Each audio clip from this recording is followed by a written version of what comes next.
Good morning to all of you. Welcome to day 3 at South Summit. Welcome to the growth stage, the stage where money meets ideas, the stage where investors, where venture capitals fund the entrepreneurs. It's tough to break the ice at 9:30, so you are early birds will have the reward of having an almost exclusive session with a very interesting topic: urban factories, producing with a sustainable mindset. And it's going to be a fireside chat moderated by Enrique Silla, CEO of Genology, and talking to Patricia Aymá, Executive President and CTO of Envirotech. So the floor is yours.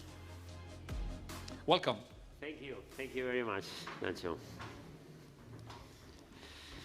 Good morning, everybody. Hi, Patricia. Good morning. Hello. Hi. So, hello, everybody. Thank you for joining this fireside chat. He's Enrique, he's CEO of Genología, and I'm Patricia. I'm Executive President and CTO of Envirotech. So, Enrique, what do you do in Genología and what your mission is? Well, to explain Genología, first I need to focus on the context, and I need to focus on the context of the textile industries. We operate in the textile and in apparel industry, and probably you don't know that 20% of the contamination of the water of the planet, it comes, and the pollution of the water of the planet comes from the textile industry, and also 15% of the garments that are produced worldwide are never sold. It ends in Africa, landfill, or incinerated. So we are in the business of helping apparel brands to be more sustainable through our technologies, and we call to this business Mission Zero, because our idea and our purpose and our mission is to make that it's possible to produce textiles without any water, without any chemicals, and with a low impact in the energy. And we started the company 25 years ago, and we are achieving it, especially in the main production that are jeans. But Patricia, I think that we have the same mindset, and that also, you are in the business of saving the planet. So what is your mission? What is the mission of Envirotech? Yeah, so in Envirotech, what we do is to produce a complete biodegradable plastic. And it's not only what we do, it's how we do it, because we produce this biodegradable plastic from organic wastes. So, wow. And if you find more about us, you can see that Envirotech is defined as a biotech company. So the responsible of producing this bioplastic with organic waste is a very special bacteria. So these bacteria are capable of accumulating this bioplastic as an energy reserve inside of them. And what we do is to select, optimize, and improve the best PHA producers. Sorry, PHA is our bioplastic. It's short name, and the long name is polyhydroxyalkanoate. And for summarizing and settling down this biotechnological process, we have 2 technologies, because we work at an industrial level. First, we have the V-Box. That is the place where we put our bacteria and we give to them the organic waste for producing the bioplastic. Right. And then we have the V-Out. That is the technology that we extract the bioplastic, and at the end we have a raw material like a plastic. And PHA is our product that then I will explain more about its characteristics. But our mission is to improve the quality of life in the planet through the preservation of the environment. Great. Yeah. That's fantastic. Yeah, so I explained my technologies, but I'm really curious about yours. Which are your cutting-edge technologies? Where do you sell them, and which difficulties have you had? I mean, to make Mission Zero possible, to really eliminate the water from production of textile and jeans, we bring 4 technologies. The first one is laser technology. The second one is ozone. We are using ozone in big machines to really wash down and clean the textile materials instead of water. The third one is a new carrier that is made of nanobubbles, and water is used in the textile industry as a carrier to transport colors and to transport chemistry into the textile material. So rather than to use water, that is the same carrier that the Egyptians were using 4,000 years ago, now we are using nanobubbles. And the fourth one is a nanofiltration technology that allow that if we have reduced, for producing a kilo of textile, normally you pollute around 100 liters of water.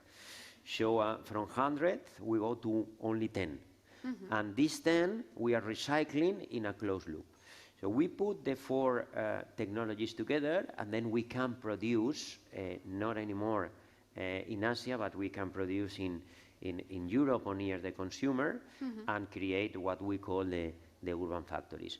And it's amazing because today, 40% of the 6 billion jeans that are produced and consumed every year in the planet are already manufactured with our clean technologies. That's amazing. Yeah, that's amazing, yes. And Patricia, you explained about, Bbox, Bout, your technologies, but I would like to understand your business model. Yeah. How is your business model? Yeah, it's quite special because we have a business model based on 2 incomes. First, the waste management service that we settle this waste management service with a Bbox. So our customers are agri-food companies. They have organic waste such as sewage sludge, food waste, brewery waste, and we work with companies that have 20,000 tons of waste in a year and above, okay? Wow.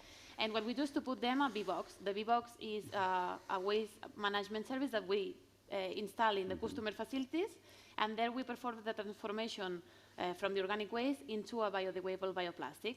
So the Bbox is completely specialized to our customer, and the thing is that it's modular. So we can put as many Bbox as the customer needs. If my customer grow, I grow with him. So then we have, this is our first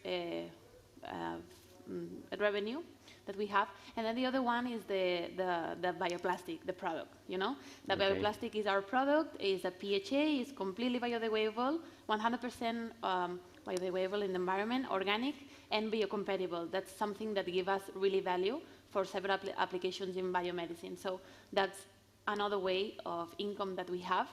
And the approach with the customer can be to have a normal service as a customer. I put you a Bbox and you pay me for a ton of organic waste that I treat. And the other one, it's like a collaborative approach. If the customer aims to invest 20% or maybe 40% of the capex of the industrial plant that we have, then we may perform a business model for this customer, and we share the benefit of the sale of the plastic with the customer. So instead of paying for the wastes, they get money. They make money. That's magic. That's a virtuous circle. Yeah. Right. I want to be your customer. So you said you have more than 25 years in the business, sustainability business, almost since people didn't mind about sustainability because now it's just like an opportunity of business, but before it was what? Sustainability, what? And you've seen that the drivers or the pushing changing during these years. So can you explain us, have you seen that?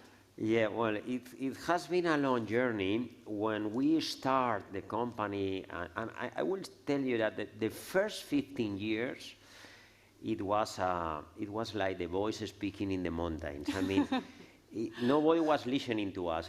We were visiting the biggest retailers and brands of the world in America, in China, in Japan, in Spain, in Europe, and they didn't mind.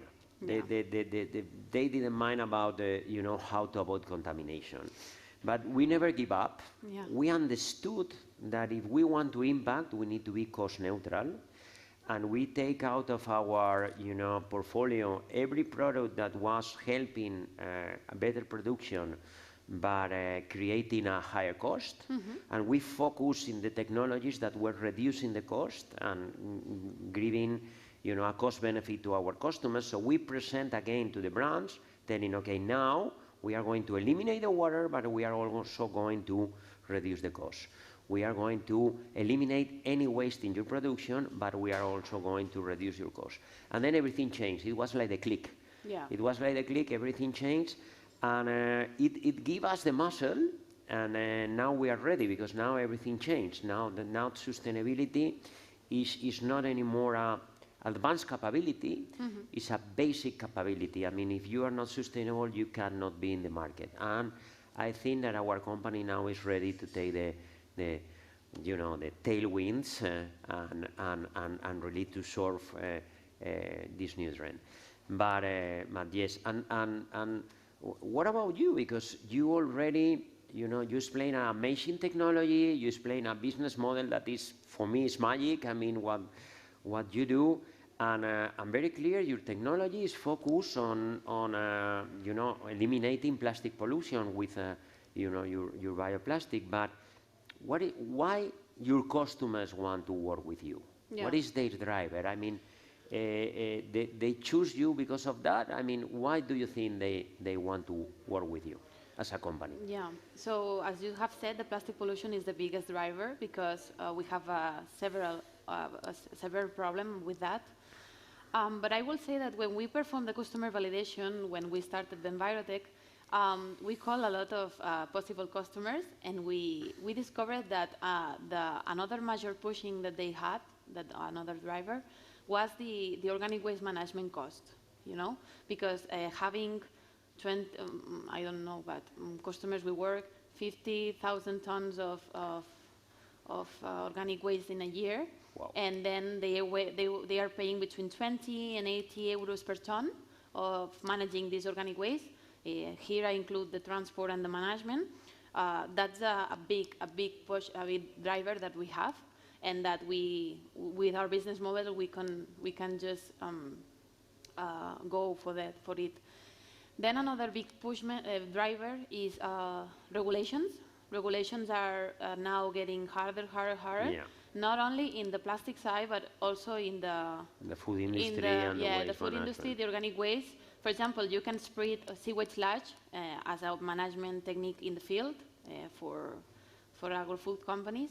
And now they are regulating the spreading of the sewage sludge, and sludge is produced in a big amount in agri-food companies. So regulation is another driver that we have, and at the end, social trends. And now being sustainable is trendy. The customer can just select which type of product they buy depending of this more or less sustainable. So society is changing also and it's making us to have more customers, and customers that are more sustainable. Great. Yeah. Two business models. Yeah. So I've read about your company. It's amazing. And tell us, please, a real project or a real case study that you are working on, because it will be something awesome.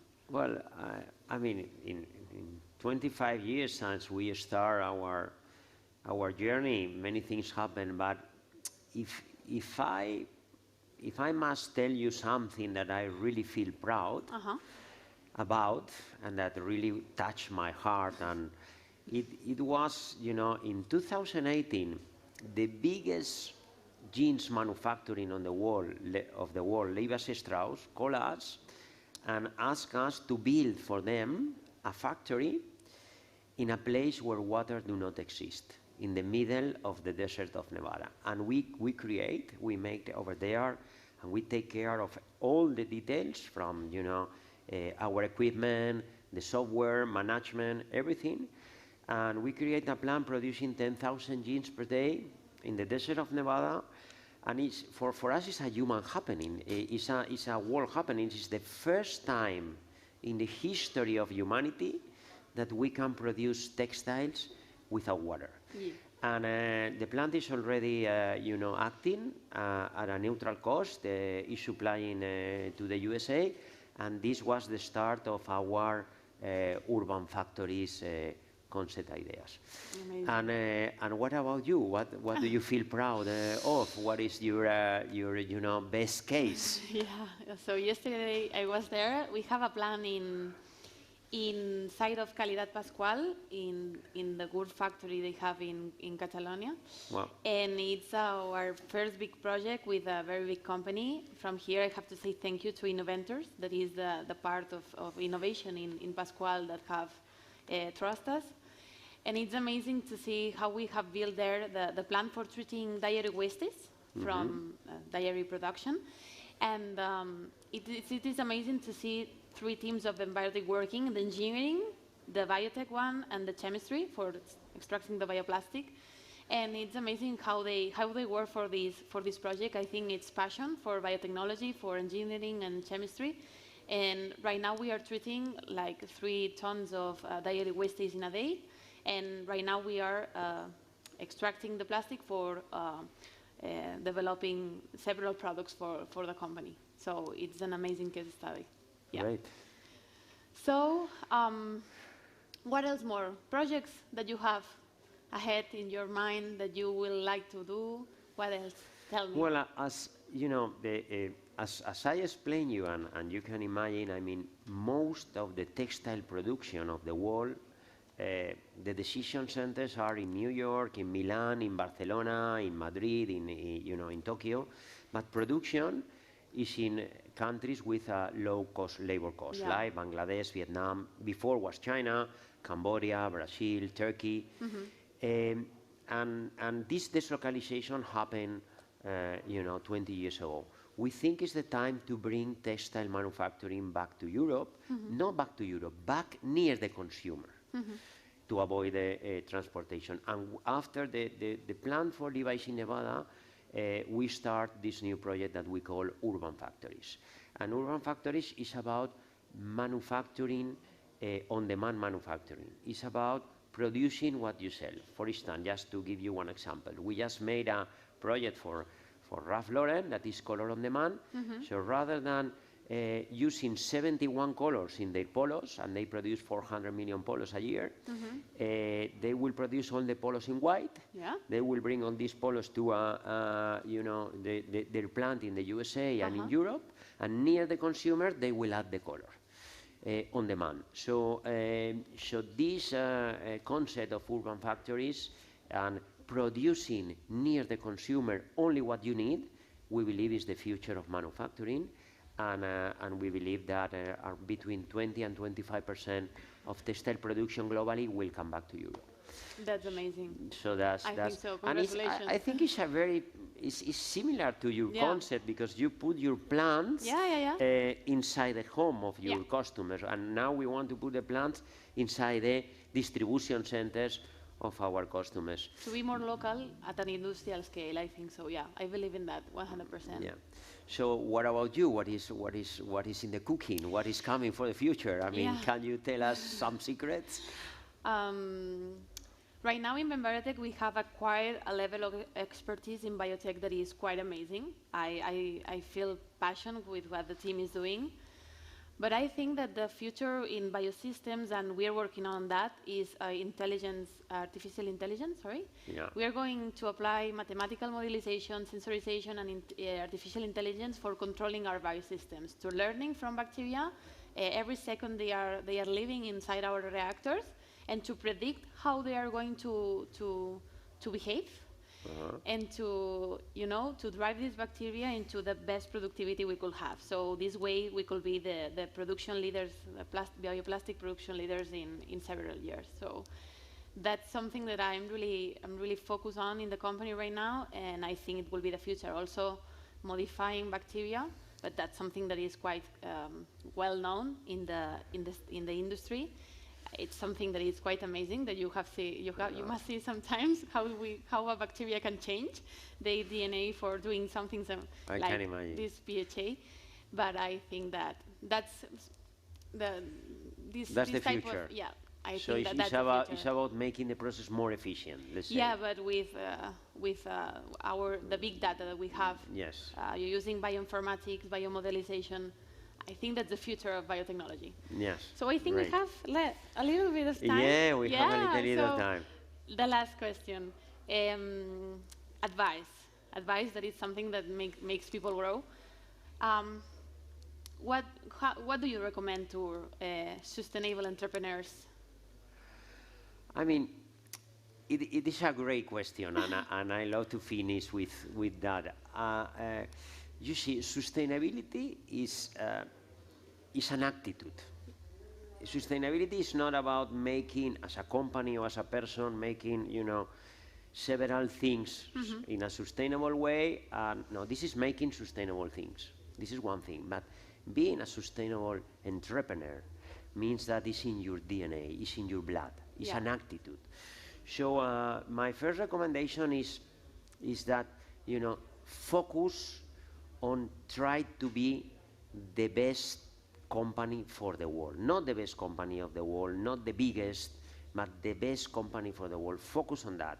And the second one probably will be that, you know, that implementation start when the product is finished, not start with the research and development. Don't become a black hole that, you know, the product come and then you start to make another product. No, when you made a product, then remember that implementation starts then. Remember that you need to impact in the world, selling your products, and really making that the world apply your products and your technologies.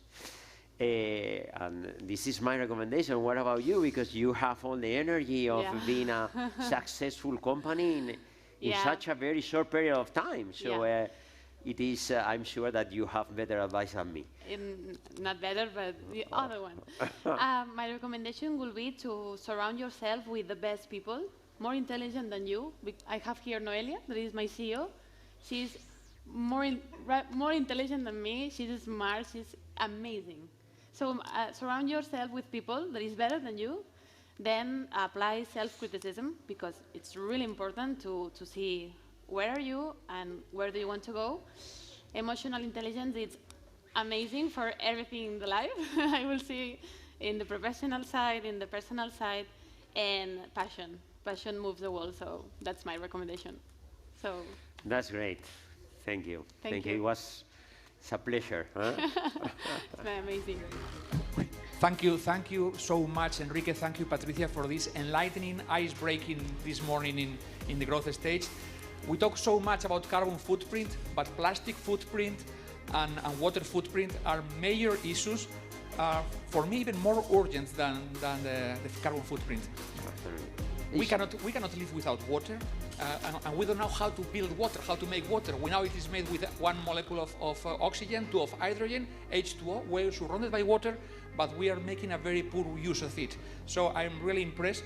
You know, very few people know that behind these genes, the former way of doing that is there are like 2,500 liters or probably more of water. Absolutely. And that figure you mentioned of 6 billion, 6,000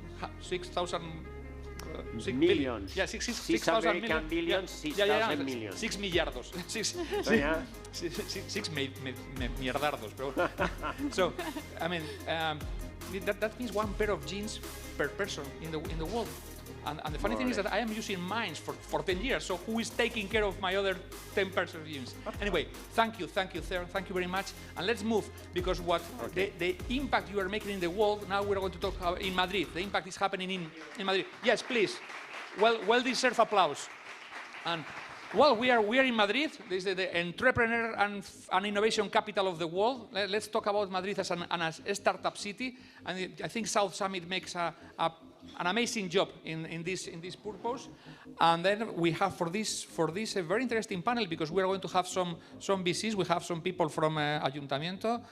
So anyway, this panel will be moderated by Esther Molina, CEO of Wildcom and co-founder of Female Startup Leader. So Esther, the floor is yours. Welcome. Muchísimas gracias a todos y bienvenidos. Efectivamente, lo decía él, no podemos vivir sin agua, tampoco podemos vivir sin startups innovadoras, sobre todo si queremos posicionar, como está pasando, ¿no?, a la capital como un hub de innovación. Lo vamos a comentar a lo largo del panel. Estamos escalando posiciones, ya somos la quinta región de Europa en cuanto a número de startups y de scale-ups. Así que esta mesa, que de hecho se titula, también lo han anunciado, Madrid Startup City, tiene mucho sentido y quiero presentar a los auténticos protagonistas del panel. Por favor, ir subiendo al escenario Ángel Niño, delegado de Innovación y Emprendimiento del Ayuntamiento de Madrid, Natalia Rodríguez, CEO de Saturno Labs, y Félix Páez, que es director de operaciones de Hydra Space. Muchísimas gracias por acompañarnos esta mañana en el último día de este frenético South Summit, que yo no sé cómo lo estáis viviendo, Ángel. Yo sé que tú te has dado una buena vuelta por aquí. Bueno, frenético y maravilloso, porque la gente del South Summit ha conseguido lo que hacía tiempo que no veíamos, que es ver la nave llena a rebosar, llena de gente, llena de ideas y sobre todo llena de ganas, por un lado, de invertir. Hay inversores por toda la ciudad que han venido aquí, de todo el mundo. De hecho, he hablado con inversores de diferentes países y de diferentes continentes, por cierto. Y también emprendedores que han venido también de fuera a mostrar sus ideas y a mostrar que más allá de lo que ha pasado, de la pandemia que hemos vivido, pues nos encontramos de nuevo en el South Summit, y en un South Summit que no he visto todavía las cifras porque las publicarán a lo largo del día de hoy o mañana, pero para mí es un auténtico y rotundo éxito. Sí. Y además no es nada fácil, tengo que decirlo. Ya lo dije ayer desde el Arena Stage, pero quiero de nuevo dar la enhorabuena a toda la organización de la nave, de Spain Startup, del equipo del South Summit, porque decía Ángel, una pandemia que hemos pasado, no, que es que todavía está. Y organizar este sarao, como decimos en España, en Madrid es una palabra que utilizamos mucho, es muy, muy complicado a día de hoy. Natalia Rodríguez, CEO de Saturno Lab, ¿cómo estás? Pues fenomenal. Encantada de... Además nos acabamos de conocer que decíamos, nos tenemos fichadas, pero no nos habíamos desvirtualizado. Este es el momento, South Summit. Oye, cuéntanos en 30 segundos, por favor, ¿qué es Saturno Labs? Bueno, Saturno Labs es un laboratorio de innovación. Nosotros nos dedicamos a coger tecnologías muy punteras, sobre todo en modelos de inteligencia artificial, voz y chatbots, y los aplicamos a un montón de sectores para hacer productos innovadores y además abarcamos toda la cadena de valor, ¿no? Desde el diseño del producto, el desarrollo y luego la industrialización para escalarlo y tener más impacto. Qué bueno. De impacto vamos a hablar también, que es una palabra que a mí me encanta y también utilizamos mucho en el ecosistema porque es muy necesaria. Félix Páez, que te tengo por ahí en el Fondo Norte, ¿cómo estás? Director de operaciones de Hydra Space. Hola. Cuéntanos también qué hacéis en Hydra Space. Muy bien, encantado de estar aquí con vosotros. Bueno, Hydra Space es una startup madrileña, nació aquí en Madrid, y somos una pequeña empresa que nos dedicamos a ofrecer comunicaciones IoT vía satélite en zonas aisladas. Hemos lanzado ya nuestros 2 primeros satélites el 3 de septiembre en colaboración con entidades sin ánimo de lucro, y bueno, ahora en enero lanzamos otros 2 con SpaceX. Son satélites de ingeniería y bueno, estamos empezando un poquito a probar nuestra tecnología para poder desarrollarla comercialmente. Qué bueno, pues enhorabuena a los dos ejemplos enormes de startups, de scale-ups madrileñas que lo están haciendo muy, muy bien y además en un mercado complicado. Tenéis mucha competencia también internacional y estáis, como digo, ¿no?, escalando posiciones, porque en eso estamos, Ángel. Madrid, decía, es la 5ª región de Europa ya en número de startups y de scale-ups a nivel internacional, según algunos informes recientes. Yo tengo alguno por ahí, por ejemplo, el Tech Cities of the Future, y por delante están Londres, Berlín, París y Ámsterdam. Eso he leído yo. ¿Qué creéis que se está haciendo bien, Ángel, para empezar, barriendo para casa, desde la capital para escalar posiciones en los rankings mundiales, internacionales? ¿Y qué consideráis, sobre todo, que falta por hacer desde las instituciones, desde la administración pública, tanto desde la administración y luego voy a preguntarles a ellos en el día a día de las startups, porque yo creo que esto es un binomio. Espero que me traten bien porque han sido criados en la nave. A ver.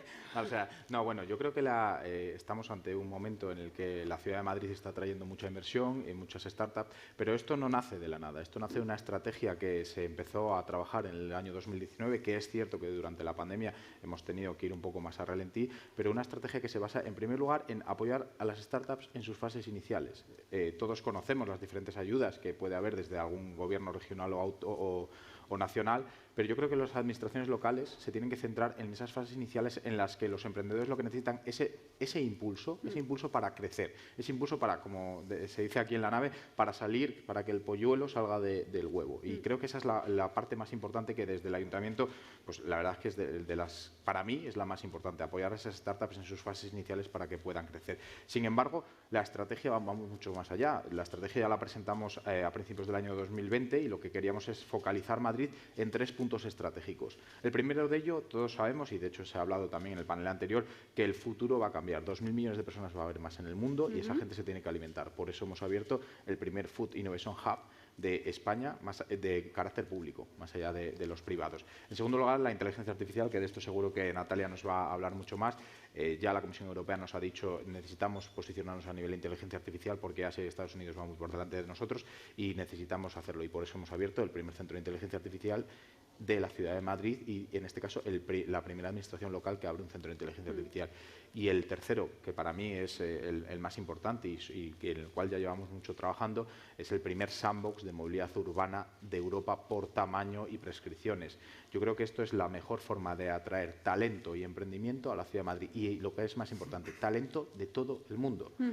Cualquier empresa mundial va a poder venir a Madrid a realizar sus pruebas de concepto. Por tanto, Los rankings son importantes, yo creo que al final también reflejan una posición, pero lo importante es la estrategia. ¿Qué nos queda por hacer? Pues nos queda que todo lo que estamos lanzando, que todo lo que estamos inaugurando se llene, porque si al final tenemos espacios y no están llenos y el ecosistema no lo apoya, pues ahí tenemos el problema. Por tanto, yo creo que el gran esfuerzo, del siguiente gran esfuerzo, tiene que ser llenar todos esos centros y que Madrid no sea la quinta, sea la primera.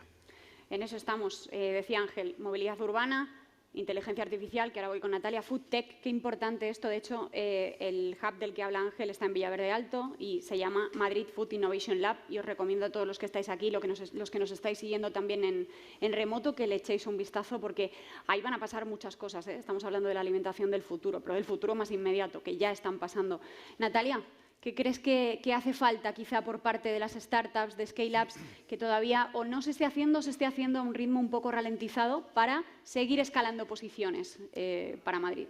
Sí, yo creo que a veces hay temas de normativa, de burocracia y tal, que me consta que Ángel también está intentando ahí avanzar ciertas cosas, pero la realidad es que en el día a día vas a pedir una ayuda y hay un montón de burocracia, tienes que crear un consorcio. O sea, todavía yo creo que las scale-ups están lejos de entender los procedimientos de la administración y están lejos de conocer los entresijos para ser más eficientes, pues eso, en adquirir capital, en conocer más todas las oportunidades que hay, pues por ejemplo a nivel de la Unión Europea, que hay un montón de ayudas, sobre todo en este tipo de tecnologías, y creo que sobre todo cuando estás creciendo, ese salto en enterarte qué está pasando, saber cómo gestionarlo y saber cómo crear simplemente, yo qué sé, un consorcio con ciertas empresas. Creo que eso se puede mejorar mucho y que el camino para que las empresas de verdad crezcan y consigan más fondos, no solo de Venture Capital, también está ahí. Félix. Bueno, primero lo que me gustaría decir que, dando la razón a Ángel, para nosotros habría sido imposible comenzar con la empresa si no hubiéramos tenido la ayuda del Ayuntamiento de Madrid, concretamente de la nave. En Madrid hay muchísimo talento, hay gente con muy buenas ideas, gente joven, también gente con experiencia, y muchas veces es muy difícil encontrar mismamente un local donde empezar a construir tu proyecto. Entonces, eso creo que se ha hecho muy bien hasta ahora, lo digo de primera mano. Nosotros empezamos aquí hace varios años y sin las facilidades que nos dio el ayuntamiento habría sido muy, muy complicado montar una empresa. Nosotros además estamos en el sector espacial. Es un sector muy complejo, requiere como podéis pensar, para volar algo en un cohete que te lo vayan a poner en el espacio, requieres pasar un montón de calificaciones. Y bueno, pues fijaos, un pequeño grupo de personas aquí en Madrid hemos conseguido sacar adelante proyectos espacial por delante de muchísimas empresas, no solo de Europa, sino del mundo. Hemos podido volar con Firefly, que es una empresa americana que lanza desde California. Volamos con SpaceX en enero. O sea, fijaos, para que puedas subir algo en un Falcon 9 y demuestra un nivel de ingeniería muy grande. Todo eso no habría sido posible sin el apoyo del ayuntamiento, sin estas instalaciones. Y bueno, desde luego hay cosas que mejorar, pero yo creo que concierne a todas las administraciones. El tema de acceso a la financiación, sobre todo en la fase semilla, en la fase inicial. Cuando vas a buscar inversión te das cuenta de que te piden ya atracción, que estés facturando, pero hay ciertos tipos de proyectos que tardan en arrancar. Nosotros en el espacial pues tenemos un poco ese problema. Entonces hay que incidir un poquito más ahí, sobre todo yo creo que en la ayuda a la financiación. Estamos hablando desde el primer momento, que estamos convencidos, por lo menos los cuatro que estamos aquí en el escenario, de que Madrid reúne definitivamente las capacidades para ser un hub de innovación. Me gustaría preguntaros qué consideráis que tiene que tener un hub de innovación, es decir, ¿por qué estamos convencidos de que Madrid a día de hoy es un hub de innovación? ¿Qué hace de una ciudad un hub de innovación, Ángel? Pues mira, yo aquí voy a ir un poquito más allá. Yo creo que debemos ser diferentes hubs de innovación. Y te explico por qué. Al final, el futuro inmediato y lejano no va a ser de los países, va a ser de las ciudades. De hecho, cuando todos viajamos, ya no pensamos, no, nos vamos a tal país. No, piensas en las ciudades a las que vas a ir. Y eso es algo muy importante que ha cambiado en la sociedad.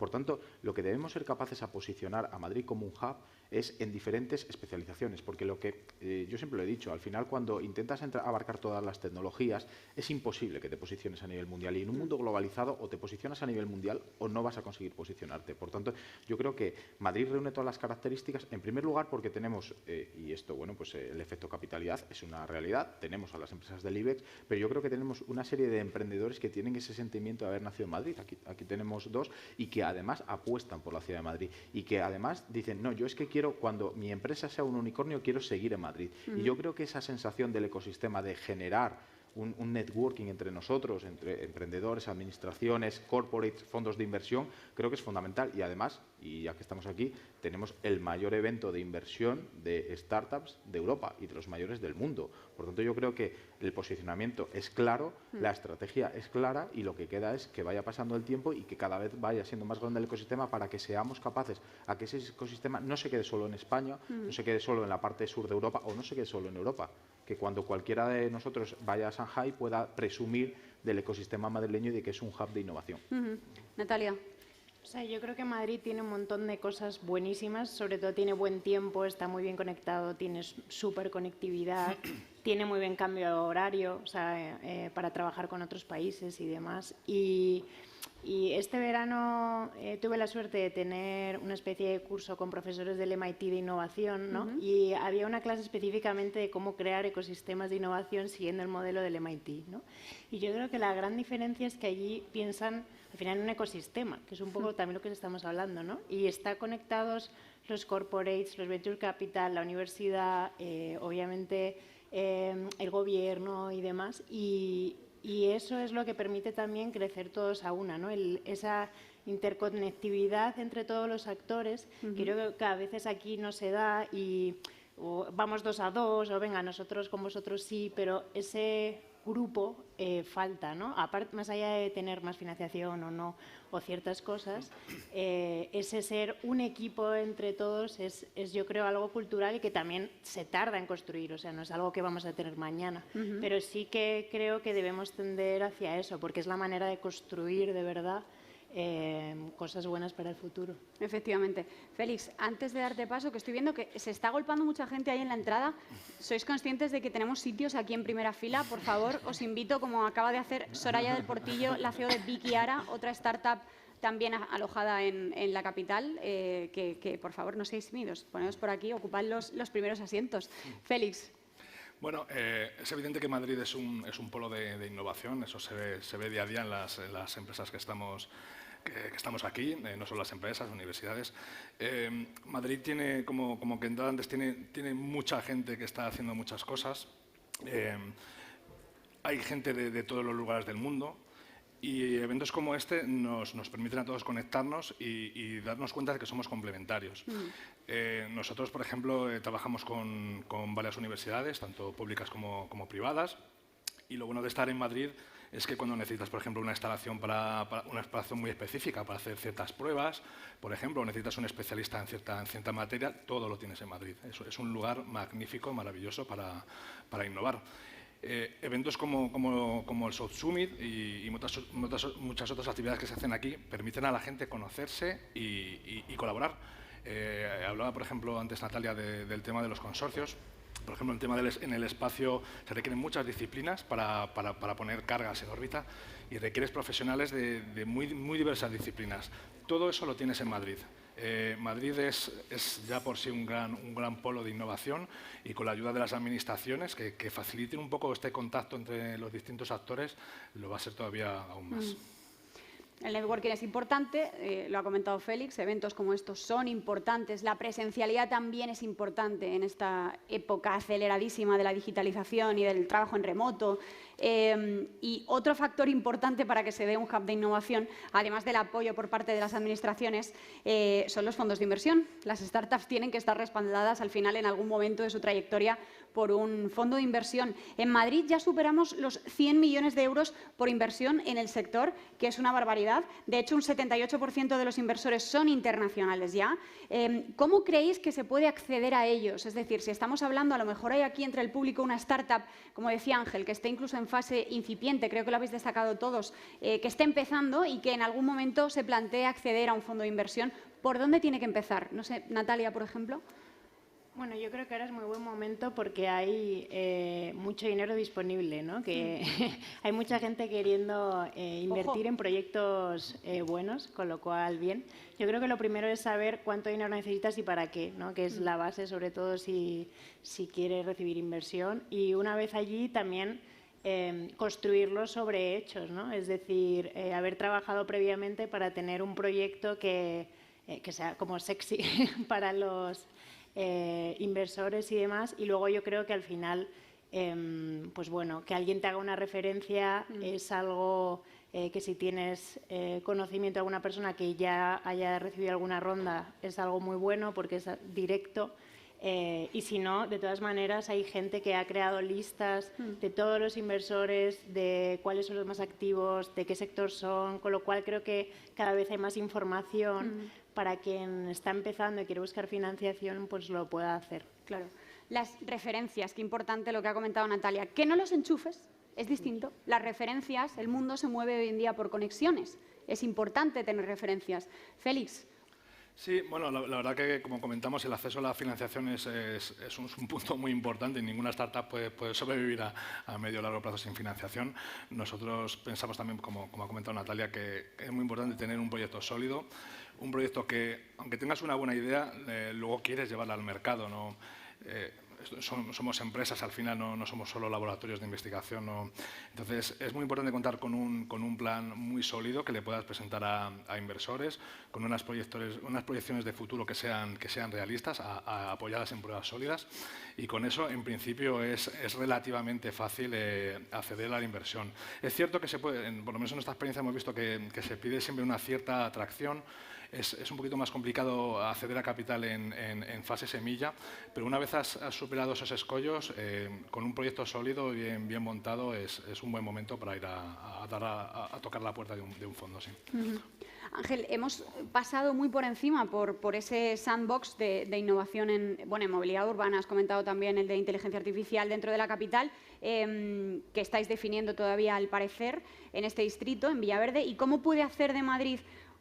Bueno, por redundar un poco en lo mismo, ¿no? No sé si tenéis o si se puede adelantar algo de cara ya a 2022, porque 2021 ya lo estamos prácticamente despidiendo, pero a medio plazo, a largo plazo, tenemos sandbox, inteligencia artificial, movilidad urbana, tenemos foodtech. ¿Qué viene? Bueno, el espacio, ¿a ti te gusta? ¿Que eres colaborador de Iker Jiménez? Yo creo que no, que el 2021 todavía no está terminado, y de hecho vais a ver todas noticias sobre vehículos autónomos y diferentes soluciones de movilidad que se van a implantar en la ciudad de Madrid, utilizando en este caso el sandbox y la normativa. Por tanto, nos queda todavía unos meses en los cuales vamos a tener mucha más innovación en la ciudad. Sin embargo, yo creo que aquí en este punto es importante destacar lo que pues todos decimos desde la administración. Al final, cuando tú creas algo, cuando tú dedicas tanto esfuerzo de todo el equipo, tanto esfuerzo de los funcionarios, tanto esfuerzo también de las asociaciones, tanto esfuerzo de la colaboración público-privada, tienes que conseguir que ese algo triunfe.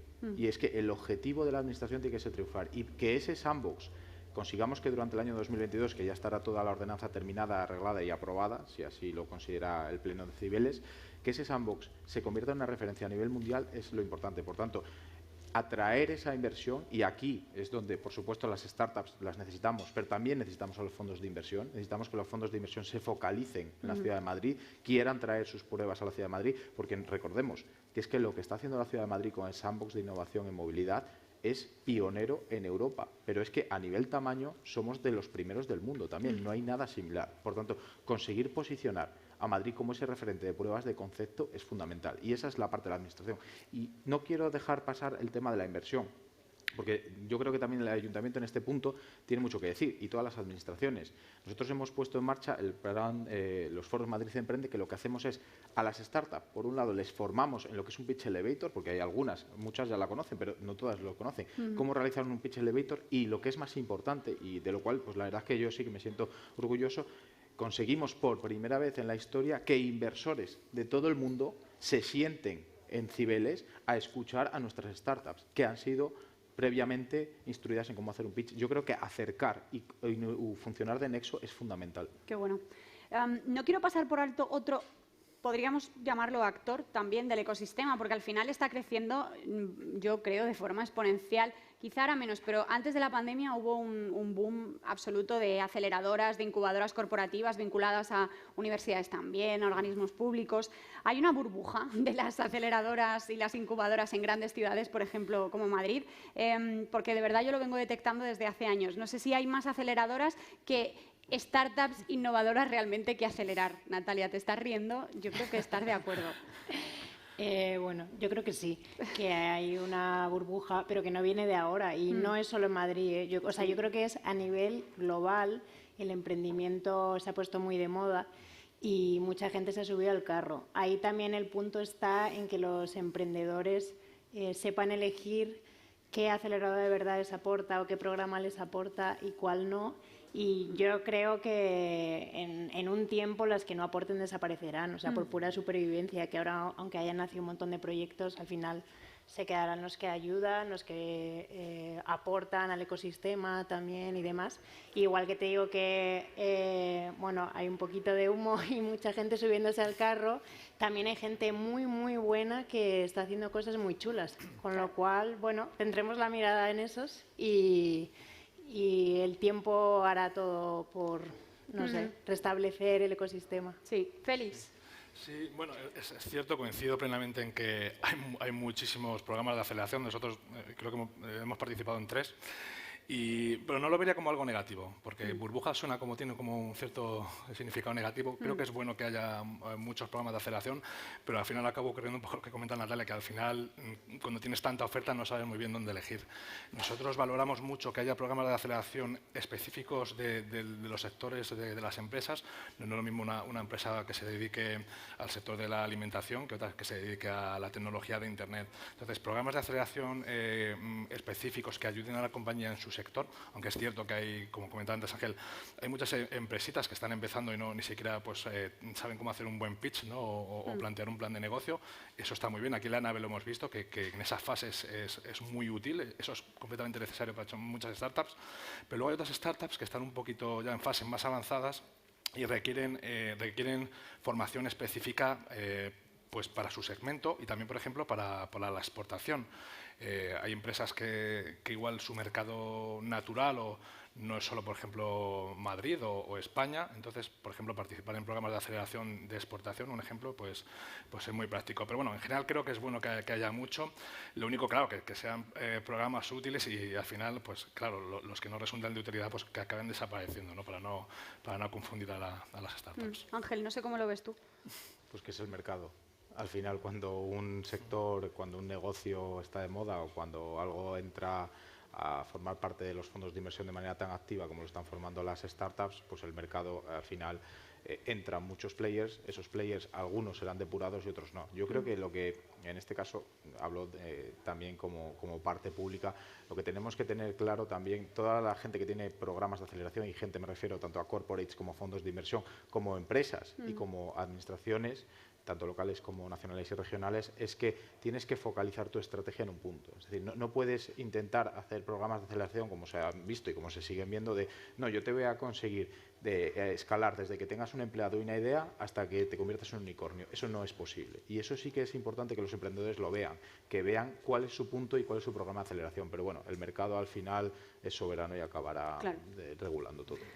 Qué peligroso que el mercado del emprendimiento esté de moda, porque las modas al final suelen ser pasajeras y una moda pues, puede estar de moda el deporte a raíz de la pandemia. Oye, qué bien, que nunca se acabe esa moda. Pero es que los emprendedores que se suben al carro, como se ha hablado aquí, del emprendimiento, pues se pueden arruinar. Entonces, yo creo también, y esto es una pequeña crítica constructiva que vengo haciendo desde hace tiempo porque me han presentado, soy Female Startup Leader, Wildcom, pero soy periodista, llevo 7 años hablando de innovación de startups de emprendimiento y de tecnología en Forbes, en Disruptores e Innovadores del Español y tengo un programa de radio, Pymetech, y creo que ha habido, fíjate, mucho humo por parte de los organismos oficiales incitando de forma masiva, en algún momento, hace años sobre todo, a emprender a todo el mundo. Vamos a emprender, claro que sí. No, cuidado, es que la gente se arruina. Se arruina. Y esa apología del fracaso que se hace muchas veces también en el ecosistema tampoco es sana. No hay que... ¿Fracasas otra vez? No pasa nada, vamos a volver... No. Da 2 pasitos para atrás. Piensa a ver si tienes una idea de negocio viable, sostenible en el tiempo, que tenga atracción. No te lances como un loco porque esté de moda, ¿no? Perdón, pequeña cuña, pero es que si no lo digo... Pero por eso es tan importante que los programas de aceleración estén muy enfocados, porque si hay un emprendedor, yo Claro. ya lo sabéis que antes de político he sido emprendedor toda mi vida, si hay un emprendedor que está equivocado en su modelo de negocio, que se lo digan antes de que invierta 1 euro. Claro, Es importantísimo. Mira, nos quedan apenas 3 minutitos y me gustaría, casi a modo de finalización del panel, un poco a modo de conclusiones, no sé si podéis cada uno aportar alguna idea sobre, recogiendo un poco todo lo que hemos venido hablando a lo largo de estos 30 minutos, sobre cómo se podría dinamizar el ecosistema de emprendimiento innovador de Madrid. Ángel, por ejemplo. Sí, yo de primero. Por ejemplo. Que te tengo aquí cerquita por seguir el orden. Vale. Bueno, yo creo que es una de las cosas que estamos realizando, pero creo que es muy importante, y además esto lo categorizo siempre como muy importante, algo que comentaba Natalia y que llevamos diciendo mucho tiempo los diferentes agentes, y es que consigamos lo que ha pasado en otras ciudades o en otras regiones que han conseguido ir todos juntos. Y ir todos juntos no de cara a ir todos juntos, oye, bueno, vamos todos de la mano y hacemos eventos todos de la mano y hacemos todo muy bien y somos todos muy amigos y colaboramos entre todos, incluso entre la propia competencia, porque hay muchas empresas que están ya colaborando, sino ir de la mano a ser capaces afuera de Europa, y esto para mí es clave, fuera de Europa, ser capaces entre todos a vender el ecosistema madrileño. Cuando consigamos que en Asia y en Estados Unidos el ecosistema madrileño esté por encima de otros ecosistemas europeos, en ese momento el ecosistema funcionará solo. Pero hasta que consigamos ir todos juntos fuera de España y fuera de Europa a vender el ecosistema y lo que se está haciendo aquí, que de verdad se está haciendo innovación a nivel mundial, como comentabas, Esther. Yo colaboro en un programa nacional en el cual lo único que hago es vender la innovación que se está haciendo en España, que es pionera mundial, pionera mundial, y eso es lo que tenemos que ser capaces de vender entre todos. Natalia. Sí, yo corroboro todo eso. Es que creo que es el camino, y por concretarlo un poco más, hay veces que incluso o sea, siempre conoces a las startups un poco más de tu sector, o gente con la que coincides en eventos así, ¿no? Y que les conoces perfectamente, pero es cierto que otras veces no conoces bien ni siquiera otras startups, y ya ni te digo de corporates o pues eso, administración pública a todos los niveles. Creo que estaría bien hacer alguna medida que nos ponga en contacto, o aunque sea una agenda de no sé, una guía donde puedas ver qué hace cada uno un poco. O sea, sé que se está intentando crear varias, pero que al final acabas conociendo por el boca a boca, ¿no? Claro. No porque tengas una idea general de ¿a qué se dedican estos? Así me suenan, o porque tú proactivamente lo hagas. Con lo cual, una manera también de crear ecosistema es empezar a conocernos de verdad, porque así surgen las alianzas y así surge la posibilidad de ir juntos a una, ¿no? Conociéndonos previamente. Félix. Bueno, sí, desde luego estoy de acuerdo con todo lo que han dicho Ángel y Natalia. Añadiría sobre todo, por ir a una cosa mucho más práctica, creo que por ejemplo aquí para que una startup quiera entrar en la nave ahora mismo hay cola. Eso demuestra que hace falta más instalaciones como esta, porque hay mucha gente esperando su turno, su momento para poder ponerse a trabajar. Empezaría por ahí. Y luego, desde luego, también para poder coger fondos europeos, etcétera, hace falta masa crítica. Es necesario que se facilite el que startups que están relacionadas, que son complementarias, que se pueden ayudar, puedan hacer masa crítica para, por ejemplo, presentarse a proyectos de fondos europeos. Pues nos quedamos con eso clavado. Me tienen que traer el año que viene al South Summit. Estoy clavando todas las mesas. Muchísimas gracias, Ángel Niño, delegado de Innovación e Emprendimiento del Ayuntamiento de Madrid, Natalia Rodríguez, CEO de Saturno Labs, y Félix Páez, director de operaciones de Hydra Space. Fuerte aplauso para ellos, por favor. Muy bien.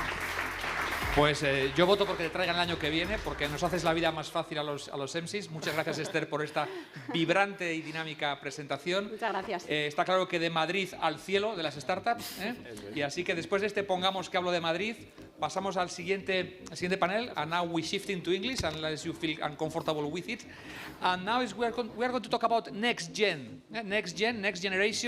This amazing mashup Hey, you can stay here also. Anyway, if you are going to leave, do it quietly and swiftly. And if you're going to stay, I will suggest you to stay, because we have a very interesting topic now coming on the next gen. This amazing mashup of innovation, digital transformation, and sustainability. This the decarbonization, and for that purpose we have Mercedes. So Mercedes, welcome. The floor is yours. Thank you. Welcome. Thank you very much. Good morning, everyone. Thank you, South Summit, for inviting us to participate in this roundtable. I think that there is a lot of awareness, a lot of interest for next generation EU funds, and we are going to try to understand a little bit how those funds are going to be used. So I'm going to invite at this moment José María Blasco, Director for Infrastructure, Health and Entrepreneurship from ICEX, that is the Spanish agency in charge of promoting the internalization of Spanish companies and also to attract international investors. And also today we have here Salvador Esteban, that is Director General for Artificial Intelligence and Digitalization. And finally, we will have in some minutes José Bayón, CEO at ENISA, that is also the state agency to finance innovative entrepreneurship, mainly through quasi-equity products. So I would like to know, Salvador, because we know about next generation EU funds, the big amount of money, the 750 billion euros, that is the total amount, and then the 70 billion euros in loans and 59 billion in grants that can Spain receive, and how do you think that those funds will be channeled, and how your Secretary of State is involved, because it's true that, as it was mentioned, digitalization is one of the axes that want to accomplish. Okay, thank you, Mercedes. First of all, thank you, the organization, for inviting me here. I was a couple of days right here, talking about next tech funds and explaining this other part of the funds. It will be great. As we all know, these funds are focused on mid-term and long-term basis, and on two axes. First, digitalization, but also the ecological transition. These are two areas that are very well connected, and we have to try to apply and search and exploit the most synergies we can. And as for the SEDIA, my Secretary of State, we are more focused on digitalization, as you all know. We are the state in the EU with the greatest percentage of inversion on digitalization. We have 70 billion euros, and almost the third part of this are our focus, our aim to digitalization. And we are working on several measures to add value to this productive model we want to exploit, and we are trying to go to this digital economy we want for our country. How are we trying to do so? We can talk about four levels. First one is communication. We have the Secretary of State of Telecommunication that is working on that. Spain is one of the leaders in this matter, telecommunication infrastructures regarding telecommunications. But we are working in order to improve these infrastructures to reach to the last town, to the last citizen. With technologies like fiber, but also 5G. We need that in order to have this infrastructure to sustain these data infrastructures these connections we need among us and among enterprises, businesses, citizens, administrations. The second one is the public administration itself.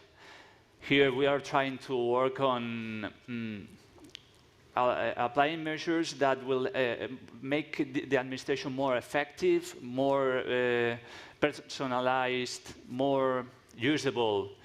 We have to make proactive services in order to reach the citizens in the best way. We are working on AI and automation processes to make the administration more effective. We are working on creating a cloud strategy, working on a private cloud strategy, but also trying to know how to connect to the public cloud environment. We have to reach this added value wherever it is. We must not forget the cybersecurity. And as I said before, we have to develop proactive, usable services. We have communication, we have public administration, and we have private sector. I would like to highlight some projects we are launching in this matter. We want to improve this entrepreneurship environment, and in order to do that, we are launching this startup law project to make our legislation more flexible to this environment, which have that it has to be very, very flexible. Also, we are launching programs in order to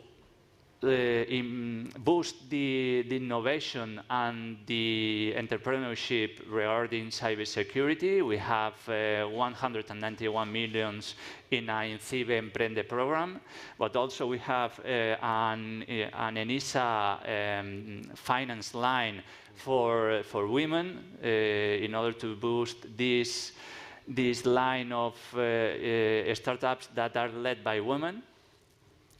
But we also, not only entrepreneurship, we also are launching plans that are about to improve this ecosystem of innovation, research. For example, we have Misiones I+D, that is focused on the research on great challenges we have in front of us. Using AI, we have also a program of aids aimed on the value chain. So the AI is integrated in the value chain of every single enterprise or company, not only for research. And we are launching as well programs that will help the digitalization of the SMEs. That is a key project that we are about to launch in this last quadrimester. And we are launching 500 million euros to digitalize and business enterprises between 10 and 49 employees. Afterwards, we will launch programs from 0 to 49 employees.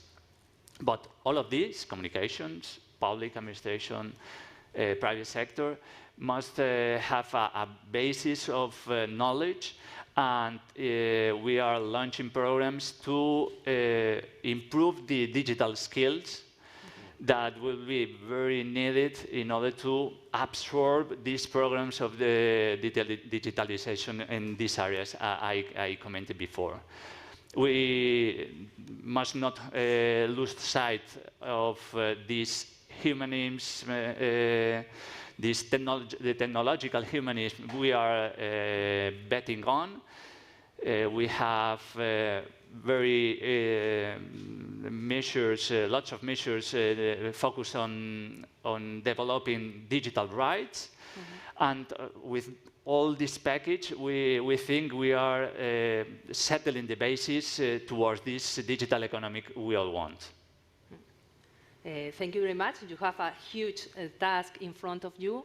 It's really inspiring to know all these measures and all the initiatives that you are putting in place. And now maybe I would like to know from Jose Maria, because IFEX is very linked to the internationalization of SMEs, and I would like to know, how do you consider that those small companies will receive those funds? Okay, thank you very much, Mercedes. Thank you for the invitation to be here today. Yes, the ICEX is the Spanish public agency of the Ministry of Industry, Trade and Tourism that deals with internationalization, not only of SMEs, but also startups and corporates. We are, through the PRTR, we are receiving funds for developing new tools, new instruments on digitalization and internationalization, green economy and internationalization. We also receive funds for creating an audiovisual hub in Spain, and we are also pushing our local technological and innovation ecosystem abroad. That's why I was very glad listening to the previous panel when they were talking about the need of some startups to export. And I will add, not only exporting, but also connecting with international venture capital or international corporates, and also universities or other governments or other startups abroad. It's important for them to bridge with the most important and relevant international technological and innovation ecosystems. And I was also glad listening to the representative of the Madrid City Hall talking about bridging the Madrid and other local ecosystems in Spain with the international ones, because that's what we are doing through the, we have been done it in the last years, but we are doing it more intensively thanks to the European funds. And that's my book, and that's what I want to talk about at least 1 or 2 minutes. We have 5 million euros for creating a global innovation alliance that we are going to call Desafía Projects for Spanish startups and players in Spain, for making for them easier to go to the international innovation and technological ecosystems.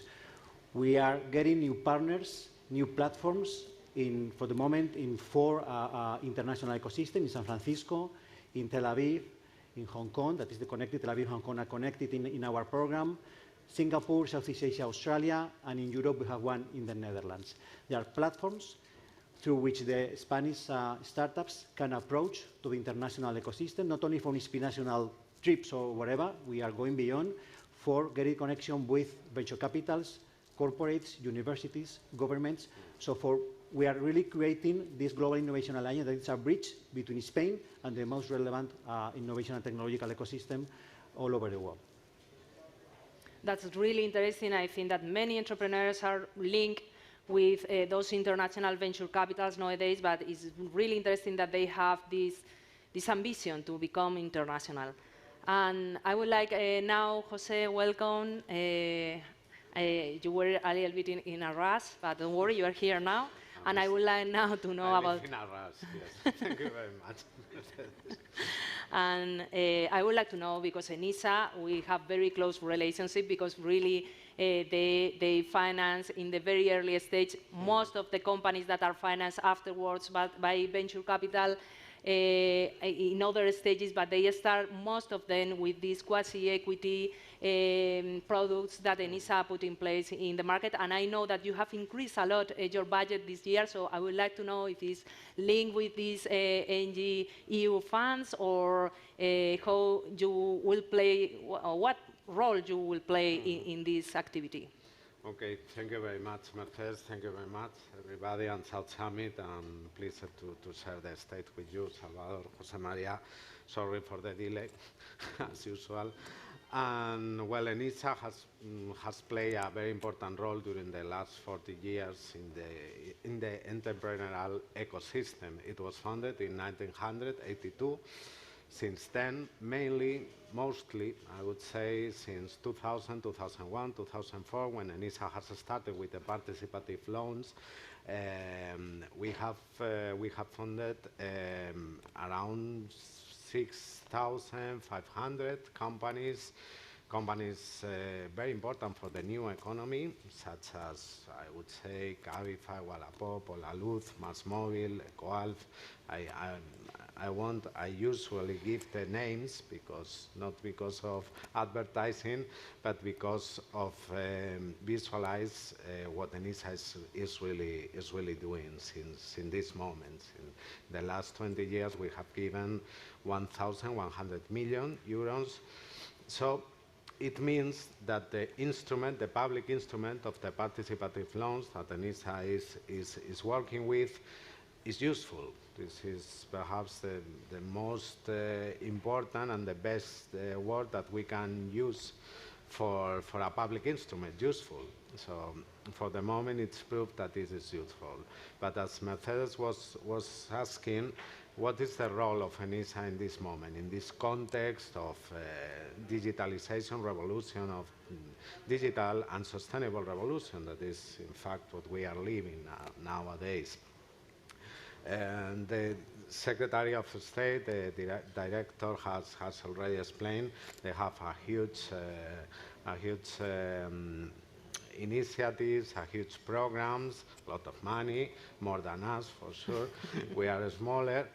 But inside of this context, of this constellation of the public administration, general administration, and this is really complicated, we are a small instrument. I usually say that we are like a surgery, precision surgery, okay? More or less, if you let me say, use this expression, because we are not a big instrument, but we are the reference instrument for entrepreneurs and for innovation in the SMEs. Our participative loans is very useful for them, but moreover, we are working in another public policies that is also very important. I also say normally that everybody loves us because of the money, and I know it is like this, but we have another attributes like working, for instance, in several programs as the startup ecosystem encouraging, boosting, startup law, together with you, with your ministry.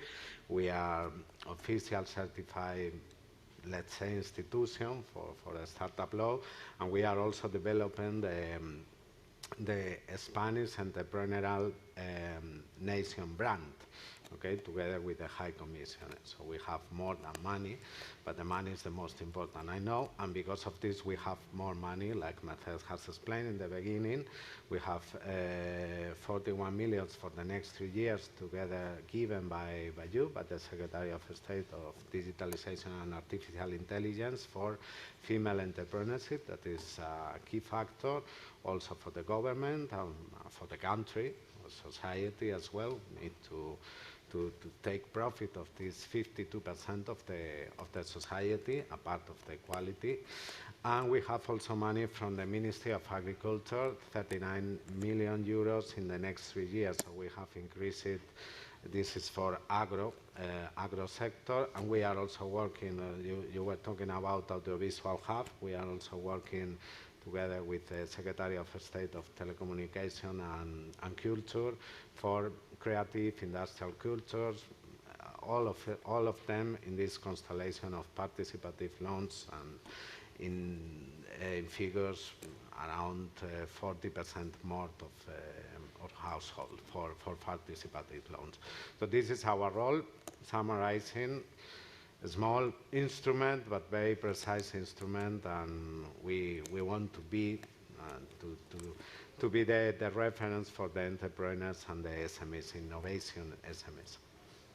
So summarizing, you have listened that there are a lot of new initiatives, that those funds will not be only for big projects, but also there will be SMEs with this impact project that mentioned with the initiative and the equity loans delivered by Enisa, and also all the initiatives that you will be able to check in their websites for sure. Mm-hmm. And there are many things that have been doing and we have been preparing in the last at least 2 years for this new budget, and we knew that it was linked to digitalization, to sustainability, to financing SMEs.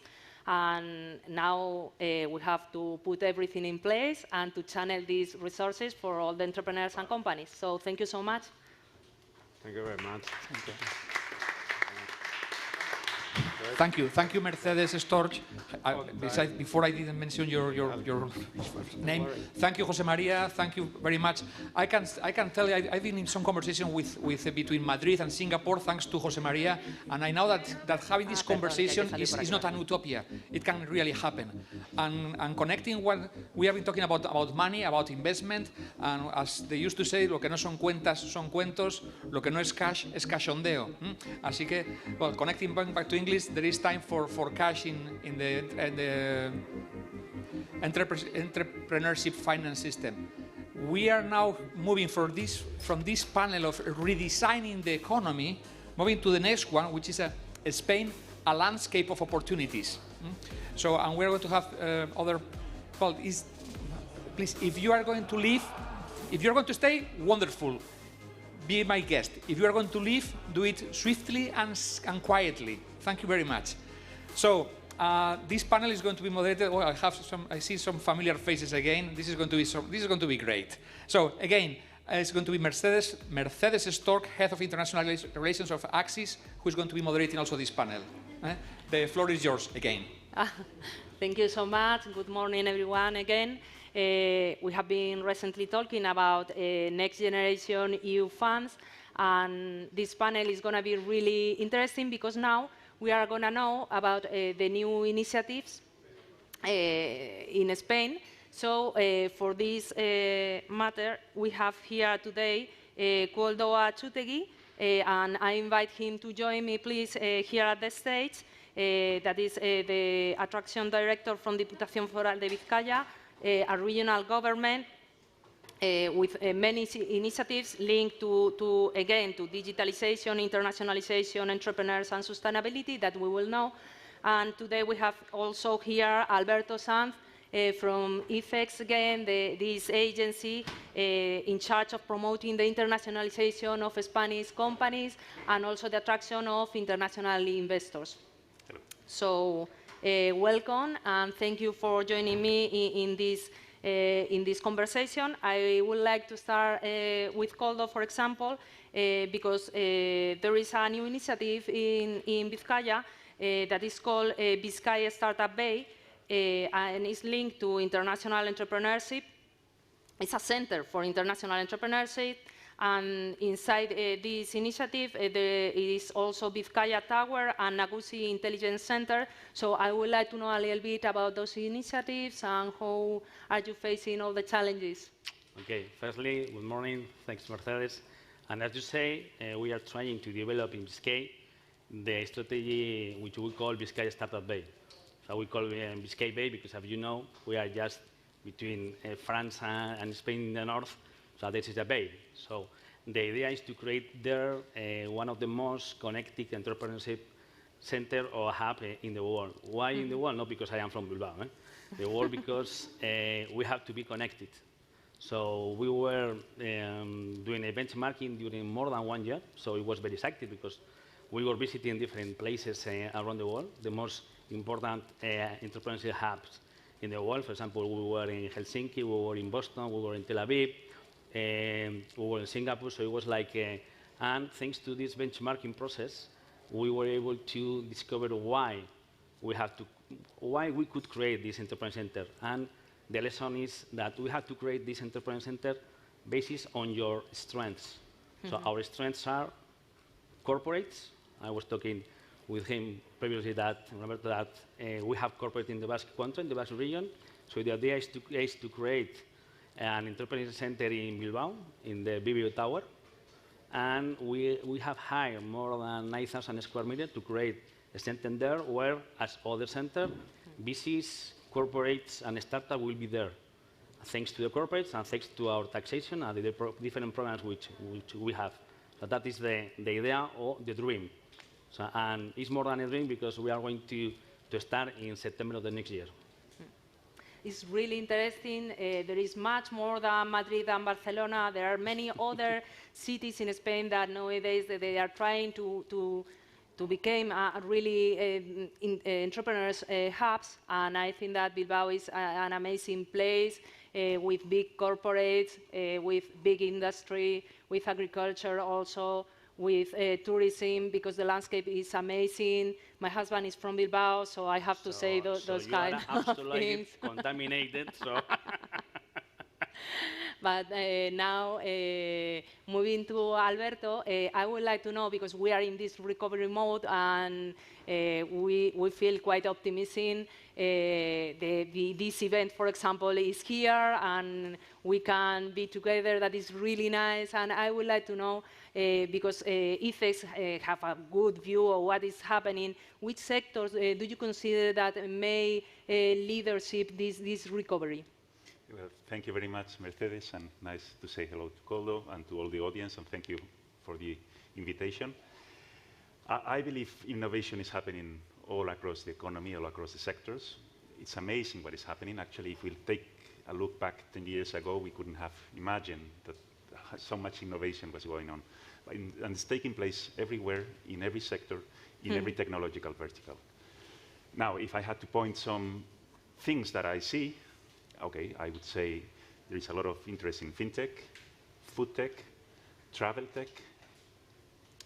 It's amazing what is happening in the video game industry, all the audiovisual hub altogether.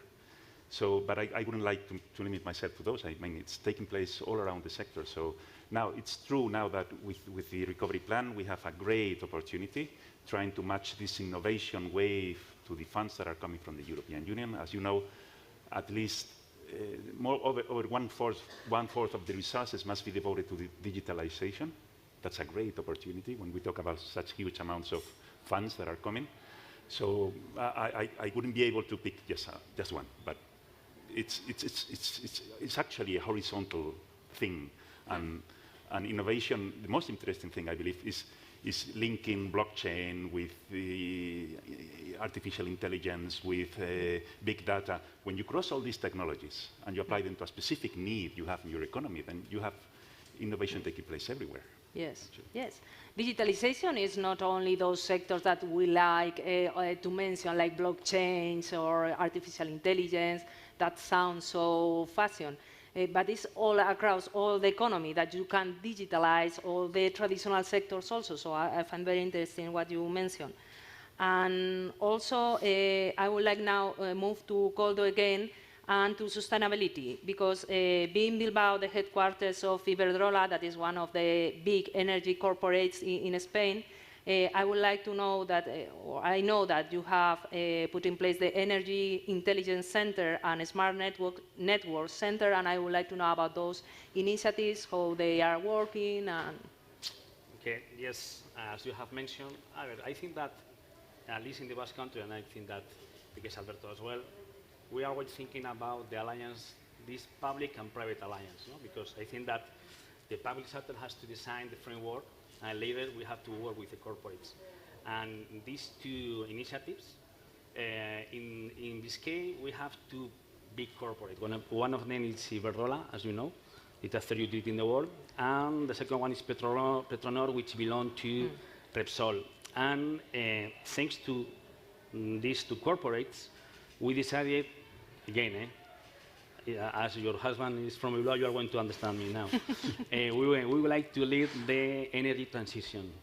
Why? Because we have this oil and gas company, and we have the smart grid. So in the case of EIC, or EIC, as you say, our idea is to create in Biscay the Basque hydrogen corridor, because in Biscay we have all of the strengths to develop it, because we have the port, we have the refinery, we have the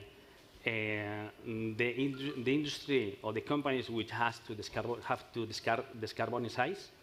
So the idea is to develop all of the value chains in the hydrogen corridor.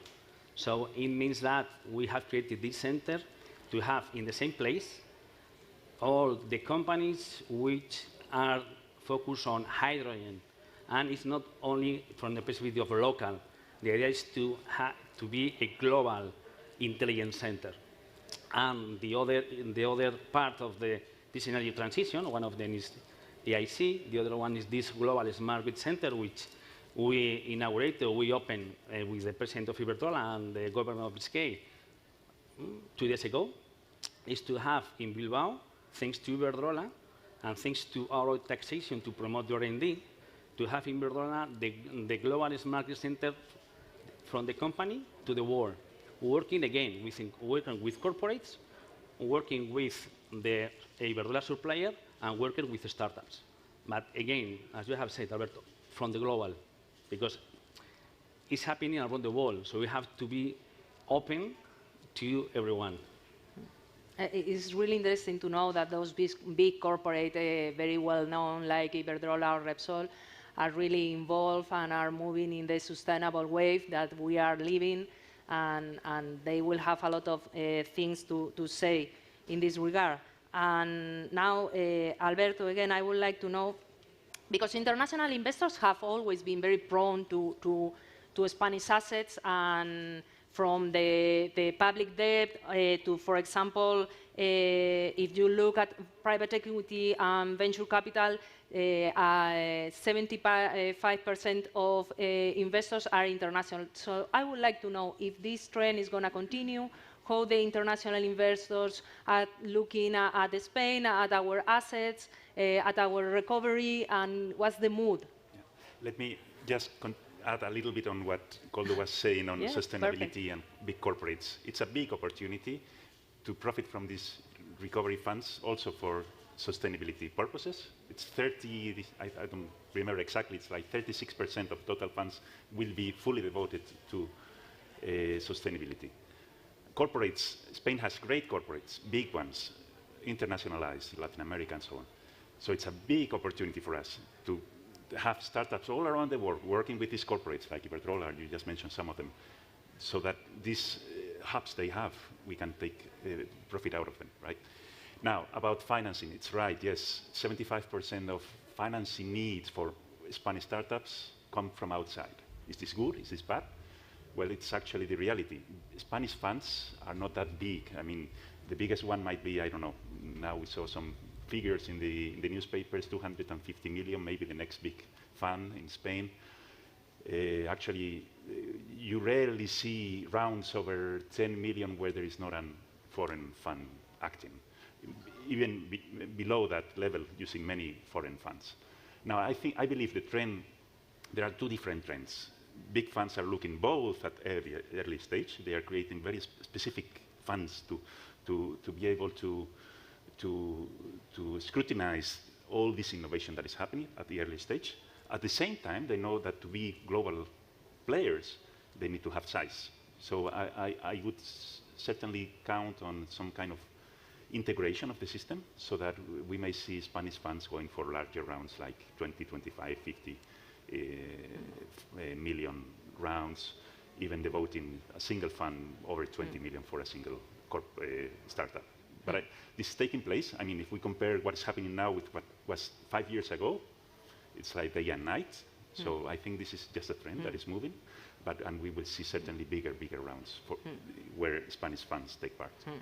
If you talk about becoming bigger, I can avoid explaining a little bit that we have launched a new initiative called Fonico Nextech, trying to finance these scale-ups and trying to push those corporates to incorporate to this private equity and venture capital. In the middle of private venture capital and private equity is where scale-ups are, and we are trying to move.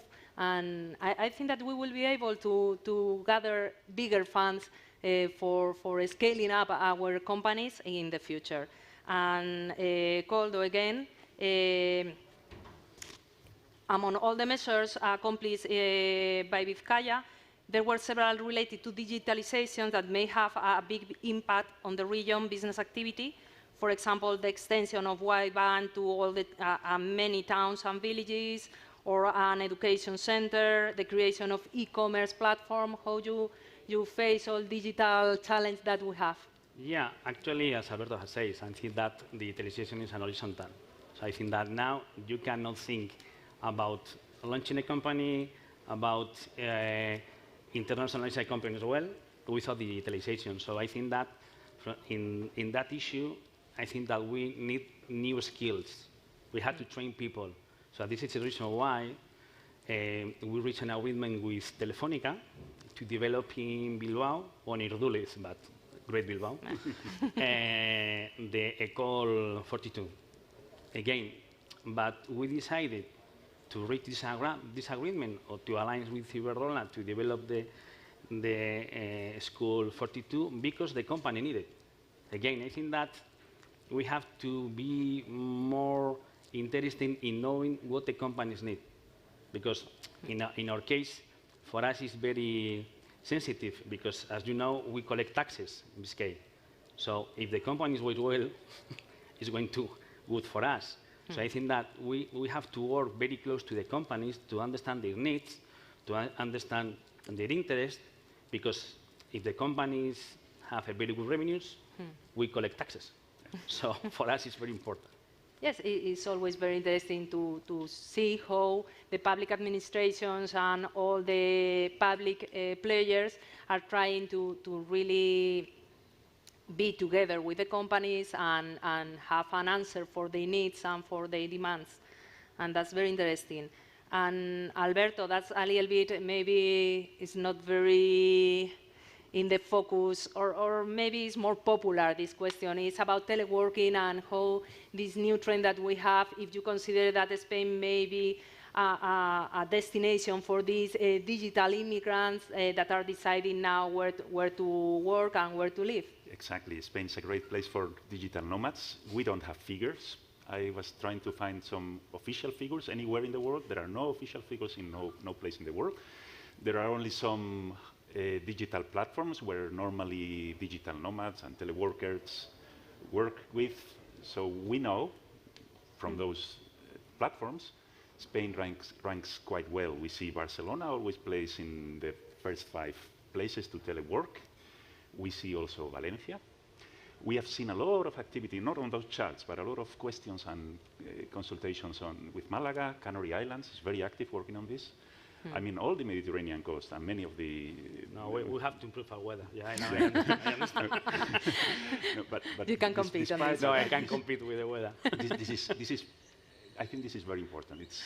I mean, a startup must be sustainable, must be... digital? Of course, digital, and must be global. Global from all kinds of... for all kinds of purposes. I mean, global from its management, its team, it's the people they're working, and their markets. And you need teleworkers. You need teleworkers, at least at a certain stage of your startup. So I think we will see, I know, the new legislation that is now going to be approved or is under scrutiny right now has a specific mention to facilitation of telework. This is great. I hope this provides a new opportunity for easier access to teleworkers all around the world. Spain is a beautiful place and great place to telework, and hopefully we will see this trend. We need to be open to that, because this is already taking place.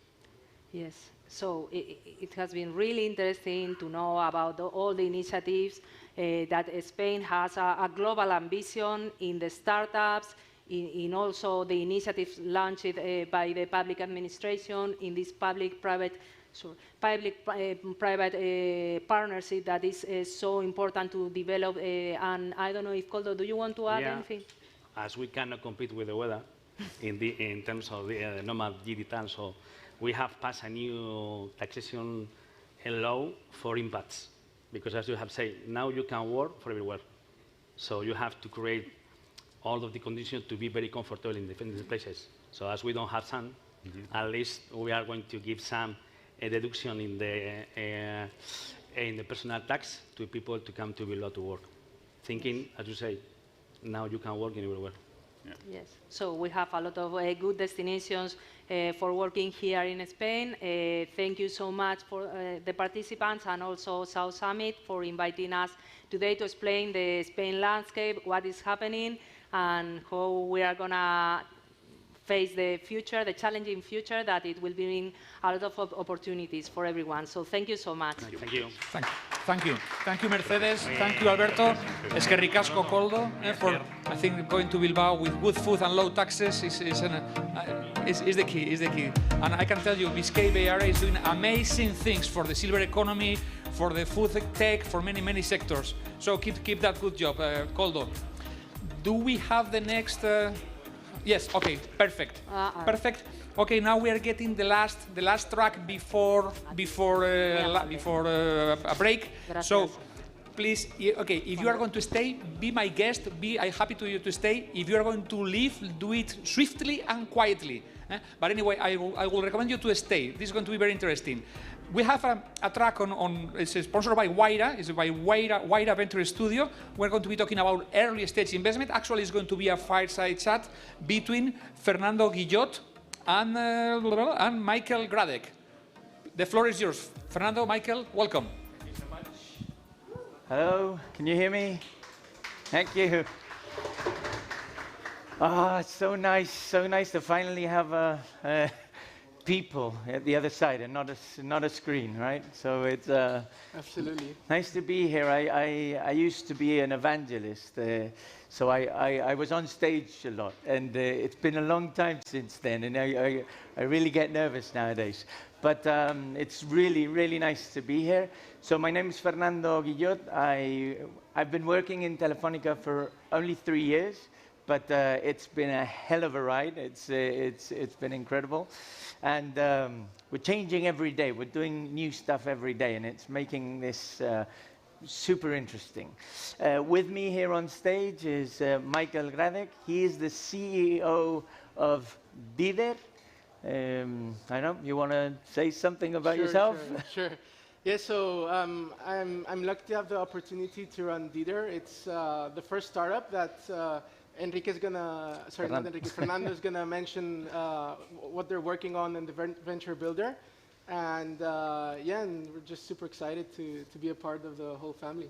Great. So yeah, Dider is the first startup that we created inside the Venture Builder or the Wayra Builder initiative. So before I go and start asking Michael some questions, I do want to tell you what we're working on in Wayra. So probably most of you know that in Wayra we had these thesis that was about fit first. So everything that was actually had some relation to what we do in Telefónica was a good investment for us. But we were leaving behind a big chunk of the world without exploring. So we decided to build two new vehicles. The first vehicle is called Wayra X, and I'm going to talk a little bit about what it is and what it does. And the second one is called Wayra Builder. So if you want to look, I don't have any slides to show you, but if you want to go and look, it's very easy. It's x.wayra.com or builder.wayra.com. So the first one, X. Why we started with X? So Wayra X has started just some months ago, not more or less at the same time as we were celebrating our 10th anniversary inside Wayra. And what we were trying to do, and as important this, is try and find and invest in disruptive startups in the B2C world, okay? And why was this? We wanted to get these startups and their products into our consumer clients. But there's an important thing to this. So apart from being B2C, important B2C, they have to be disruptive. They can be anywhere in the world. So this is new also in Wayra. So before in Wayra, we would only invest in those startups that were born in our footprint. And this, we can invest anywhere in the world, so that's great. It has a catch, so it is important that it's fully digital startups. And why is this? Because we really want these startups and their products to go worldwide in all of our client ecosystem. So that's WireX. We've already invested in 8 startups, and we're working on many more. So there is an action for you guys if you invest, if you want to share with us your portfolio or your deal flow. We are really delighted to work with you and invest in these type of startups. And the second part is Wayra Builder. So Wayra Builder, what we saw was there's a lot of innovation going on in Telefonica. So you all know Telefonica is a big company, a very complex one. And we were seeing that there's lots and lots of innovation going on. What does this mean? It means that everywhere around Telefonica, we are innovating, we're doing great products, we're creating patents, we're doing technology. But as we're a very complex company, sometimes we see that these products never reach externally. So what we thought was, okay, let's look around, let's see what we can find, and if it's interesting, let's make a startup out of this. So we did that, and so basically what we do is we do what I like to call internal evangelism. So we go around the house and we tell everyone what we do and try and open their drawers to see if they have anything inside. And once we find these things, what we do is we have a small prototyping group who allows us to quickly and agilely look into this technology or patents and see if it's worthwhile putting out in the market.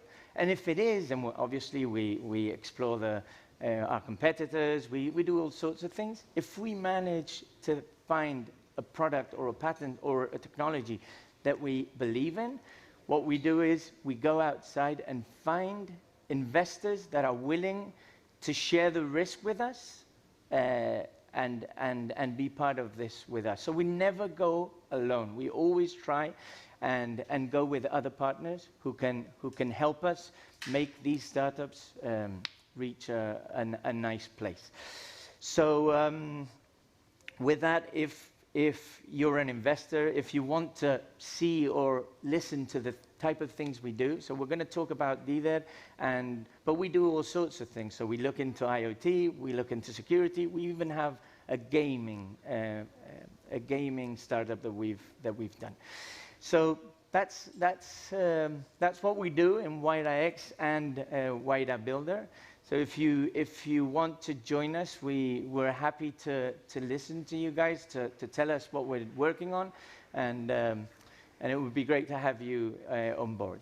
So now I don't want to talk any more about what we do in Telefonica, and I want a live case. And DDER is the first one we built. So we saw this technology that looked really nice, looked really promising, and we knew that it was going to die inside Telefonica if we didn't do something about it. So what we did was we tried to find the right team, we tried to find the right investment, and we launched DDER. So tell us briefly, what is DDER? Sure.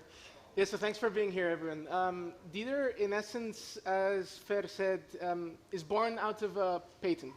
And that patent basically allows us to do digital signature over instant messaging platforms, right? And so, the potential of that is, what if enterprise customers especially could sell over WhatsApp, right? So there's so many companies that invest heavily in their user acquisition, in their landing pages, on their own apps, on many different things. But at the end of the day, especially enterprise companies, their user journeys are very fragmented and they're pretty broken. It's typically not a pleasant experience to buy something off of a big company, because they may have very complex processes to actually buy something off of them. And I'm speaking more about these companies that you have to typically phone to get something sorted, or you need to maybe go into the web, or then go into their app, or then maybe email or something. It's just like complex processes.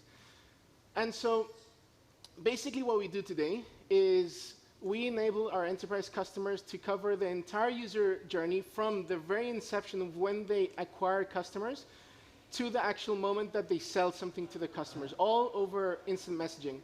Why instant messaging? It's because it's just so much more cost efficient and so much more effective in terms of converting users, right? So that's kind of where we specialize, and we use the patent. So when you talk about instant messaging, you're talking not only about WhatsApp, right? Exactly. So, okay. Yeah. So primarily in Spain, it's WhatsApp. it's WhatsApp, yeah. But we can connect to any instant messaging platform that has an API.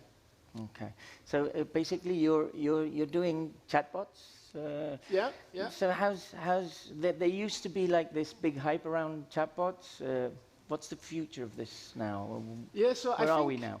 I think what happened, especially around 2015 and 16, there's a lot of hype about the AI in chatbots, right? That they'll be able to understand everything. And Google did this amazing demo about their, I think it's called Plex, where they actually found a barbershop or something, and they actually. And that's all fine, but only Google can do that, right? How do we make that technology more accessible to normal people? And then companies found that it's so hard to run AI chatbots because there is so much overhead in training them, right?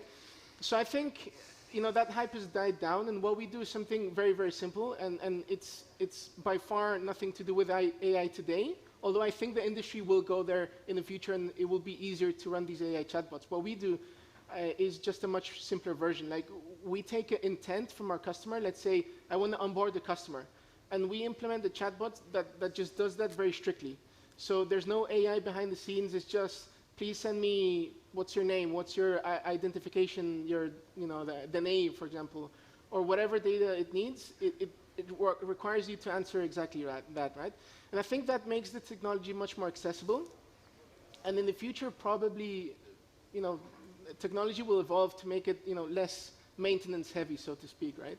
So where do you think the opportunities lie today, and obviously thinking a little in the future of this sector? Yeah, I think that today, even though there's a lot of hype some years ago, chatbots haven't really penetrated so deeply into the enterprise world.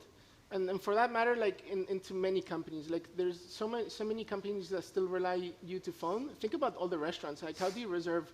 You can go to El Tenedor and all these things, but I typically at least phone restaurants, right?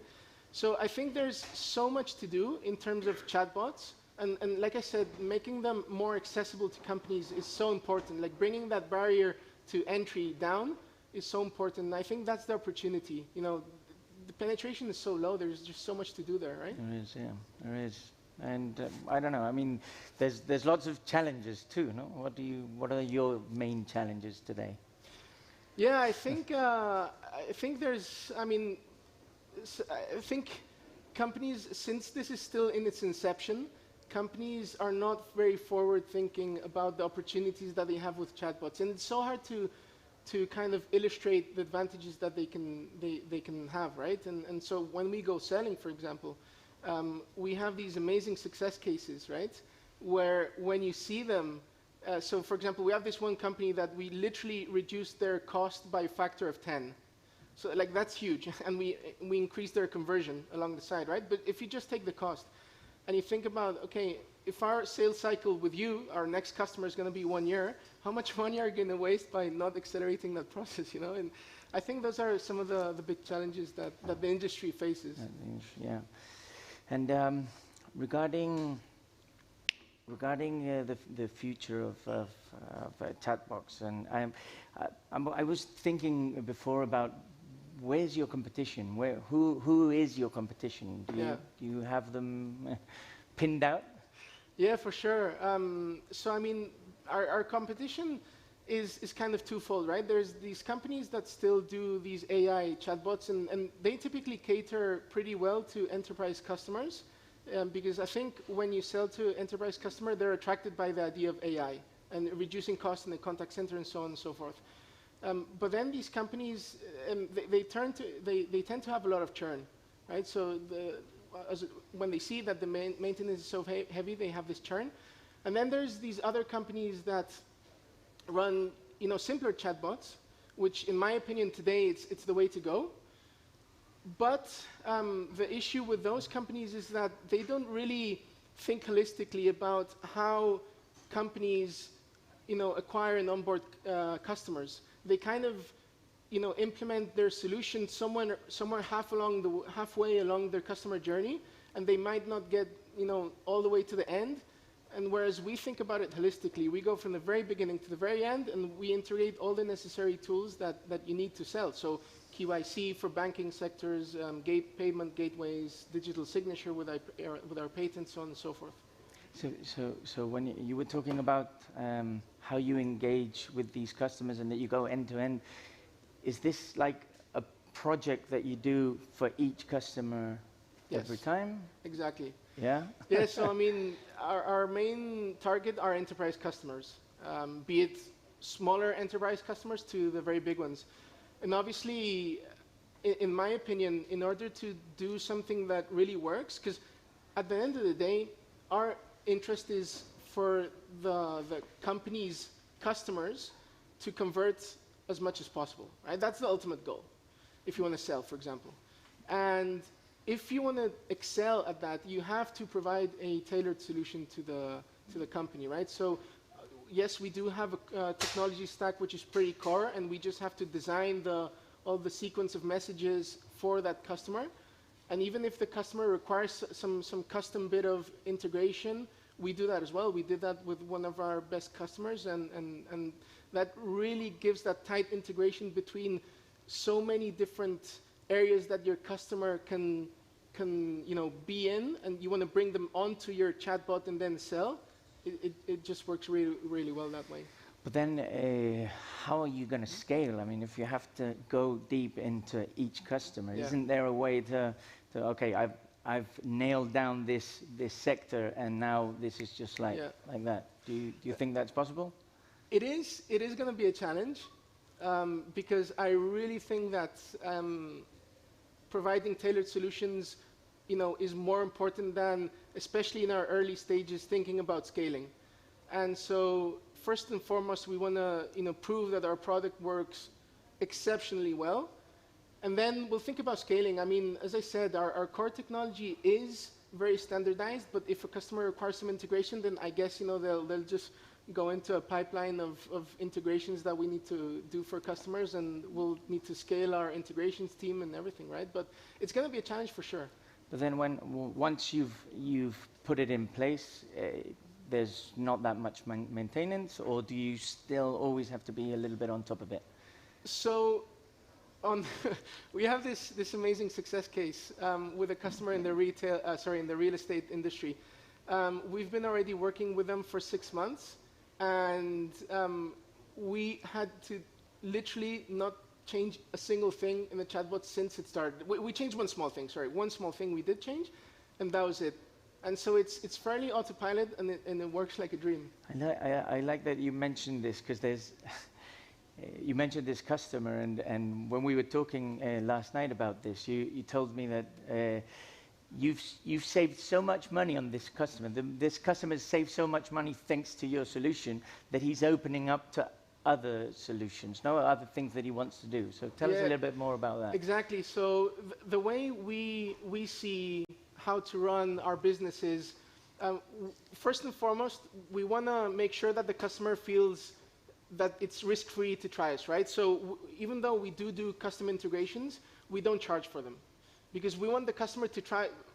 At the end of the day, the product speaks for itself. So why should we charge and provide the entry to barrier, and then have some kind of approval of budgets within the company and all that, which is not necessary. We just want to get off the ground as soon as possible. So we don't charge for integration. And then basically our business model is based on per transaction. The more we convert, each conversion costs X for the customer, and we charge basically per conversion. They've said that we reduce their cost by a factor of 10 with regards to their previous solution, and all of that money that they're saving, since they don't have a new budget within the company approved for different projects, although I'm sure that now they would be able to approve a budget because the project is just going so well. But regardless, they don't need that, because they're getting all of the savings that they had from our solution, and they're reinvesting in new use cases with us, right? So if today we have a very healthy MRR from this customer, I think by the end of the year we'll double that with the new use cases. That's really cool. That's really cool. So tell us a little bit more about what other use cases do you see in the Yeah, so actually, it was when I came here to South Summit, I started to speak with a bunch of insurance companies. And I think insurance companies is a very, very interesting opportunity because, again, they rely so much on user acquisition. And I think that, the potential that we're actually, testing out right now is, what if you could have people, click on your ads regardless of where they are, and instead of going onto a landing page, you take them directly onto WhatsApp, right? And you take them directly onto WhatsApp, and as soon as they send the first message, you already have their phone number, which is probably the most important, piece of information you want from a customer. Obviously, there's, privacy, consents, and everything, data protection involved, but, the super simplified vision is that. And I truly believe that we are going to work super heavily in working also in that direction to help customers make their customer acquisition much more efficient. You've talked about privacy. Oof, that is a big thing. I know at the beginning you said that you weren't only based on WhatsApp, but at least here in Spain, it's big, so it's where we are right now. Facebook doesn't have that much of a good press regarding privacy. How do you see this? How can this affect your business? Yeah, I mean, in my opinion, in my personal opinion, like there's an amazing opportunity for Facebook to monetize their platforms in a different way. I understand why they're not doing that, and that leads to all of these privacy concerns that I think are super legitimate. How it affects us, I mean, I'm not that concerned because ultimately, I'm speaking for Dieter right now. I'm not that concerned because ultimately, if people do decide that they're fed up with WhatsApp, with Facebook, with all, I mean, not the products, it's really their policies of treating data, they'll move on to another platform, and so will we, right? So that's kind of the core, I think, idea in my mind, but then you look at the data and people still use WhatsApp, right? Yeah, no. But this week, I mean, I think everyone's heard what happened this week. All the Facebook products came down. And I saw lots of friends going into Telegram. I've been in Telegram for some years now, and I saw lots of friends joining in very fast. How fast do you think you can switch from one platform to another if your customers start asking for that? I think it's fairly quickly. I mean, it's a matter maybe of months, one or 2 months, just aligning everything with the customer and just, onboarding new flows on different platforms. And as people migrate to the platforms, we'll be ready to receive them. Okay, so hopefully we'll see that. So I don't want you to talk about the patent. That was what originated this startup in the beginning. I don't want you to go deep in that because I think it's something that we would stay here for a long time. Yeah. But I do want to tell us what you think the future of Dieter will be and how you're going to make use of this patent. Yeah, for sure. So there's so many different opportunities for us in this space, right?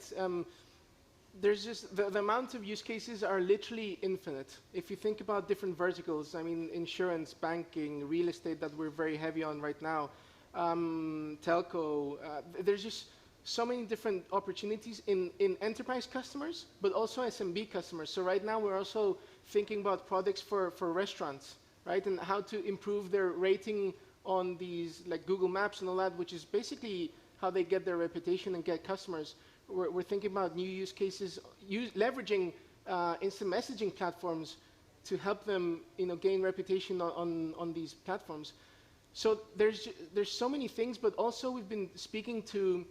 This is super interesting. We've been speaking to a huge logistics company based in Europe, but they operate all over the world, and they have a really interesting B2B use case, which I would even say it touches on IoT more than messaging, because what they have huge costs in infrastructure to kind of track their supply chain, and we kind of, I'd say naively pitched to them, why don't you do that with a cell phone instead of having these specialized PDA scanners and just send the scanning results all encrypted and everything over WhatsApp and WhatsApp or whatever messenger, right? and you could kind of track your supply chain by receiving these messages instead of over the normal internet, over WhatsApp. Why WhatsApp? Because in many remote areas, there's not, especially in some countries, there's not a lot of 3G, 4G, and let alone 5G coverage. So these apps don't really work super well, but if you can queue that message on an instant messaging platform, then when you connect to some Wi-Fi or whatever, we'll see that it was queued at that timestamp, and we'll be able to track everything, right? So possibilities are endless, and I think that Dieter could be a player in the IoT space in the future. Oh, great. That's good to hear. Well, we are running out of time, but I did want to ask you one last question. So, are you thinking of opening up to new investors? Are you going to put yourself out there? For sure. Yeah, so I think that early next year, probably first quarter, we'll be raising a financing round. All and right. so, not right now, we see that our product has a lot of traction in certain verticals, and we're kind of, just making sure that we find that traction in other verticals as well before looking for a financing round. And so I'm pretty confident that we'll reach our MRR goals by the end of the year, and then next year, January, February, we'll be searching for financing. So. Great. So there you have. If you're looking into this space and you think it can be interesting, we'll probably be trying to lift around next year. That's all we have for today. I do wanna. I already told you the URLs where you can find us. So it's x.wida.com or builder.wida.com. Anyway, if you want to invest in startups from technology that is currently in Telefonica and that we're going to put out in the market. So there is one important thing that I didn't say before, is that when we build these startups, we never go alone. I already said that, but we always look for talent outside of Telefonica that can allow us to reach further. And we have an incredible team with Dieter. Really happy how they're growing, and we'll see great things out of them. So from my side, I think we have run out of time, but if you want to talk to us, we'll be around for some time. Okay? Thank you very much. Thank you so much. Hi. Thanks. Thank you, Michael. Thank you, Fernando, for these insights and these views on this early seed financing. Okay, it's time to make a break. We are going to take a break. We will be back at 1 o'clock. 1 o'clock, so we can take a biological stop. Anyway, I hope you are enjoying this last stretch of South Summit, day 3 at Growth Stage. See you now.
Hola, hola, hola.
Good morning, good afternoon. Welcome back to the growth stage in the last stretch of South Summit 2021. We are in the growth stage. This is the stage where we talk about money, we talk about investments, where money finds ideas, where investors find entrepreneurs, and we get these inspirational talks. So now in this final stretch, we have this talk about the future of impact investing in European Union. And I can see that the moderator and the panelists are already ready with the mics. So please put your hands together to welcome the moderator, Lara Viada, Investment Director of CREAS Spain. Lara, the stage is yours. Thank you. Thank you. It's a pleasure to be here with you today. And I have the pleasure to have one of the key impact investors in Europe. So they're really inspirational, all their track record, what they've been doing for the last years. So I'm going to start introducing them. First of all, we have Stephanie, who's head of impact at Atypical. Stephanie comes from Bridges. Let me introduce you as you deserve. She was head of impact at Bridges. As I was saying, Impact is one of the UK's key impact investors in Europe. He's been a pioneer in the sector from the beginning. She was also one of the ones that launched the Impact Management Project, which is a really interesting initiative to make impact management and impact measurement transversal globally. And now recently she's joined Atypical to launch, you can say it better, a sustainable alternatives platform across Europe. Exactly. So thank you. Welcome, Stephanie. It's a pleasure to have you here tonight. Nicola, please join the stage too. Nicola is investment junior partner at Ultra Ventures. Welcome, Nicola. Welcome. Ultra is also a pioneer in impact investing in Europe. They were the pioneer fund in Italy, and they are still leading the way in the Italian ecosystem. He began his career in investment fund in real estate, and was also involved in Rocket Internet, in the Rocket Internet startup. He's joined Ultra for now some years. I won't say how many, but he's been leading the way. He's invested already in 10 impact companies and is part of the board of 5 companies. So I'm sure he'll be able to give us a great overview of the sector and where it's heading. Glad to be here. Welcome. Next we have Marion. Marion is Impact Investment Manager at Quadia. Welcome, Marion. Quadia is a fund based in Europe and has a very interesting fund specialized in sustainable agriculture and food, as well as circular economy throughout Europe and the US.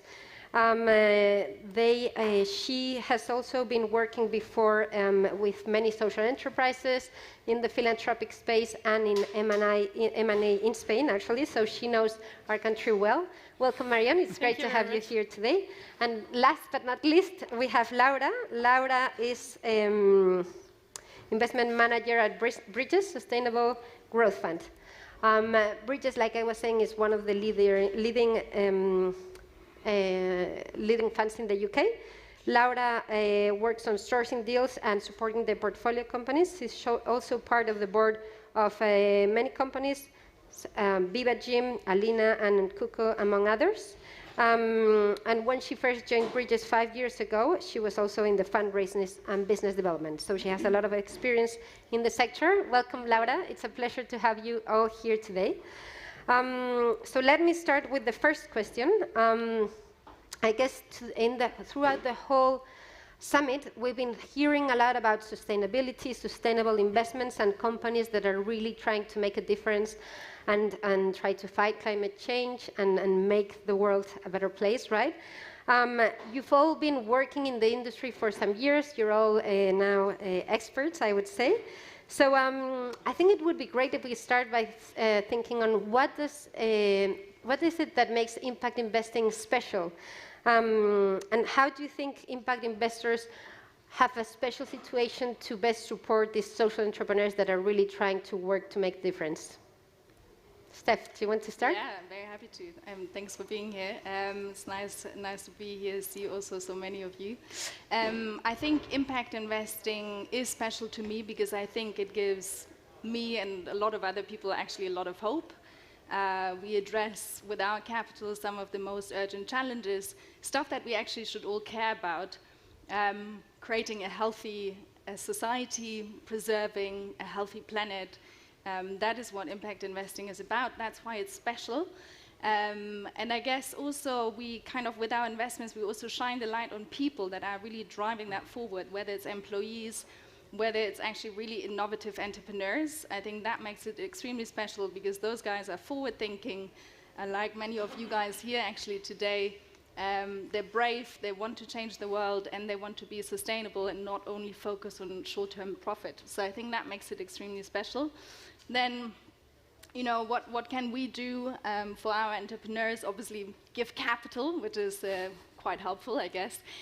But more importantly, I think kind of help them tell these stories, right? How do you tell that you're not only about profit, but also about purpose? The way to measure it, as well as kind of really using ESG and impact as a value creation lever in order to be sustainable long term. I think that's what makes it special, and that's our role as impact investors. Thank you, Stephanie. I'll go on. Do you want to? Well, special in general, I actually don't know. I can tell you why it's special to me again. I think it's fun because the fields that we are investing in and we are studying, analyzing are, I mean, to me, the best ones. So studying healthcare, the way to disrupt healthcare or elderly care or sustainability in terms of energy, waste management, it's much funnier than dealing with marketplaces and food delivery. But that's my opinion, so don't take it bad. And in terms of helping the entrepreneurs, I think it's still a young market, actually growing, but it's still a young market. So the right approach, again, to me, is to be co-entrepreneurial with our entrepreneur and help them develop those companies, not just helping them with the finance, which also bring additionality because we bring money where money shouldn't, I mean, the money usually the money don't go there, but also we need to bring structure, professionalism, and work with them and make them feel that we are backing them and we are taking the same risk as they are taking and being actually next to them in the decision. And that's, I think, the only way the sector can grow and thrive. Yeah, maybe to add on to Stephanie's point on people, I think what makes impact investing special is also intention, the intention of people, intention of investors. As you said, we are not just looking for financial returns, or short-term financial returns. We have the intention to support and contribute to the transformation of the economy, the system. So that's really the intention. I think impact investors are also sharing with impact entrepreneurs and the view and the vision on what's value, what's value for us. Like we, for example, at Quadia, we really are, and I think we share that all of us. We really try to support companies to create more economic, environmental, and social value. And that's a business model we are supporting and investing in. I think that's really the difference with investments in general. Mm-hmm. Thank you, Marion. I'll come to you, Laura, now. So I think we're at a fascinating point in the impact investing industry. We're all obviously passionate about what we do. I think we all have the feeling that it's you're on those early stages of an industry where it's being built, where you can actually make a difference, where you can actually help shape it. But it's also true that the impact investing industry has also grown really exponentially in the last years. At least I started myself 12 years ago, and I've seen how the industry evolved, and I've also changed from the US to Latin America to Europe, so it's very different also how it is in different markets. But I do think that we all share that we're at a point where it's starting to be more mature and reaching a different point, right? So actually, in case you know, the impact industry, it was estimated last year that it's around 700 billion, and it grew almost by 50% from the precedent year, right? So So it is growing quite rapidly. So Laura, I wanted to ask you, where do you think the industry is now in terms of maturity? What are the challenges? Where do you think it's going? Where do you think yes, give us a bit of an idea of the industry. Yeah, absolutely. I think it's quite a difficult question because it really depends which group of people you're speaking with. So obviously in this group, not to say we're an echo chamber, but obviously we're all here for a reason and we're all supportive of impact investing and sustainability as a concept. So kind of half the time I feel like we already have reached that tipping point and this is mainstream and that's great. And then as soon as I sort of speak to maybe former colleagues that work in the more traditional private equity or investment banking world, it still does, unfortunately, not to be too cynical, have a bit of a rep of being warm and fuzzy, but maybe not rigorous and able to generate financial returns in the same way that traditional investing or private equity can. So I think that is frustrating because there is a huge amount of good intention and growing recognition of the role that impact investing plays, but probably to kind of really move that dial, for me, it kind of comes down to standardization and shared definitions so that people can, which is a lot of the work actually Steph did in the point of the impact management project, so that in the same way that we have generally understood accounting principles, for example, impact is understood in the same way. And it comes back to the measurement, the outcomes, again, in the same way we would look at financial metrics, but also just really getting, again, to Steph's point, getting those stories out there that there isn't necessarily a trade-off between, creating positive social and environmental outcomes and generating a strong financial return. That really has to be understood for this to become fully mainstream, I think. Mm-hmm. Do you want to join Lara on your views on the sector? Yes, I mean, that's a good view, and I agree on the storytelling, because there is still, in my opinion, a lot of confusion about impact investing. I agree it's growing, but there is still a lot of confusion about ESG, which is mainly now seen as a compliance by investors, SDGs, impact, and this confusion is among people, among investors, but also among institutional investors, which makes a bit more difficult to fundraise for an impact fund. So that's what we are seeing as this might be market specific in Italy, but what we are seeing is that institutional investors, like the traditional pension funds, they still don't know what product we are, no? So they know what's a private equity fund, they know what's a VC fund, but our products are a bit still not so known. And that's on the negative side. On the positive side, it is growing. I agree. We see more and more VC and private equity funds raising as impact funds. I think 2 weeks ago there is a huge private equity funds in the Nordics created, and they fundraised 900 million as an impact private equity fund. It was the ex-founder of Equity, which is a huge private equity fund, who launched this fund, which is basically crafted on impact. And this is giving a lot of resonance to the sector, and I hope this is gonna give also to us and to our funds, to our reality, a boost in the future, because I mean we need money to make what we want to make, no? So we need not a lot of money, but yeah, the more the better. So yeah. Of course.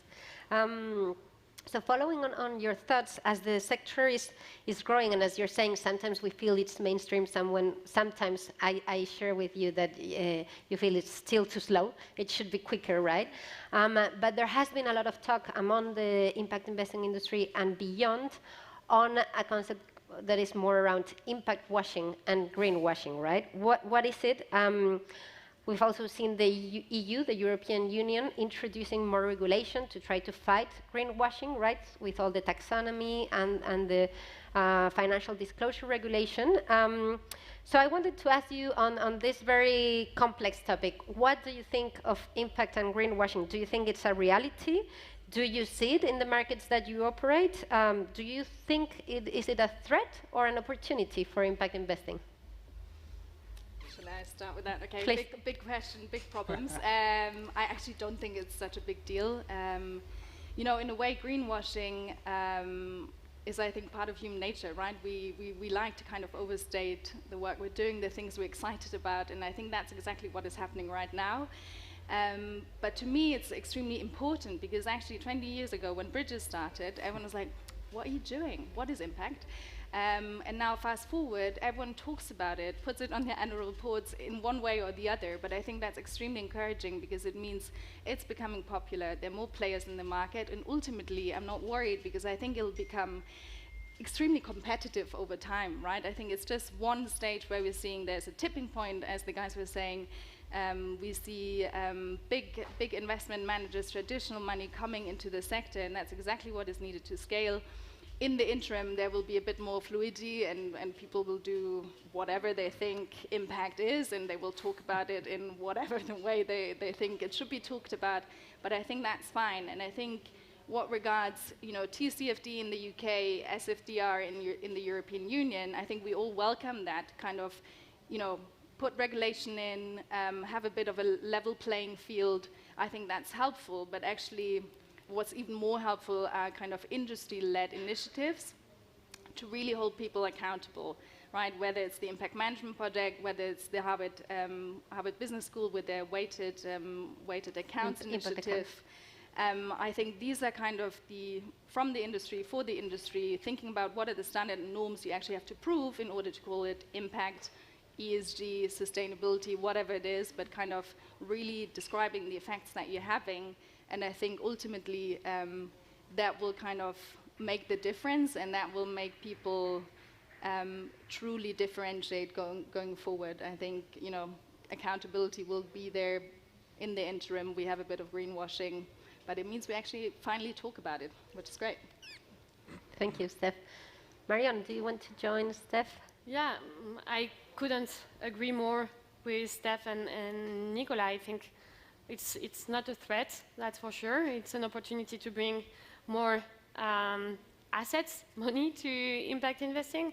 You reminded us the data, but asset under management in impact investing is less than 1% of total asset under management in the world. So we still have work to do to attract more funds and more investors to impact investing. So yes, that's great. We are talking about it, and then it goes back to what I was saying: the intention of people doing impact investing, and also of companies. And I really think authenticity will be the key for impact companies to differentiate themselves on their own market, but that's also a way and the key for me for impact investors to really differentiate themselves and ourselves.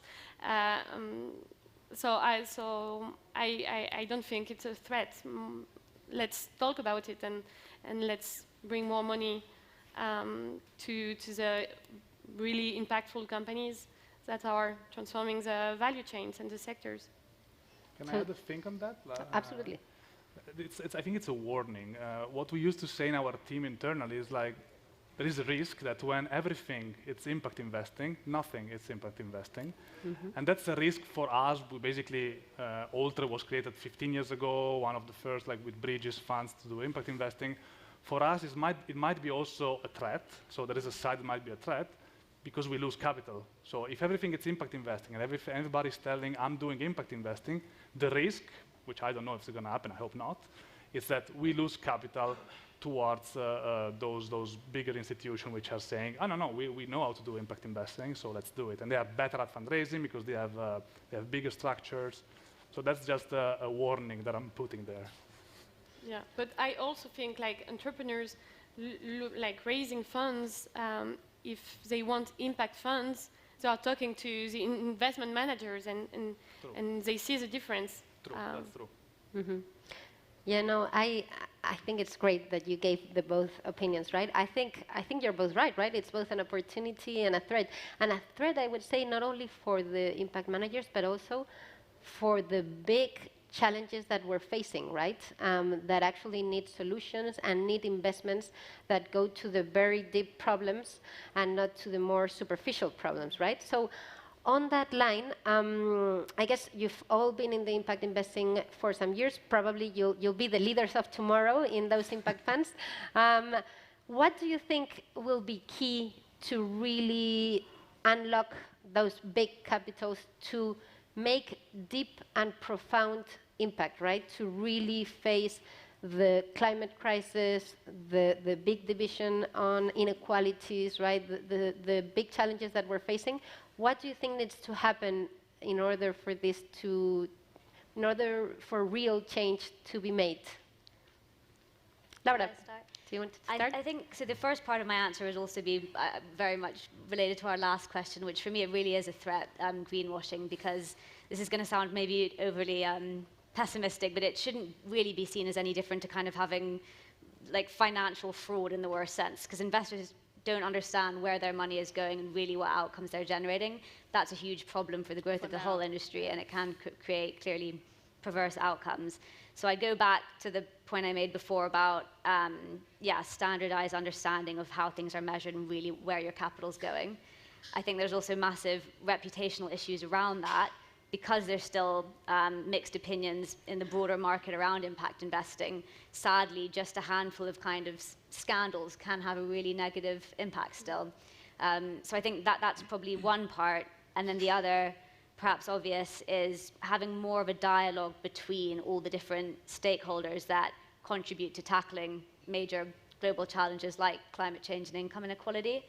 And I think there are a lot of organizations and a lot of forums and things like this that try to marry up government, charities, private sector, capital, and how can they work together. But it feels to me like that's still it's just very disparate. They're not all joined up. I realize that's a huge job, but for me that would probably be the single biggest unblocker if there was a kind of better forum for those parties working together on kind of a thematic or challenge-based approach. Yeah, if I can. Of course, please. I fully agree with Laura, because I think the only way to really make impact is to join efforts, innovators, investors, large corporations and governments. We can finance small, impactful startups or SMEs. We can keep investing our relatively small funds in comparison with the rest of the industry, and do things well. But if large corporations, if large funds keep financing damaging activities in terms of environment and social issues, like all the small efforts will be destroyed. So we need regulations, we need to change also maybe accounting methodology to really make the vision of what's value, what's positive value, and value added impactful. We need to change this international vision, and it seems boring to change accounting rules, but I really think that's where we can really make a true impact. So joint efforts from the public and the private sector, for me, that's the only actually leverage to really make impact. See, we cannot leave out of the equation the state and the government, because we can do a little impact, I think, on all those problems that you mentioned. Without governments and a big structural change within government, within state, there's little we can do. I mean, not to be cynical, but it's, in my opinion, the only way. And about standardization that Lara was mentioning, I think it's important as well, because investors now, in terms of capital, because the more capital you have, the more impact you can make. Again, you can invest in small companies, but also on big companies making impact, which is, you need more capital. And to attract those investors, you need a standardization, because the investors now are looking for returns. Institutional investors, which is normal. I'm also looking for returns. But if you give them standardization in the measure of impact, they can balance it. They can not that we have lower returns than usual funds, because this is I think it's a legend. Because they always say, you don't have the similar returns at the traditional investment, which is not true. First, what's the normal returns? Nobody knows. Double-digit returns. I can have double-digit returns. If there are institutional investors here or connected, contact us, because we can have double-digit returns. So standardization is important because you need to attract capital. Making higher returns and standardize the impact measurement. It's very interesting what you're saying. Maybe going to the triple, instead of only risk return, introducing risk return impact, right? Exactly. And then measuring what is the ideal risk return impact combination can be very key. Please, Steph. Yeah, we'll get there. I mean, people will be held accountable for that. That's how it will, the whole industry will differentiate itself once we are out of this kind of impact washing transition economy model. I think apart from the state, actually all of us can actually do something about it. Across the investment value chain, we need to keep asking the difficult questions, the uncomfortable ones. Whether you're a consumer, ask where your product is coming from. Whether you're an employee, ask where your pension is going and where it's invested. As an entrepreneur, think about, can you be short-term or can you actually make it long-term sustainable returns? And likewise, as investors, I mean, we just need to all get better at asking these difficult questions across the investment value chain of, what are you giving me for the pound of money or the dollar or the euro I'm investing in? Because we have all proven now in the last 20, 25 years that impact and financial returns can happen and that there's a spectrum of capital for all the different financial products. We have a surge of interesting products coming our way. There's a surge of capital coming our way. So let's ask these questions because we all can do something about it. Mm-hmm. I really like. I could ask you 100 questions, but I don't want to miss the opportunity to maybe throw it back to the audience in case anyone wants to ask any question. Please. What are the main standards or frameworks that you were using to measure the impact? Steph, I can speak about this. You have the expert here. There are obviously multiple frameworks and standards to use depending whether you are a business, an investment manager, an investor. I think from personal cause, we've started in 2016 a project called the Impact Management Project, bringing together 10,000 plus practitioners in the industry across the investment value chain to actually design standard and norms so that we don't just sit around the table and one says, I'm an ESG investor, the next one is like, well, sorry, I'm doing only sustainability, and the next one, I'm a responsibility investor. And kind of working on the standard and norms of really describing what is the effect that you're having, whether it's negative or positive on people and planet, and as an investor, what is your contribution? To me, I think that Impact Management Project has kind of united quite a lot of people, has brought quite a lot of standards and ways to think about structuring your answers around impact. And ultimately is now being rolled out, working, not only with impact institutions and kind of big organizations, whether it's the GRI, the United Nations, but also everyone in the financial industry. So the IFRS, they're looking at it, the CFA. So it's now working kind of cross-sector, cross-industry as it should be because it's not a separate asset class. So I think that's one to highlight. Then there's Harvard, obviously, with their impact-weighted accounts initiative. There are very many. I think there is a framework for depending on what you're trying to do, what you're trying to prove. I think it's just understanding the use case for each of them. Mm-hmm. Someone wants to... We only have 3 minutes, so maybe I'll take the advantage to do a small closing. I'm really thankful for all your views. I think it's been great to hear your experience and also see how there's many subjects that are still to be defined, right? I think I do agree with you that we're sort of... we can make the impact revolution, right? That's at least the dream that I've always had. And I really like what you said, Steph, because it's something that I also believe, right? That we all need to it's a change of mindset, right? We just need to be conscious that we all can make a difference in every single day, in every single decision that we make, right? Obviously, in whatever we are consuming, which is a trend that we're starting to see, but don't forget also where your money is going, right? Because people don't feel it, but they have money in the bank, they have pension funds, and that money is going places. And if you want to be coherent, I think there's more and more options to really try to align where your money is going, where you're consuming, investing, and your savings, and try to really make a difference with that money, right? Because I think we all agree that we're facing really important challenges. Deep change needs to be made in order to really be able to tackle these global challenges, and we need to work together in order to really make a difference, right? So it's really been a pleasure to be here with you all today, and obviously happy to answer any question we will all be around. Thank you very much. Thank you very much.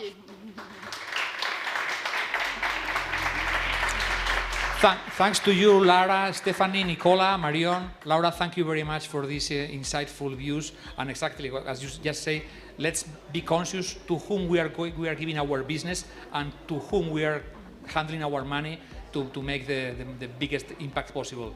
I mean, we're 8 billion people in the world. That if we all take the good decisions, we will make an impact. Thank you very much. Thank you. Bye-bye. It's a pleasure. Well, now we are getting to the last but not the least panel, the last session of this growth stage before lunch. So as I like to say, if you are going to stay, you are most welcome. Be my guest.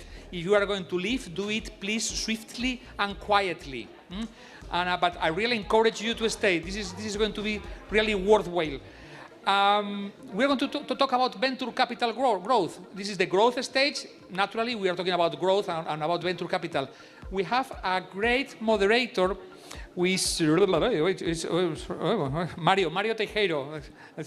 I'm getting mixed with everything. Mario Tejero, director of Start Me Up Deloitte Spain. And we have a bunch of good panelists. I know Laura, welcome Laura, all the way from the States and the whole crew. So the floor is yours, and let's make this last 30 minutes worthwhile. Thank you.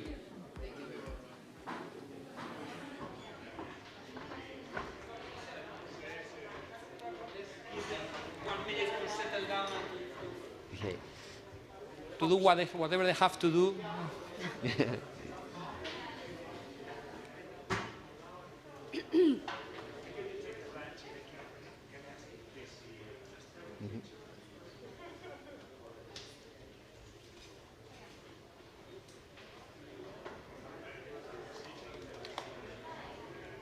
Bueno, pues eso, que nos damos estamos ahora en la calle Alcalá, sobre la vecina que vea, a la derecha vea, a la izquierda, estamos haciendo muchísimo en sí, decimos que estamos haciendo muchísimo en sí, muchísimo en sí, tenemos 90 compañías en sí, 90,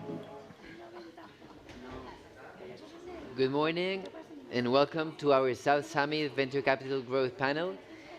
Thank you very much for joining us physically, and thank you to all those who are listening or watching us through the South Summit platform.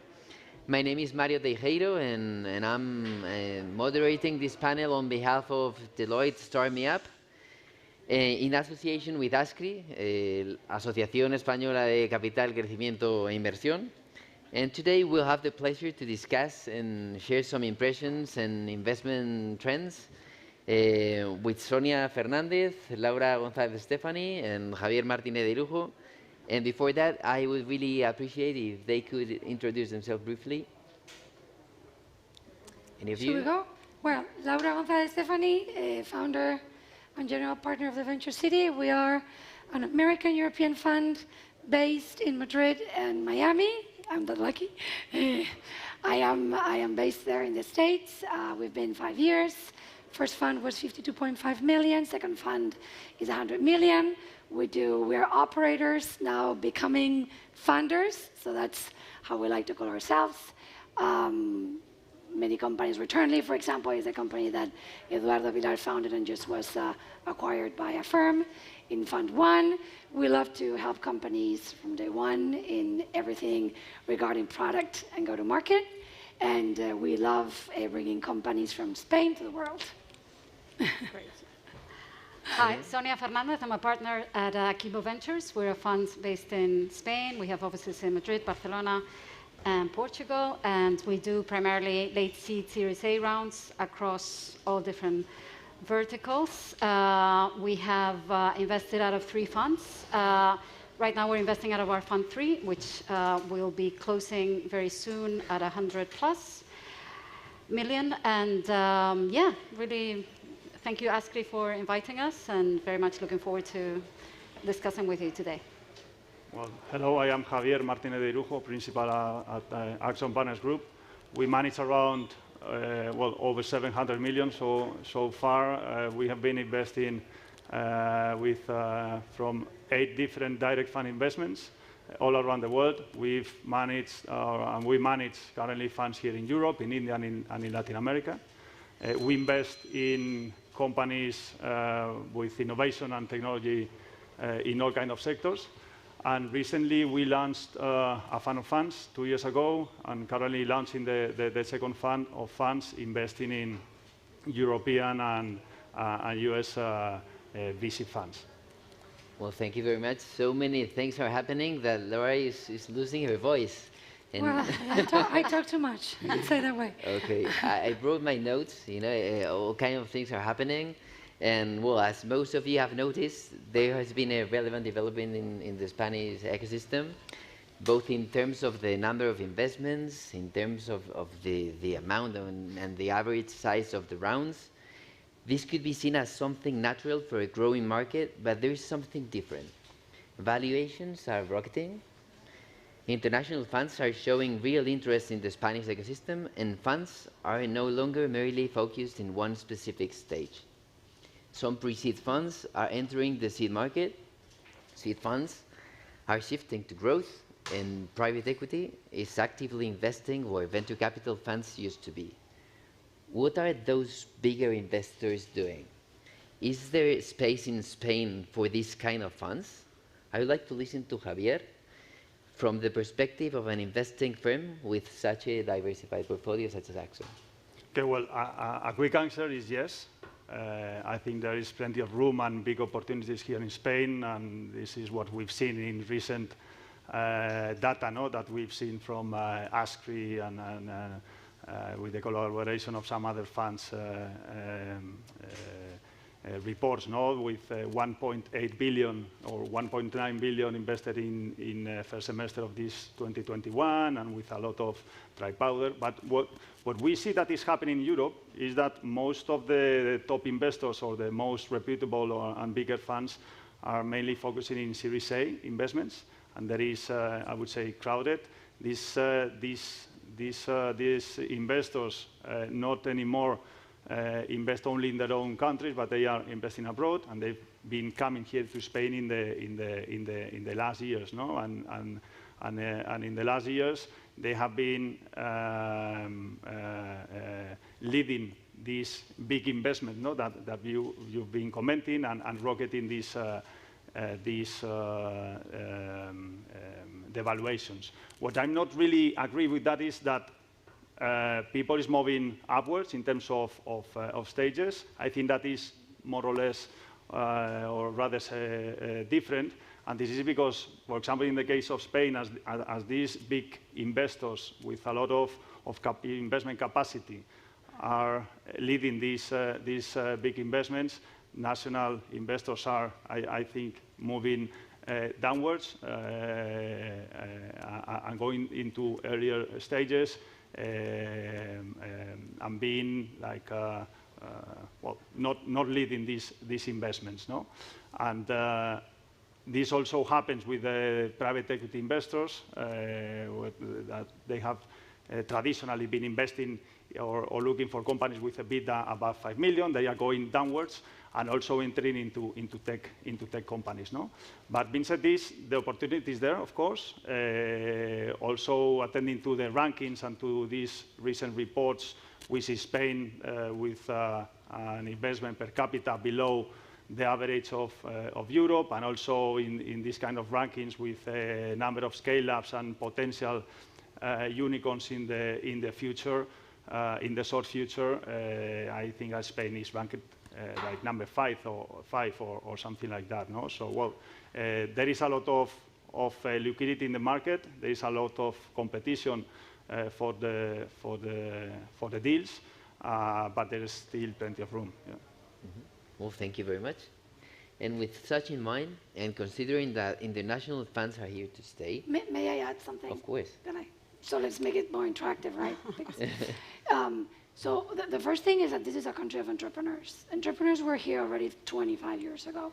I built my first company in 1999. I failed miserably, I have to say, but I did that. The problem is that the capital is not realizing that we have that talent in the country. So it's not that there are entrepreneurs now that we didn't have before. They did. They are here. but they had to fundraise outside of Spain because nobody in Spain would give them the capital. So I think that is something to remark, because the same way with the funds, these guys have been here for so long, and it was very hard to fundraise years ago, right? Because it was a new asset. Yeah, I think also if founders realize that capital is there and they will be able to fund, I think they take more risks and they're more ambitious. Yes. If you don't think that you're going to be able to raise the next round, or it's going to take you a long time, then you're more cautious with the capital. I think the circle is not good, versus maybe in other markets where you know that if you do well, if the metrics are there, you're going to have capital to back you up, then you become more ambitious with the project. So I think that's a little bit what's happening now, that capital is there. So founders are more ambitious because they know that, you know, if they do well, they will get the money. So I think that's You're right. a change. Yeah. Don't you think that, you know, the market is shifting, everything is changing? I would like to know your opinion, Sonia, about what Kibo has just announced, you know, like transferring the remainder of its Fund 1 to a continuity or a fund? Continuation fund, yeah. So for us, as general partners of a fund, we also see ourselves as a startup. We raise money, but we're only as good as our ability to continue to raise money. And for us to be able to raise money, we need to give the money back to our initial LPs or investors. And what you will see in this asset class that we call venture is that it's a long-term investment for people that back funds like Venture City or Kibo Ventures. It's going to take them a while to get their money back. And sometimes the way that these investors get their money back is for other funds, bigger funds, to be able to buy those positions in the fund and give them liquidity, and then continue to manage the assets that that remain in that fund as portfolio companies. The reality is that so far this has not been the case because, one, I think international funds didn't see Spain as to be honest, as an attractive enough market, and attractive because of the underlying assets that we would have in the portfolio. They would look at the portfolio and see, well, maybe not that interesting. And also the size. Some of these big international funds, if it's not big enough, they're not going to do a transaction for, you know, a few million.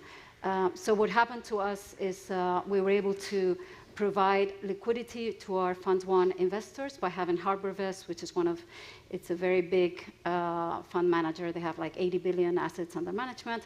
They took that stake. We are still managing the companies in their portfolio as a management company. But we have provided liquidity to those investors, which is very good because they get their money back, their cash in hand, and then that allows them to continue, hopefully, to invest in the asset class. So it's provides light at the end of the tunnel for the people who first invested in funds like us. I don't know, Laura, if you want to... No, I agree with that. I think that one of the things that I see in the United States is that fund managers are seen as entrepreneurs, as the entrepreneurs of the startups, because at the end of the day, you need to build a team, you need to fundraise, you need to report on your numbers, you need to give the money back. I mean, it's the same thing. And I am happy to see that now all over Europe, this mentality is landing so that everybody understands that we're just one team, one dream, and not just, hey, you're here, I'm giving you the money, I'm there, I'm building, you don't tell me anything about my day-to-day operation. So I'm happy to see that finally everything is shifting. No, and what Sonia was saying about the size of the investments and the rounds and so on and the funds, that is, I think, the natural evolution of what you were saying at the beginning. No, entrepreneurs have been here for very long time, but now they have, thanks to this evolution, they have the money, they have the tools, the ecosystem, and now things make each time bigger and bigger. No, and that's the natural evolution for this kind of funds now entering into Spain and making possible to do this kind of transactions. No? Mm. It's interesting to see how the ecosystem is getting more mature, you know, and things like the ones you were saying, you know, like bringing liquidity to an illiquid market is something out of the box. I mean, most of the investors were saying, okay, I don't dare to invest in this kind of investments because I don't know when I'm going to get the money back. So that's very interesting. Do you think other funds are going to replicate what you're doing? I think it's also, at the end of the day, I have to say, I think the more sophisticated investors in venture capital, they understand that this is a long-term investment. And I guess, maybe some will have the appetite to make their investment liquid. And then if we have the ability to attract secondary market transactions, that's great. But I think for the more sophisticated investors, it's more interesting to stay in the investment, because if you think about it, a secondary guy is going to come in, take the position. They also come in because I think they're going to make a return. So I think for the first backers of the fund, they've taken the whole risk of really funding the companies when they were nothing, and now that they're very close to exiting, it's worthwhile staying and seeing all the upside remain in with the original LPs. But the fact that, and sometimes different investors have different targets and objectives. Sometimes liquidity is a necessity because they need it for something else. So the fact that there's optionality is a good thing, but that doesn't mean that needs to be the outcome for every fund. I don't think so. Okay, it's an option. No, yeah. It's interesting. And well, apart from this, and getting back to capital growth investing, we're seeing, and we read the newspapers and we see all kind of alliances and partnerships, like the one who has been announced by Telefónica and KFAN, or the one that was previously announced by Seaya and Qatar Innovation to co-invest internationally. From your perspective, Laura, you have created a venture capital which is international from the beginning. It's called the Venture City. It's really interesting. I really invite you to take a look at what they've done already. And what do you think about these kind of alliances? Do you think it's needed and necessary for the Spanish ecosystem to keep growing and to keep those investments and startups within Spain or within Europe? So I think there's two thoughts there. So the first one is, the moment the Spanish entrepreneurs exit, they normally invest part of their exit into other funds. So when they are invested by American funds, and just example, Eduardo Vilar with Returnly, he just exited his company and he's investing back like crazy in Spanish entrepreneurs. What happens? The American investors that invested in Edu, Craft Ventures, and others, they are investing whatever Edu wants to invest, right? So all of these amazing entrepreneurs that already made it are building a brand about what's going on in Spain. This is why in the last few years, we have seen so much attraction from Kleiner Perkins and so many other big funds that understand Spain from the perspective of the Spanish entrepreneurs. I think that's one thing. When I was in Silicon Valley myself, I was an operator in my old life at Facebook. When I was there, I was realizing the talent and the potential of Spain, but I understood that the Americans didn't understand Spain. And I did, because I was right in the middle. So I said, why just investing in one country? Why couldn't we just, there's no zip codes, there's no limits, Why don't we just build something there and we can invest globally? And that's how we did it. And I think that what Telefónica is doing with KFAN and what Bea with Seaya is doing with Cate is just amazing. And it's just to really boost, the space in the years to come. So I'm very, very, very inspired by those deals. You're really a hybrid breed, like doing things differently. And well, you haven't seen her this morning. She was like, okay, I love Silicon Valley, but Miami is on fire. You should go there. So I don't know if you mean the beach or the investment. Yes, Miami, Madrid is the best connection. Really interesting. Thank you very much. And well, now even the capital growth, we see that it's getting more mature, and we're seeing that vehicles which are bigger or which are ruled by the government, they're investing in capital growth. We are seeing Next Generation Recovery Fund. We're seeing the recently announced Next Tech Fund. How do you see that type of investors coming into your playground? Is it for me or? All of you. Okay. So, If you leave me, I can speak like I for know, 3 Laura. hours. The answer is it was about time that that was happening. How can it be that there are so many sovereign funds in so many countries, the UK, in Ireland, in Germany, in so many places, even in Eastern Europe, and we didn't have our own fund to support entrepreneurs and fund of funds. Our own fund of funds. It is on a matching basis, which I think is great for us. So I sit on the board of the European Commission in a fund of 10 billion euro, and I guess that I'm there because I'm kind of like seeing what's going on outside Europe. And it was amazing how fast, after we launched this 10 billion fund, how fast Spain launched the 2 billion fund. Honestly, I can criticize a lot the government in many ways, but in that way, we need to make it happen right now, but they were the first country in the European Union to make it happen. So for me, it's exactly where it needs to be, and we are late to the game, so we better run and ramp up.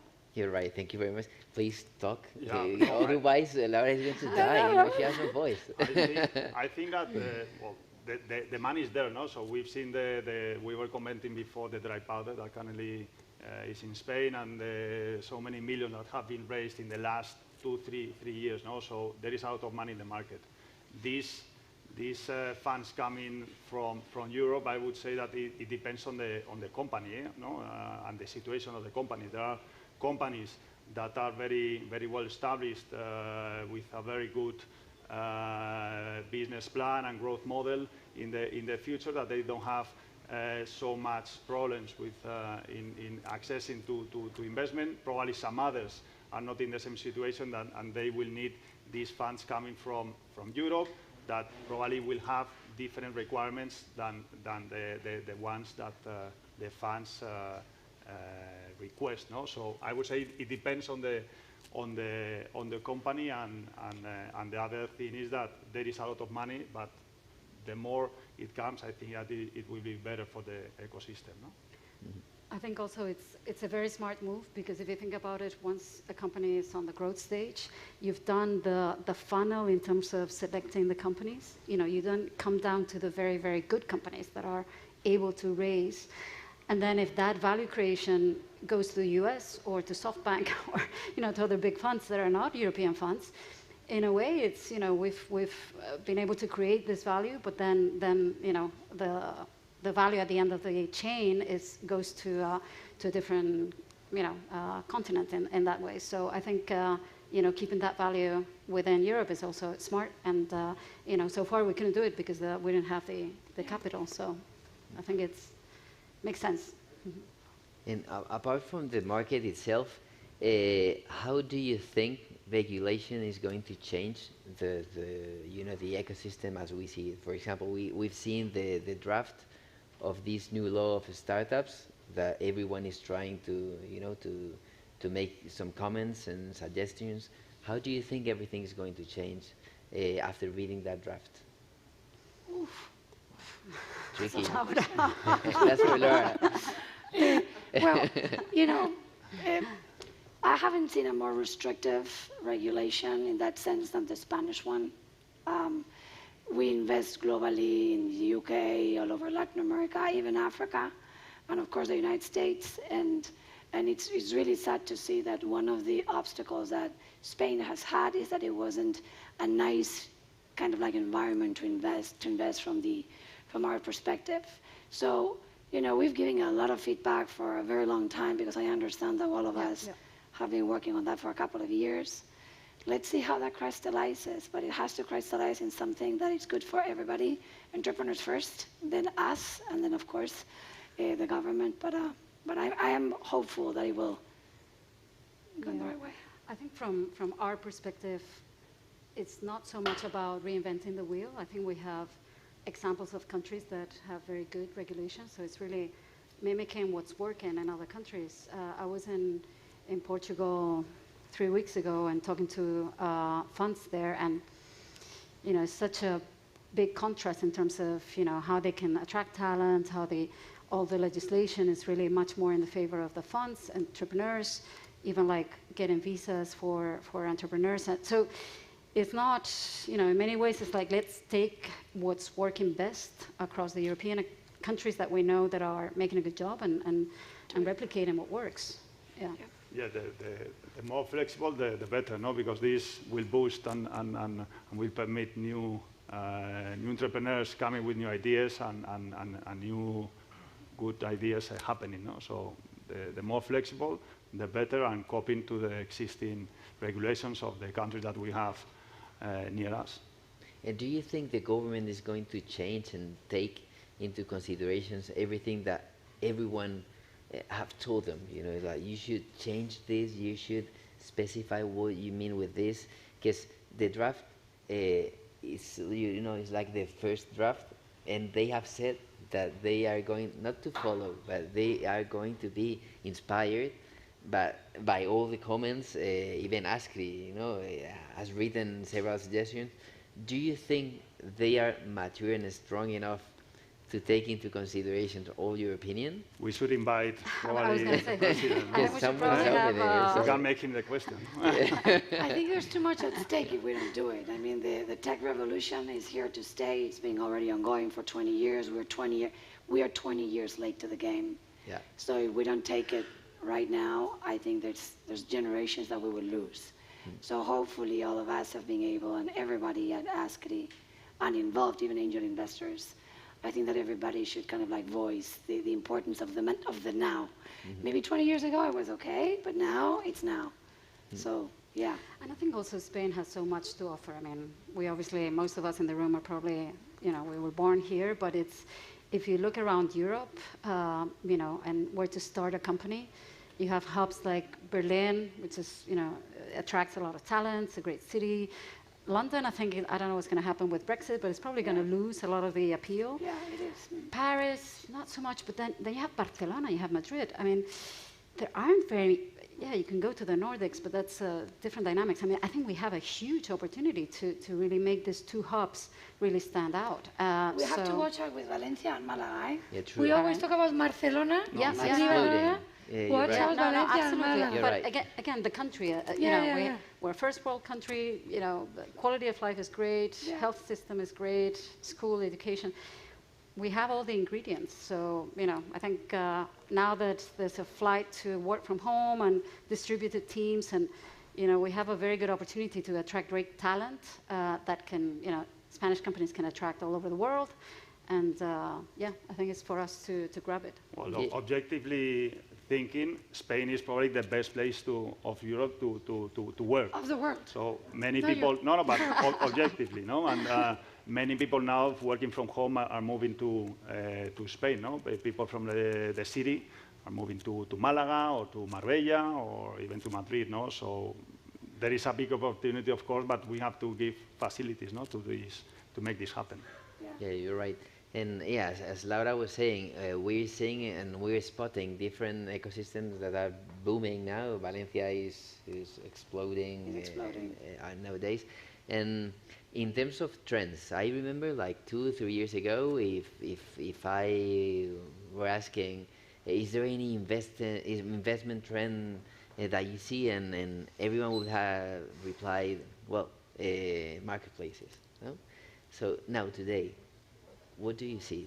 What do you think are the trends that people in venture capital, especially growth, is going to invest in? Okay. I have the crystal ball. I don't know, I can start maybe, and Laura. Oh, I mean, we're seeing so many really new game changers. If you think about crypto, if you think about NFTs, Sorare, which is the largest B round of a European company. I mean, it's maybe you think a black swan or like something that is an outlier, but it's there, and there's a huge market. So we're seeing a lot of interest in something that is going to change the dynamic of many industries, and it's really happening now. So it's really exciting from that perspective. We see a lot of very interesting companies in terms of fintech infrastructure. And that space is very, very interesting. And we were just discussing with Laura, a lot of health tech companies are, yeah, I mean, every time I listen to a pitch of a company and what they're doing, sometimes for us, because we're generalist funds, you know, we need to really get up to speed on what's going on, because you need to have some specific knowledge to really understand. But there's going to be, we will know more and more, and technology will allow us to act on health in a very different way. So these are just some, maybe to name 3, but I'm sure you guys have more. Javier, you can go Yeah, first. well, well, most easily, the things that surround us in our normal lives, I would say transportation, mobility, thanks to all these eco trend, with electric cars, electric bikes, and so on. There, of course, things are happening and new opportunities to come. And also, in terms of Internet of Things sector, there has been for a long time, like wanting to start to boom, and probably now is the moment with all the connectivity, all the 5G technology, and so on. And we see all the cities and all our lives surrounded by connectivity, sensors, and so on. So probably these 2 examples are good, for new trends where we are going to see opportunities in the short future. We are looking a lot into biotech, and there's a Spanish founder, Lola Priego, based in New York. She's doing the next gen of control of our health through your biomarkers. And she's fantastic in conquering the world from there, from Cordoba and New York, I have to say. So everything in regards to giving us control of our health, I think is going to be amazing in years to come. DeFi, I'm learning every day around decentralized finance. I think that there's a new infrastructure coming into the financial world that's unstoppable. There's a lot of noise, but there's a lot of music in the space. So there's where and I think that in general, everything around infrastructure, for example, electrical grid infrastructure, stuff like that, that really affects directly into climate change, is something very, very interesting to watch closer. And I think that in Spain, by the way, we are pioneers there. So we're always learning, basically, thanks to the entrepreneurs. Well, thank you very much. You've been so precise, like a Swiss watch, just in time. So thank you very much for coming. Thank you, South Summit and ASCRI, for organizing this panel, and I hope you have enjoyed it. Have a very good day. Thank you. Well, thank you, Mario. Thank you, Laura, Sonia, Javier, for these scoops, these insights on what is going on the venture capital. Thank you very much. And now we have reached the end of South Summit Day 3. This afternoon we will have InCube. I don't know if you are all interested or not, but anyway, if you are here, welcome. And thank you very much for your interest, for your attention, for being so quiet, for your active participation eventually. And it has been a pleasure having you on the growth stage. Thank you very much.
dice que está viendo una pantalla azul. Si tiene la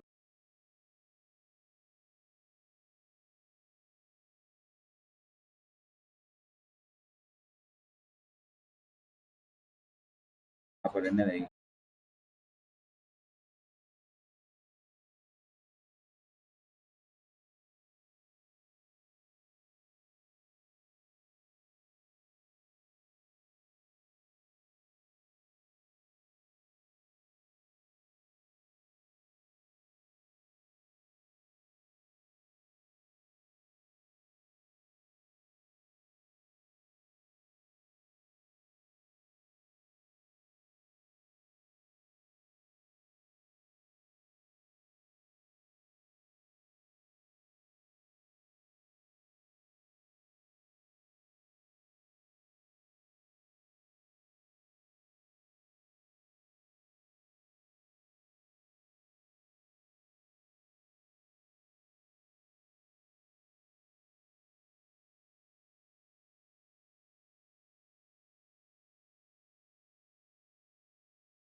Hello again, everybody, and welcome here to InCube.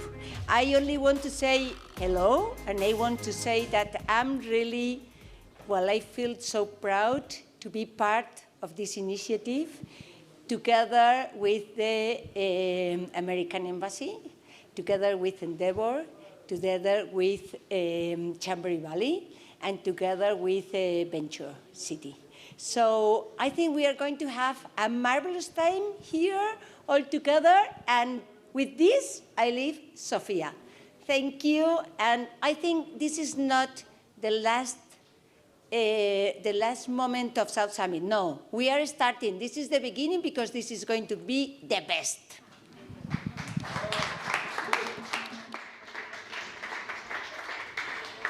Hello, everyone. Good afternoon. Another Benjumea on stage. Welcome all to InCube. Let me introduce myself. I'm Sofia Benjumea. I'm the head of Google for Startups for Europe, Middle East, and Africa. I'm a good friend of InCube since its inception. I still remember the first edition that we hosted at Google Campus at the very beginnings, and that was in 2015. And it's very proud to see how this conference has continued over the years. And I think it's an amazing example of the cross-collaboration.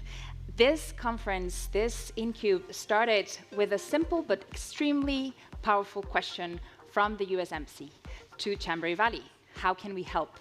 And the answer was, help us build bridges between the US corporates, the VCs, and the institutions, and the scale-ups in Spain. And this is what InCube is for, is to build bridges, to build meeting points.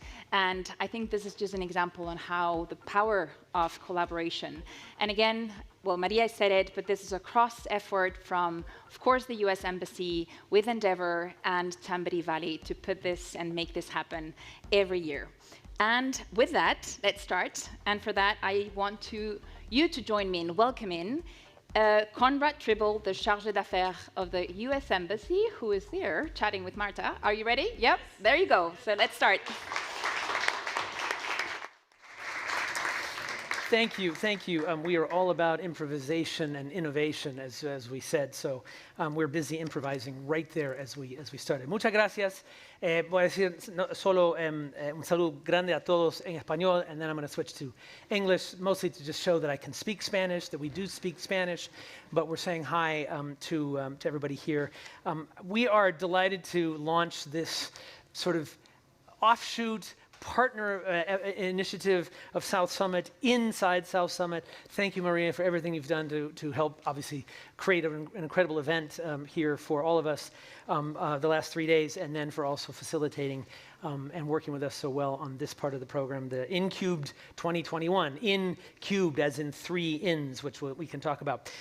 We have a lot of partners. You've mentioned them: Wayra, Endeavor Spain, Spain Startup, Chamberí Valley. I remember 5 or 6 years ago having a video conference with Chamberí Valley over some tech stuff from Washington. So we've been working with them a long time. Thanks a lot to the South Summit team. There's all of them back there and over here. Really helped us make this one of the events that we could do in this new era. And thanks to all of you, all the entrepreneurs, all the startups, all the smart people who are here to listen to each other and learn and make this a success. So the embassy in Madrid launched this program, InCubed, 6 years ago to serve, as Maria and Sophia were saying, to serve as a sort of a creative space for innovators, institutions, and investors. Clever, IN 3 times, right? To build connections between the entrepreneurial world of the United States and that of here in Spain, to bring Spanish startups and scale-ups into connections with US entrepreneurs. And we think, obviously we're biased, but we think that there's really no better place to do this kind of work than in the United States or with the United States. But it's really also important that we do this in and with Spain, because so much is happening here. And it has really evolved over the last 5 or 6 years. It's different now than it was in 2015. So we use this kind of conference and these ideas to share some of the ideas that come out of American entrepreneurial culture with the Spanish people. We look to support Spanish entrepreneurs so they can continue innovating, taking risks, failing successfully, as we talked about a little bit, sometimes failing is the most important part, looking for investment opportunities, contributing to the local and global economy, and in particular maybe driving a little bit of the economic recovery after COVID. The theme, like South Summit's theme of InCubed this year, is sustainability, and it will take, as we know, it will take all of the creative minds and determined efforts of people like you here to develop the tools that we need to create a sustainable environment. And that's kind of what we're all about. We need to innovate to sustain our world. Scientists are clear that the severity and frequency of climate-related disasters and the extent of the chaos that they cause are going to depend on the actions that we take now, this year, next year, and the next 5 to 7 years. So that's why the United States is committed to reducing greenhouse gas emissions by 50% by the year 2050. We are committed to reducing, eliminating our or completely transforming our power sector, make it carbon-free by 2035. That's only 14 years from now. And we are urging greater global commitments of all of our allies, including Spain, on global climate finance to support efforts around the world. And whether you're developing the next clean technology or committing your existing company to new net zero emissions, we all need to tackle the climate crisis together. We recognize that companies, businesses are the key to developing solutions. And if I look around, and I've already had some experience here the last couple of days, the talent in this room and around this space, that's what's going to transform our economy in the direction that it needs to go. We hope that you, as participants here for the next couple of hours, will receive useful knowledge, make some great contacts, form some partnerships, find some inspiration in today's event, and hopefully you'll keep doing this with us. We don't just end with this. We're looking to host some sort of reception, maybe in a month or two from now, and sometime in November, to come back with the same community and maybe some others to see where we've gone and see what we can do. Maybe have a little more fun with a little bit more in our hand, a little bit more in our copas, to sort of keep building this network between American and Spanish entrepreneurs, startups, and other actors. So It is my pleasure to start this off by welcoming our first speaker, who, if magic happens, I'm not even going to look, is going to show up there. Not quite. It's coming, though. And we'll talk about him. Matthew Peterson is the president and CEO of the Los Angeles Clean Tech Incubator, words that are very near and dear to my heart as a born and raised Los Angelino from Los Angeles. He's going to be joining us virtually. This is and there he is. Hello, Matt. We have met by email, but this is our first meeting. So I'm just talking about you in Los Angeles. Lacey, the Los Angeles Clean Tech Incubator, he will tell you all about it. I won't take away from him, but he has a relationship with President Sanchez. President Sanchez visited the incubator on his last trip to California in July. I missed that, but I'm sure it was funny. It was good. And he's met here with President Sanchez before. So he's got a special relationship with Spain, and I look forward to learning a little bit about that. We're going to hear about Lacey's connection with Spain, with Spanish entrepreneurs, and how we can further a sustainable environment through clean tech innovation. So please join me in welcoming him virtually. Matt, thank you. The virtual floor, the global floor is yours. Thanks a lot.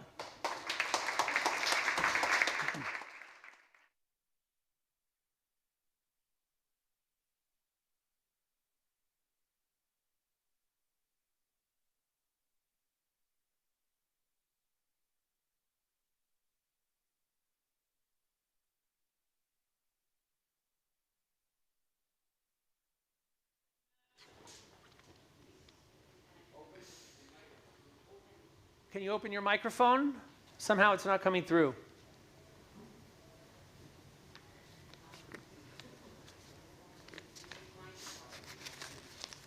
His microphone, but can you hear us, Matt? Can you hear us? Yeah, okay, we can't. Is there any chance maybe you can turn on your microphone? Do some tests.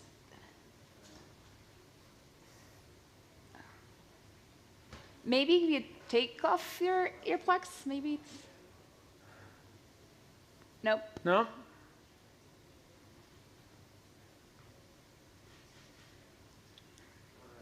Nope. Can you maybe take off the earplugs? Maybe that helps. I don't know. Mute button. I hate to ask, but mute button. There we go. There you go. No? We heard your minute. Hello? Yes. Yeah. We'll do this with my laptop. Can you hear me okay now? Yes, thank you. All right. Well, it's great to be with you.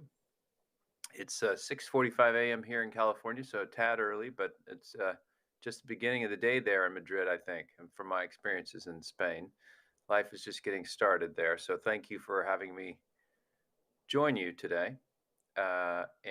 Sorry I couldn't be there in person, but thank you for the invitation, Conrad, and normally would do anything to be in Madrid.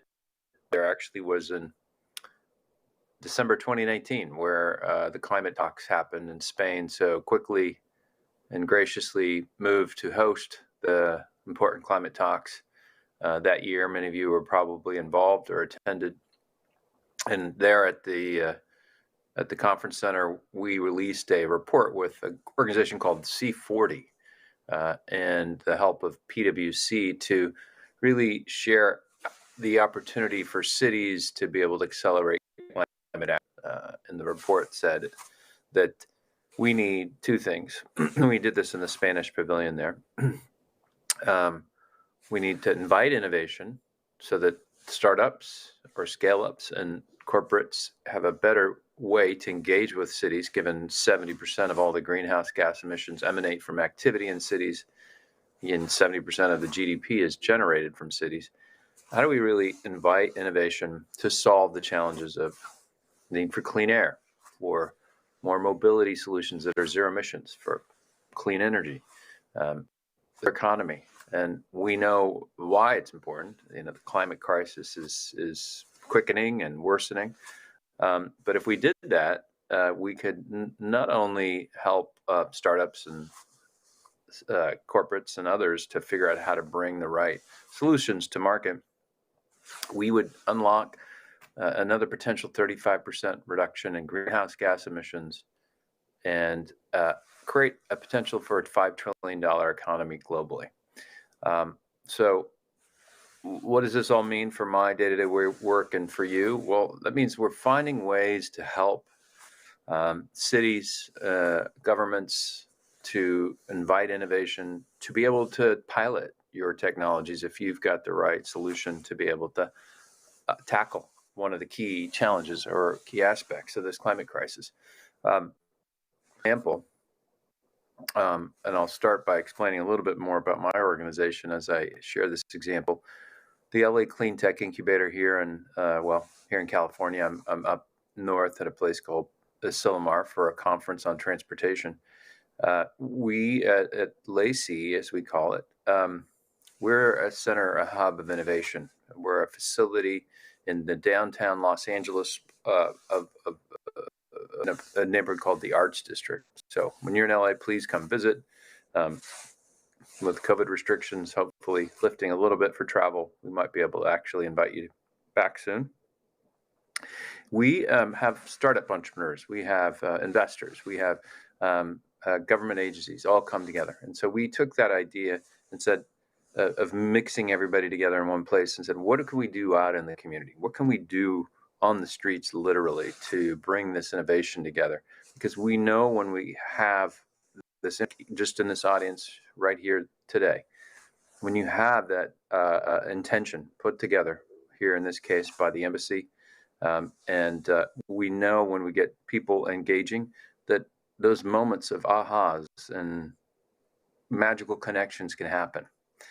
Now, if we take that spirit and put it towards a project in the community, we can really then begin to accelerate change. So we, as part of our mission to create an inclusive green economy, we are looking at how we help startups, of course, how we use catalytic partnerships to accelerate change, and how do we enhance communities through these solutions. So we, through our Transportation Electrification Partnership, which involves the mayor of Los Angeles, the county of Los Angeles, all the key utilities and regional agencies here in LA and California, and private automakers like Audi, BMW, Nissan, Tesla, BYD. We said, let's go and find some solutions to use when the Olympics come here in 2028 to accelerate change, to reduce greenhouse gas emissions. And so we set some ambitious targets to do that. And then we said we need to take that spirit of LACI that I just described and put it in the community to figure out how we're going to find those solutions. So we put out a call for proposals to create a zero emissions delivery zone. In the end, we selected the city of Santa Monica. Now, if you come to LA, Santa Monica is a place most people want to go when you're a tourist. It's a smaller city, 100,000 people, but it grows to 400,000 people in the day during some of the busiest summer months. And what can we do to take this front line of really innovation? Because it's the place that the first time you saw a scooter, electric scooter like Bird, was in Santa Monica. And all these mobility innovations have been dropped on the streets of Santa Monica. So we said, let's create the zero emissions delivery zone. And now we have startups working with corporates, with government officials to figure out how we use this sandbox to reduce emissions, to prioritize zero emission vehicles at the curb for delivery, and innovations around electric truck sharing.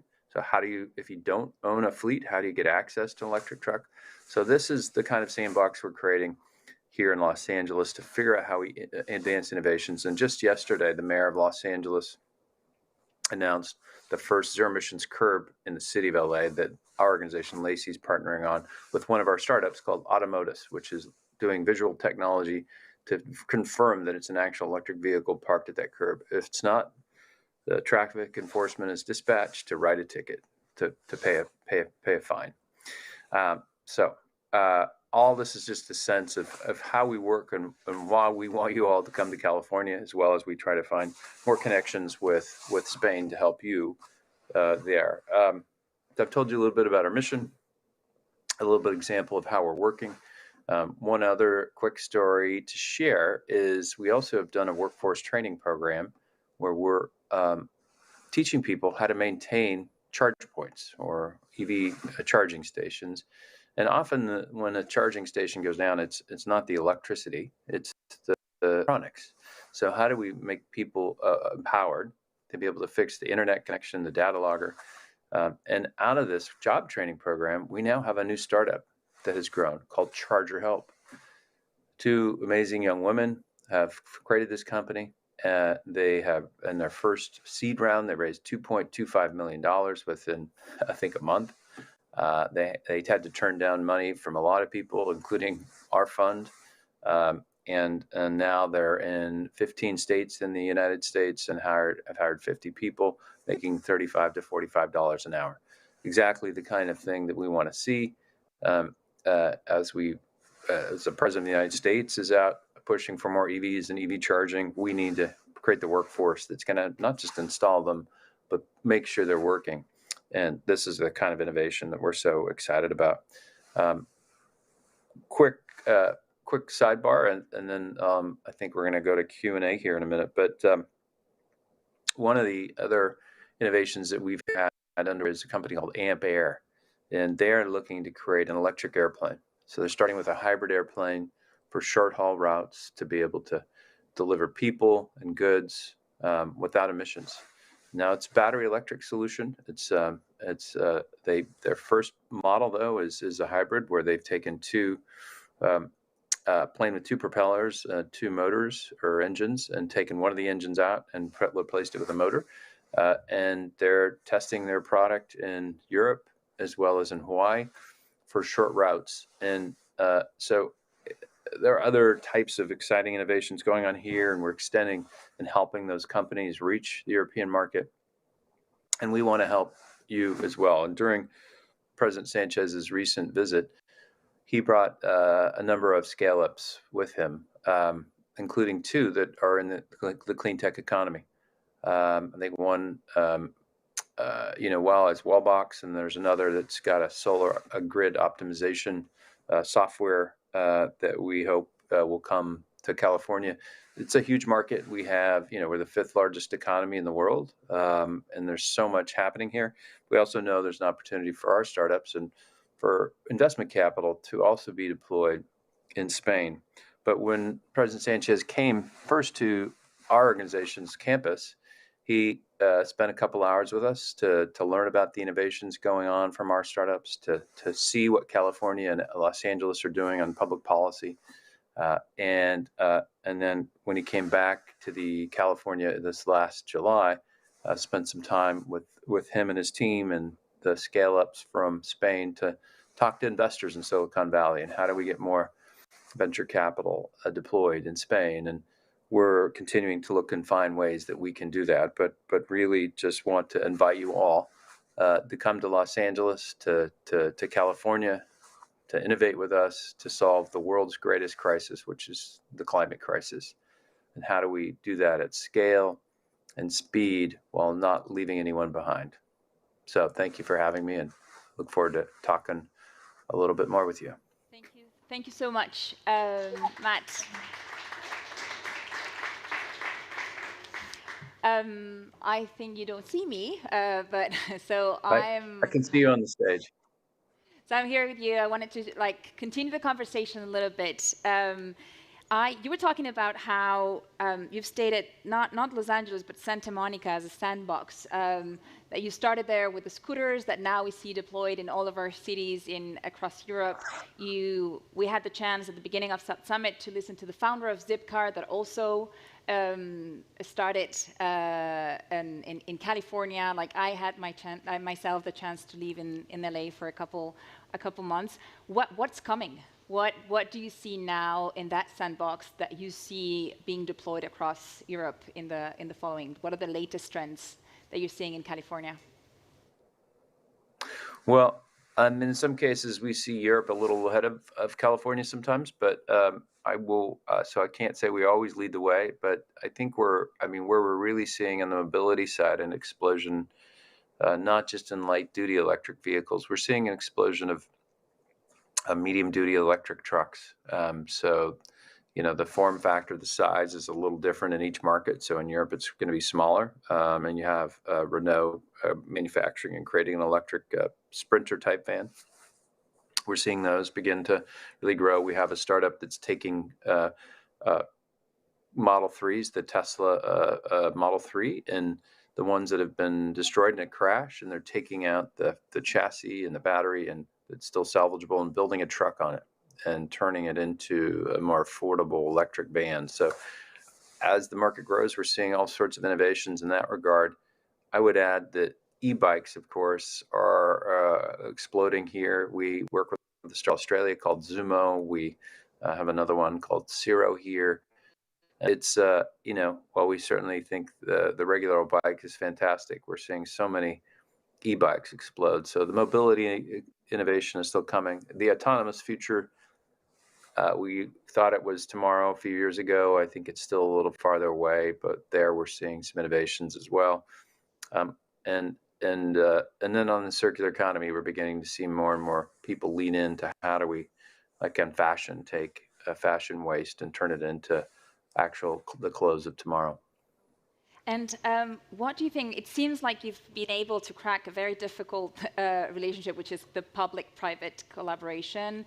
What do you think has been the key of success of this endeavor in California? What would you think, or what did you recommend President Sanchez to do in order to ensure that we managed to crack this collaboration? Yeah, great question. Having worked city and for the mayor of Los Angeles, I know how the city works and does it work.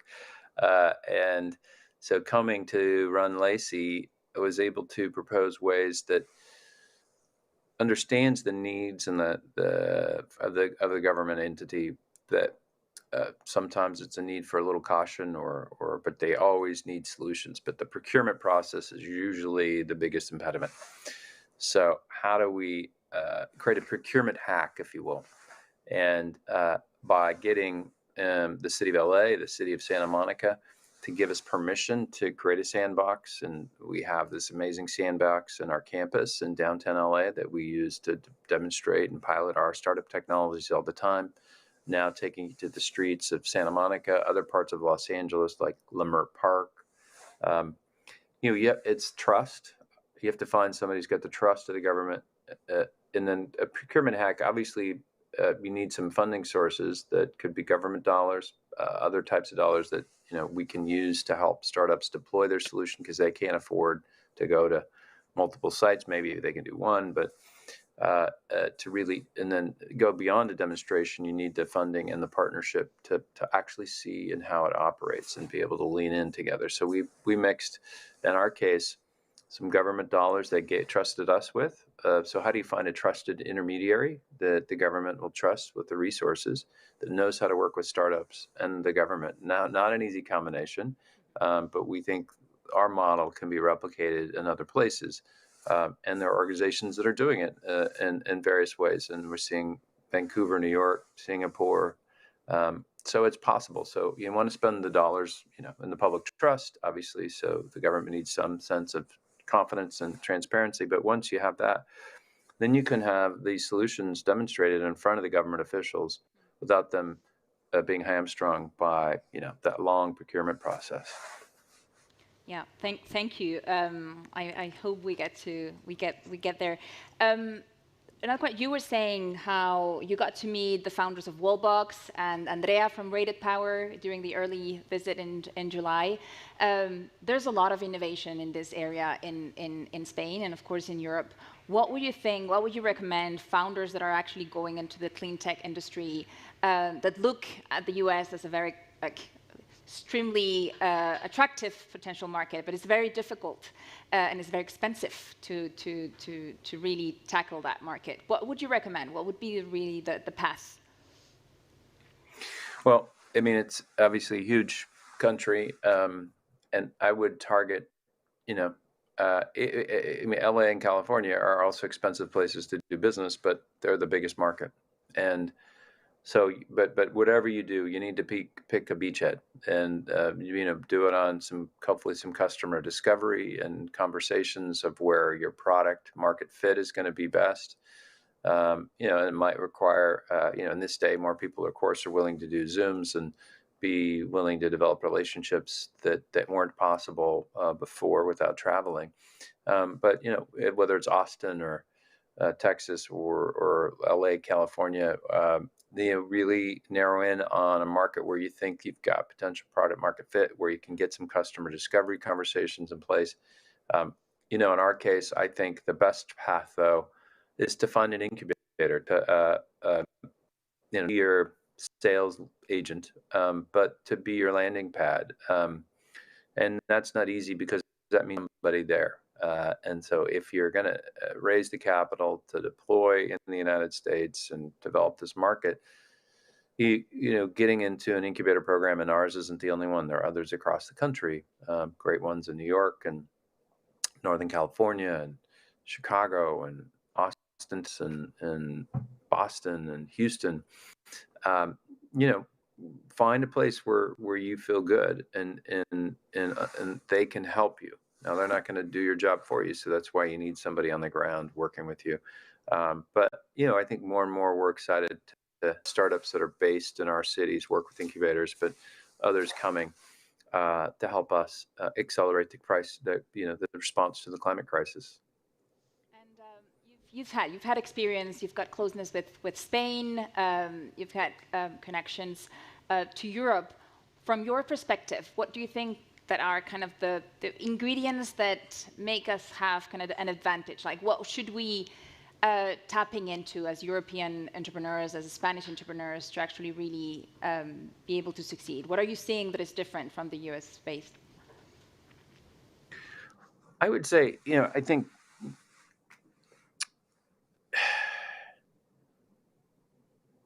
the willingness to put government subsidy into the space, certainly is happening in California and in the United States.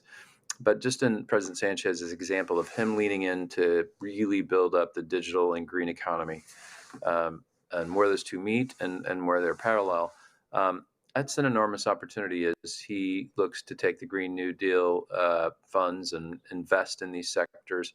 How do you create opportunities and use that ambition of leadership in Spain domestically and abroad to provide you the resources or the tailwinds to be able to lean in and develop those markets and those products and your services? And so I think that's an extraordinary opportunity that Europe has gotten consensus and the funding is beginning to make its way through, where we can't get a package through Congress because of this ridiculous political divide and fight over climate science that is just really silly. Whereas regardless of the political spectrum, for the most part, in Europe, you've got everybody leaning in to put funding behind the climate crisis. And that means there's an enormous opportunity for clean tech, climate tech startups. So I take that as a marketed first mover advantage, if you will, and use that to propel you forward, domestically as well as into our markets. Much. And just one question. You talked a lot about Lassi, the LA Clean Tech Incubator, about what I think is the most interesting part of it, which is kind of having that sandbox in which you can test. But more broadly, what are you offering? What is the model of your incubator beyond the of course crucial ability to be able to test your technologies? So when you apply and you're accepted into our program as an entrepreneur, you'll be getting a dedicated executive in residence who will be your coach. So you meet with them at least once a week and work with whatever challenge you need, and they'll connect the resources in our incubator to solve whatever. That week it's legal, the next week it's, you get a problem with your co-founder, maybe more relationship counseling. But then we have shared services. Then we have funding for you to be able to tap for legal, marketing, accounting, whatever it is that you need. Then of course we have our facilities. There's prototyping facilities if you've got a hardware solution. Of course, there's pilot funds that we offer you that is more your pilot you're driving. So hey, I've got this customer that if I had the $20,000 you're offering there, we could really do this much more that helps me accelerate my trajectory into the market. And then after 6 months, you get access to apply to our investment fund as well as our debt fund. So venture capital is phenomenal for fueling growth. It's not the best to finance, your first customer or as you wait for those those monies to come in, if it's a government grant or for your first contract. So we have a debt fund that helps with that, or project finance as well. So you have to put a personal collateral. So those are some unique resources we have, and we want you to come to LA. I will. I'm coming actually in February, so I'll write to you and I take this.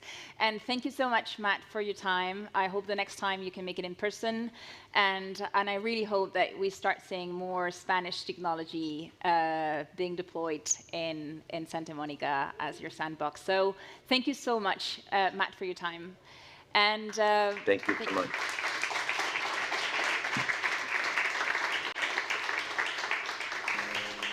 So with that, now I want to introduce you to a really good friend.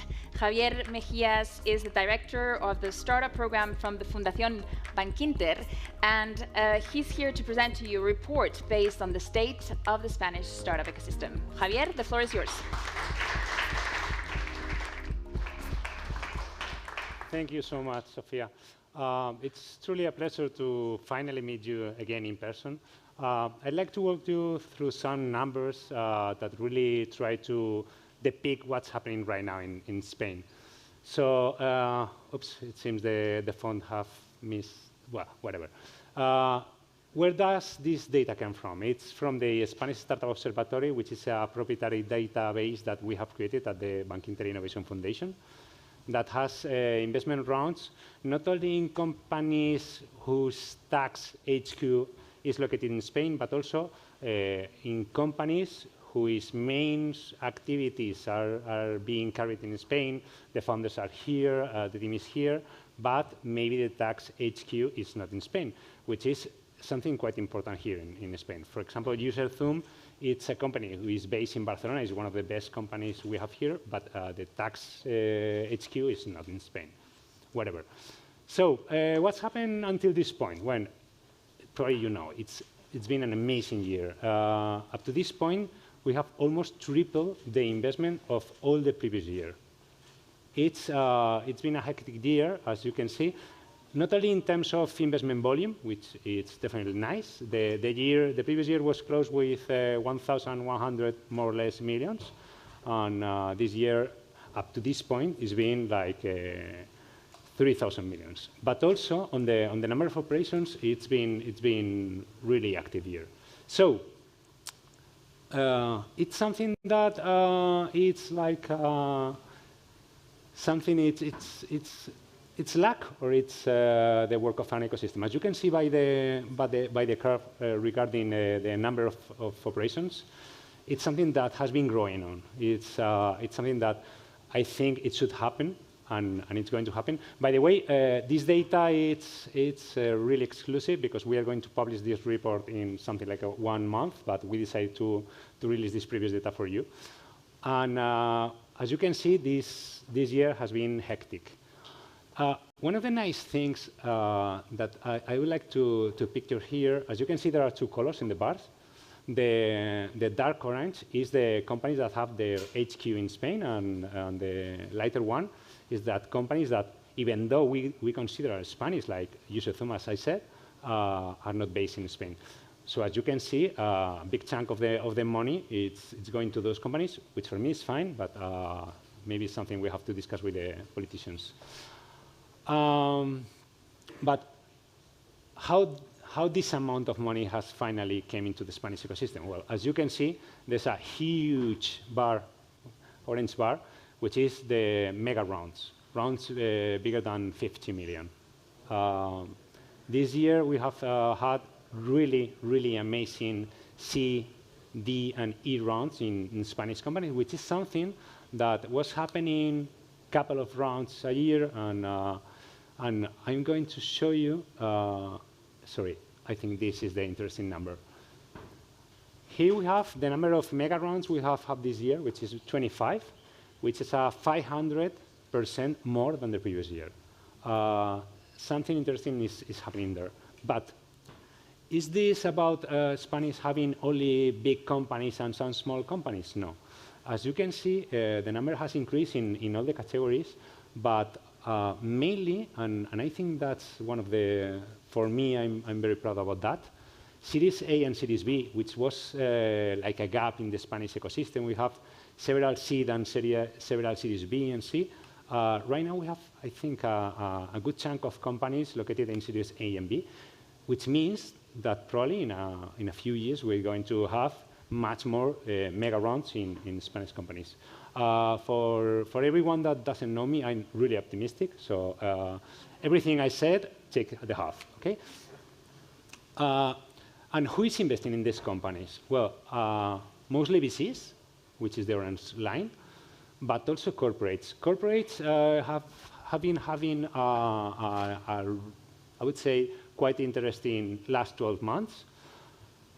They have, let me show you this way.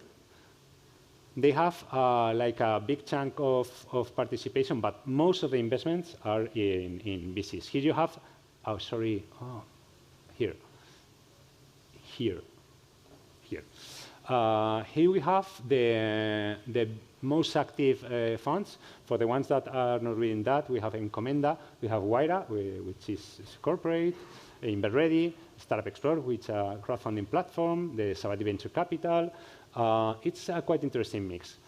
But I think one of the most interesting new we have in the last 12 months is that roughly 1,500 million of new funds have been created in the year 2020 and 2021, which means that probably in the next 10 years, there's going to be plenty of liquidity in the market. And this is only about Spanish funds. Okay, the Spanish funds are fine, but what's happening about the foreign investors? Well, crazy year again. In the second quarter of the year, there were 900 million invested by foreign investors. This is really beautiful. As you can see, we are getting an attribution of roughly 2,000 million to foreign investors, but 1,000 million is for local investors. And this is something that didn't happen ever. Because probably the ones that, and I see some familiar faces that have been for some time in the ecosystem, usually the pie chart about the number of operations covered by foreign investors were like 20% of the operations covered by the foreign investors, but roughly 70% of the investment amount was covered by those investors.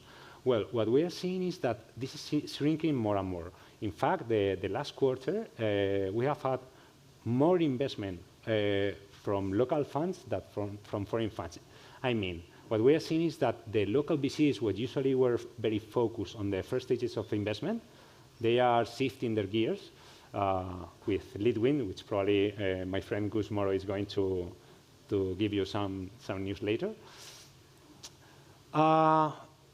And we can see here also a nice thing. It's about the mix of the source of the funds in Spain. The gray one is local investment. I said that local investment is growing. And you can see here that it's shrinking. Why? Because it's 100%, so it's grown, but the European investors have grown a lot in the last year, sorry. And also the investors from the US. And where is that money going? Well, interesting thing, and there's been a huge debate about who is first, Madrid, Barcelona, Madrid. Well, sorry, Maria, seems this year Madrid is winning by just 100 million. So we have still the rest of the year to change this. But this is the first year that consistently Madrid is getting ahead of Barcelona. Why? I don't have a clue, sorry. I think it depends of the big rounds that we are seeing. And it's funny also, and my heart aches a bit because Valencia has been, I'm from Valencia, has gone to the the 4th place. But well, as you can see, for me, one of the most interesting characteristics here, it's precisely that most of the investment, 95% of the investment is located in Madrid and Barcelona. Regarding the industries, well, as usual, which is something quite usual in Spain, mobility and logistics and fintech are on the top. But also, what we're seeing is this year, the PropTech, real estate, which is something that makes sense for a country like Spain, it's growing a lot. But COVID, this is health. The most active sector this year is health, which is something that never happened prior to this year. I think COVID has a lot to do here. And as you can see, on the side of health is education. EdTech, which was way behind, it's on this stage. And also, it's interesting to see that B2B companies, the orange line, are growing steadily. So seems we as a country are investing more and more on B2B companies.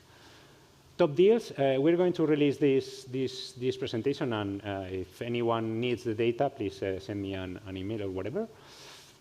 And finally, the exits.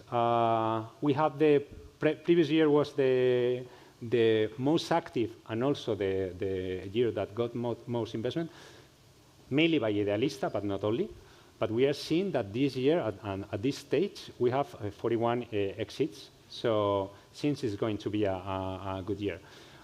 The amount of money on exit, as you can see, is something that varies a lot, but many operations are not communicated publicly.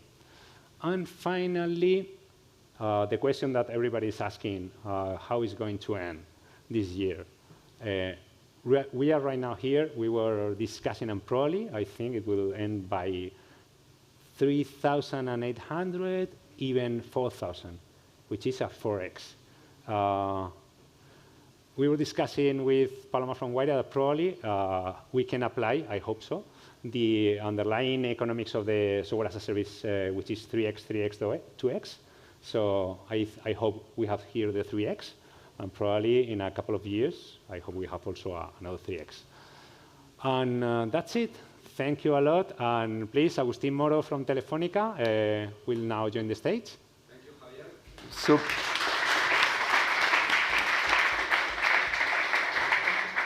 Super interesting report. I'm happy to be here today in this fireside chat that we will have with Andy Tang under the title of Investing in a Better Future. Hi, Andy. Hi, how are you? I'm great. We're here in Madrid, sunny Madrid right now.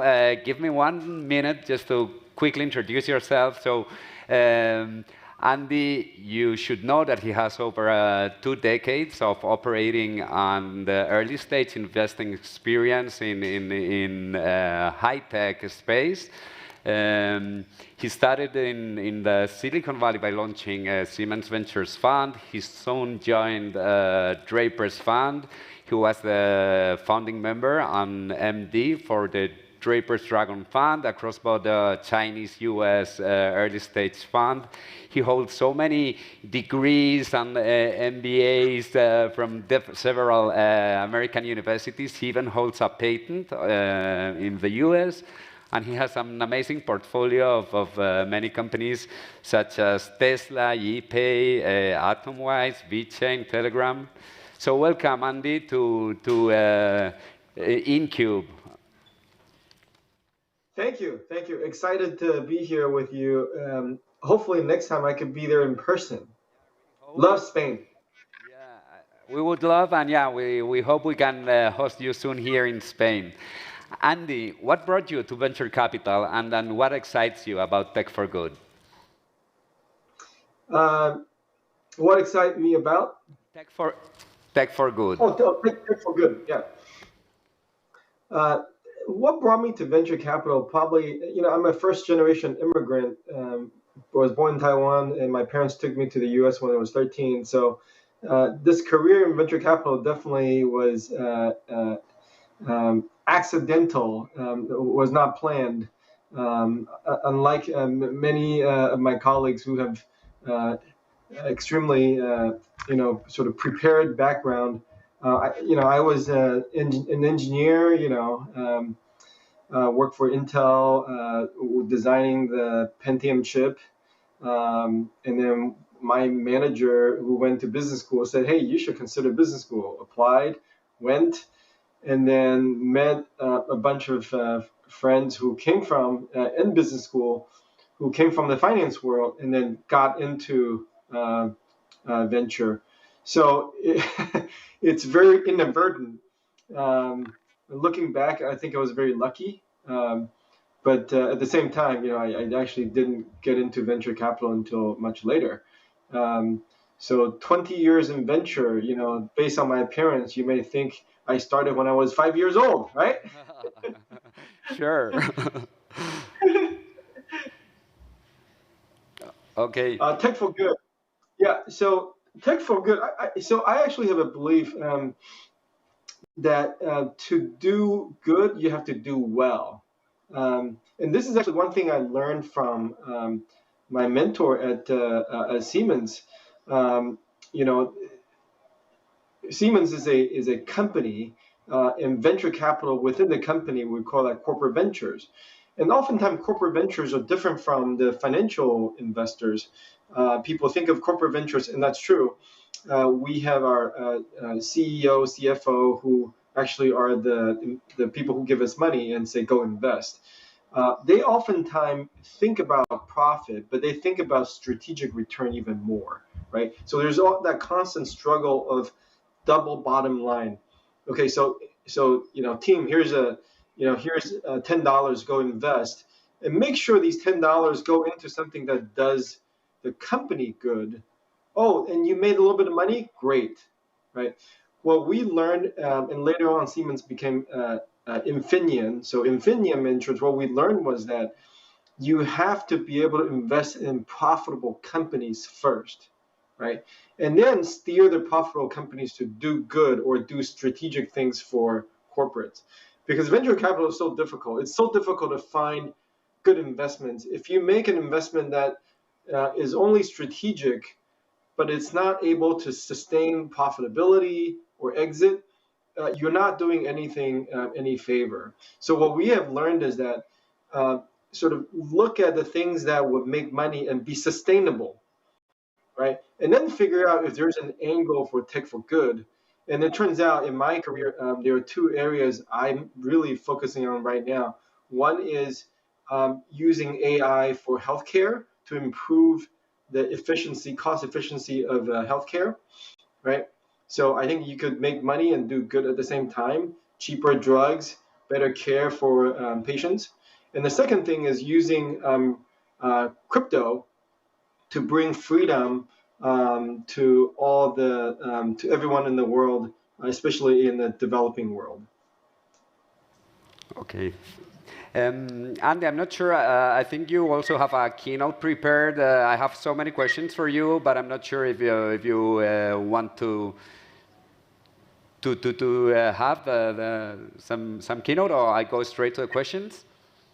Oh no, I think you have asked great questions. So let's reserve the time, and I would even say if the audience have some questions later, let's make it more interactive. I mean, I have these keynote things. It's probably very boring if I just read off the stuff I want to talk about. I'm actually more interested in answering the questions you have from the audience. Okay. I've got some myself. I'm not sure if anyone in the audience has. Okay, I will go myself. So Andy, I think with mass adoption of technology by consumers, the world has been developing so quickly that there's a lot of side effect from technology that has been destructive to the planet, that happened arguably without people knowing why it was happening, while it was happening. We're at a point now in which, at the same time, technology, with its scale potential, can be applied to solve problems of the world today. I think the world wants it, and the world needs it. How investing today in a better future is different to how it was when you started, how it was with the internet era, how it was after year 2010. How has you seen this evolve? Yeah, I think you touched upon an issue that is bigger than venture capital, right? Bigger than tech entrepreneurship. I almost feel like this is an issue with market economy and capitalism in general. I'm a staunch supporter of market economy and capitalism, but I do think in this current version of the capitalism 101 or 1.0, we have run on it for close to 80, 100 years. And imagine if everybody plays the Monopoly game. You play the game for a long time, what happens? There is concentration of wealth. And it's not so interesting for all the players who don't have so much money, right? And that's sort of one static rule. And you have a tendency or a risk of people leaving the game and say, I don't want to play anymore, right? So I think there needs to be some fine tuning of the rule. I don't think Monopoly is a great game. It's just if you play for 5 hours, that 6 hours is not as interesting as the first hour, right? So I think we're kind of dealing with the same issue here. I actually think there's nothing wrong with the technology. I just think that maybe the incentive system or the calculation of the externality cost hasn't been included in a lot of the goods and services we enjoy, right? So I think it's okay to have lots of cheap. I mean, I'm a cross-border investor, and I saw firsthand how the inexpensive goods could come from China to the U.S. and it brought great joy to the consumers at the expense of American workers, right? So I think that there needs to be some calculation in, and I actually think tariff is not the answer. Clearly not the answer, right? So I think we got to balance, and I don't want to go too much into policies because I'm not the expert in policies, but I do, as an investor, I observe as you switch, as you shift capital around, it has consequences on labor, and it creates some local challenges if we don't take care of it. But there are easy ways to take care of it, without government intervention. I think you can actually have consumers really step up, because at the end of the day, these are the customers. You could actually dictate terms and say, hey, I want this, I want that, and I only want to support certain products locally, even though some products from abroad is cheaper, right? It's only cheaper because somebody else is subsidizing cheap oil, or we're not calculating into the environmental cost. Shipping something from abroad into your country should be much, much more expensive. And then there's certain internet software services, you should just charge people for it instead of making it free. But then in the back end, you extract something from the data from people and they don't realize, and then you get rich that way. So there's a lot of hidden costs. I think education, consumer is important. We don't need more regulation. I think we need more awareness. So consumers could say, hey, instead of having a free social network, I will pay for my social network program, but I own my data, and you can't advertise me certain things. So I think there are ways, and I think we're ready for the sort of the version 2.0. And I give a lot of credit to the Gen Z generation of users, right? I think you're hyper aware of what's going on. And I think you just have to stand up and sort of dictate the terms and say, this is what we want. No different from all these direct-to-consumer brands. You already told us, hey, Louis Vuitton's great, Gucci's great, but we want, our own brands. That's direct-to-consumer. It's just equally cool, and we're equally happy to pay a premium for it. So I think we got to do that same thing for every product category, whether it's software, hardware, consumer goods. Do all of that. And by doing that, you actually give me, the venture capitalist, more opportunity to fund them and make a business. Yeah, sure. So I don't think yet that public markets are giving a premium to companies that stand for good, not just make profit, and that they're doing well by doing good. So in that regard, I think companies that deliver products that change the carbon footprint, such like Tesla, which is, by the way, one of your investees, or Beyond Meat, So I guess this has also transformed the landscape and the needs and the wants from entrepreneurs. How do you think this has impacted also the venture capital industry, and not only in terms of sectors into which to look, but also in terms of investment decisions and dynamics? Yeah, so I think what you'll see is this sudden spike of the ESG investment, right? Many people kind of rush in and looking at electric vehicle, renewable energy, space, all these investments in the last 2 to 3 years. You see the number of SPACs going through the roof, and I think it's good. It's a good start, but I think the investment community will always rationalize. So I just want to caution that right now, money is very cheap. And governments worldwide are just printing money, right? So a lot of that leakage is going into the capital market, especially the public market. And I just caution that won't last. And when the money source gets turned off, the companies that would most likely get hurt first are those without the financial metrics.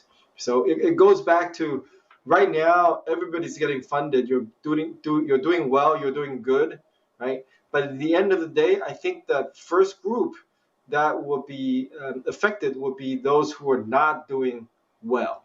Whether you do good or not, if you're not doing well, I think it's going to be difficult, right? And I think that the group that's going to do the best are going to be the ones that would do well and do good at the same time. Because all these ESG investors, at the end of the day, they also need to be profit driven, right? In order to raise more money. If you keep losing money, then I might as well give my money to charity, right? So a fund, by definition, needs to make money. So right now, I think it's still early. You can tell who's making money, who's not. But I think over time, you will start seeing, investors become more selective. And I'll share with you this idea of double bottom line. You got to do well, you got to do good. People can come up with the various metrics how we're doing good for society, your carbon footprint, or the number of jobs created, or diversity representation. Those are all great. Those are necessary but not sufficient condition to be successful, in my opinion. Right? You got to do both. Understood. So interesting. I think Andy, you have been you're a practitioner in the Valley. You have raised and managed funds in Asia, and I think through Draper's Fund Network, you have like a great shop window to so many regions. In that regard, which do you think are the similarities and differences in the different venture capital ecosystems, and who is doing more for a better future? Yeah, so geographically, there are 23 Draper affiliated funds around the world in different cities, 23 different cities. And so the Draper Dragon Fund, I started with Tim Draper and my partner Larry Lee. That's Tim Draper's first international affiliate or network fund in China. That was the first one in 2005. And I got to see in firsthand how essentially in a communist country and embraced capitalism and embraced entrepreneurship, embraced venture capital, and got to a point where it's almost as big as the U.S. It's certainly the second largest. So as I see, really, it's almost like raising a baby from 2000 to 2020, and see how it went through different stages. I find that a lot of it is it just takes time, right?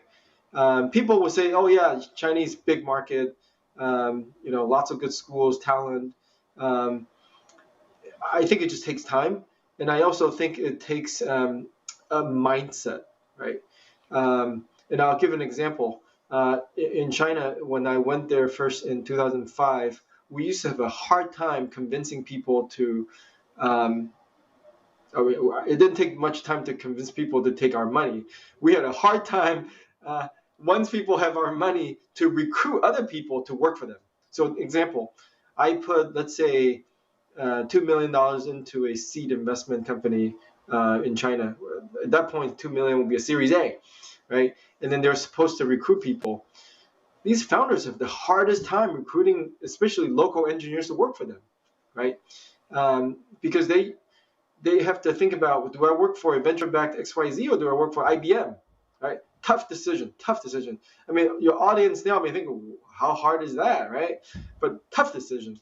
But, you know, in about 10 years, 2015 or so, that mindset completely changed, right? In fact, in 2005, you'll have a young engineer come to our CEO and say, I cannot work for you. I said, why?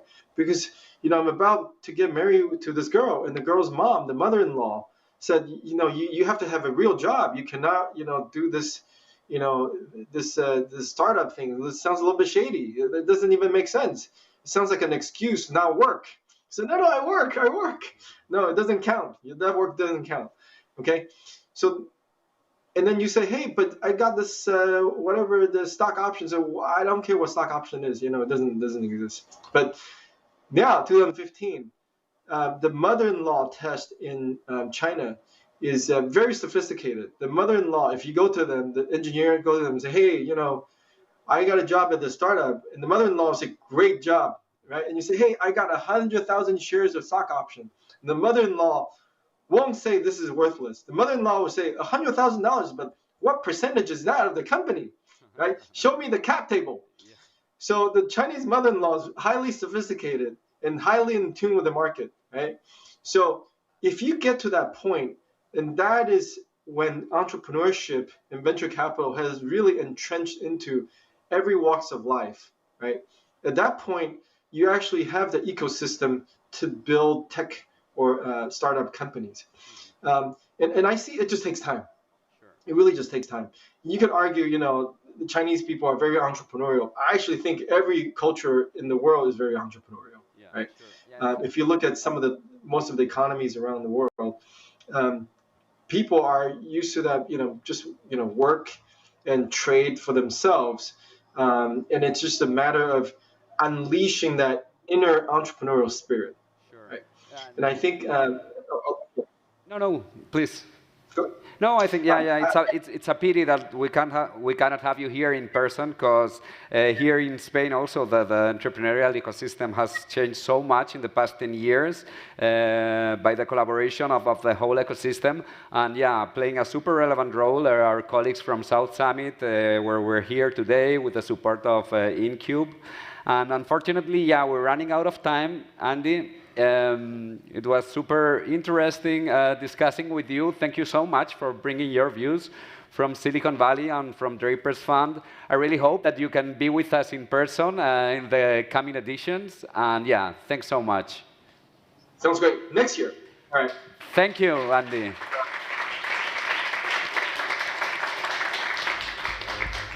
Thank you, Agus. So now let's shift gears and let's travel to the space.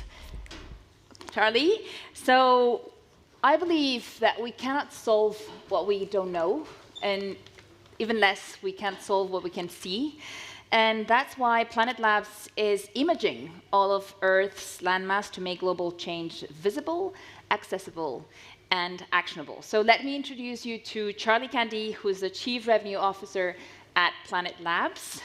He's with me. Thank you so much for coming, to making all the way. You have to be pretty jet-lagged. I just came from the UK, so I'm here. Actually. Oh, I thought you were in the US. No, then you're okay. You can probably tell by the accent that I'm here representing a US company, but I travelled over the UK, so only a 1 hour. Okay, so you should have partied yesterday. I thought you just landed. Okay, you have no excuse.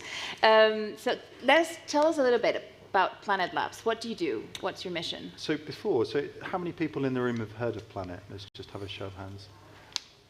A few. You don't count. I spoke to you earlier. So, okay, yeah, you too. So, we're quite a rare company, actually. So I'm going to, maybe it might be worth me just talking a bit about the journey we're on. So as you said, you know, our mission as a company is to make the world visible, accessible, and actionable. And we do that through space to help life on Earth. And we've achieved that by launching the largest ever constellation of Earth observation satellites. So we have over 200 up in space right now, passing over. Most of the constellation fly over about 11 o'clock in the morning. It's like a line scanner imaging the whole Earth every single day to create this huge, huge data set. And we don't sell satellites. We provide data and insights with that to a number of different industries that use that data to make better decisions about the world. And that's our business. We allow people to subscribe to the Earth so you can see change over time. So I see, and let's talk a little bit further after about kind of that platform and then how kind of others can subscribe and create different case studies. But how do you start a space startup? I mean, I think if launching a company, if launching a startup is tough, like launching satellites to kind of scan the planet, like what are the beginnings of such an endeavor? So I should confess, so I joined Planet 2 years ago, so I wasn't one of the founding members. I'm not a rocket scientist, but I will do my best to describe some of that early journey, which inspired me to join as well.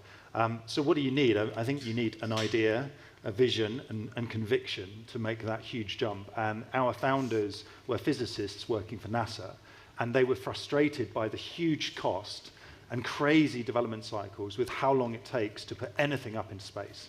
And they just had this belief that you could do things faster, as well as this passion about making the whole world visible. Transparency is a theme of our company. And to do that, when they were working at NASA, they put a phone in space. And a lot of people said it wouldn't survive and it wouldn't work. Now, unfortunately, that phone hit the ground pretty hard when it landed. The parachute didn't open, it smashed. But the SIM card survived. And it had been capturing data all of that time. So space is an incredibly hostile environment. You have radiation, you have incredible temperature variation, you've got the vibration and forces through launch that you have to deal with, which is why anything you put into space has to be very, very vigorously tested. And that means you end up with these huge development cycles, and you have these very, very expensive satellites, hundreds of millions of dollars in some cases, and you can't afford for them to fail. And that inability to let things fail means that you have to test and test and test and test. So by the time you put anything in space, it's old. That technology has been around for a long time, or you've used it before, so you don't redevelop it. And they approached this problem with a different view of agile aerospace to rapidly iterate. And we're just very fortunate during this time. People like SpaceX have also innovated and making it much, much cheaper to get things into space. And we're rideshare. You know, our satellites are very small. They're about this long and that wide. And we have a lot of them. And you know what? We've lost rockets. We've had satellites fail. But we can afford that. And we've learned from those failures. And we keep iterating on those designs. And now we could, if we want to, manufacture 40 satellites within a week. And we lost a rocket last year with 6 satellites on. We have insurance. But it's a setback. But it's not a game over event for our company. So Robbie and Will, the founders, you know, they had this vision and this frustration and this mission, and they were in the Bay Area and just set up in a garage in San Francisco, and they managed to get it to this point. And they set up the company with a very strong mission to, I said it earlier, to help life on Earth through space. And I was actually at all of the presentations I've enjoyed, but that last presentation, what Andy was saying is that to do good, you've got to do well. Is absolutely true. First and foremost, we are commercially a very successful organization. That was my follow-up question. And we will continue to be so. But the more successful we are, the more positive impact we can deliver in the world. Because our customers do amazing things with our data. And that's really exciting. Everyone wants to talk about the satellites. But actually, the most exciting thing is what you can do with the data. Yeah, but I think that is kind of how do you balance the profitability with the sustainability? And so what is... Because I base the business models based on that platform, that access to the data. What were the major case studies what are the industries you're working with? Can you share a little bit about that? So absolutely. So say broadly speaking, virtually every customer is delivering something positive for the planet with what they do with our data. Some of the well-known use cases is that our resolution from our satellites about 3 to 4 meter resolution. So you can't see a car, but you can see a tree or a building. And the idea of it being that size so you could see a tree was deliberate. We wanted to be able to count the world's trees. And we had a partnership that we formed with the Norwegian government last year, which is a fantastic example of how working with government and NGO and commercial industry, we can innovate to protect the world's tropical rainforests. So the Norwegian government funded our data for all of the countries that have tropical rainforests. So we are now providing a monthly base map so you can see in near real time the current status of the world's rainforests. And with that data, we're asking the governments and organizations to come forward and to innovate and use that data to help us manage those incredibly vital resources on the planet.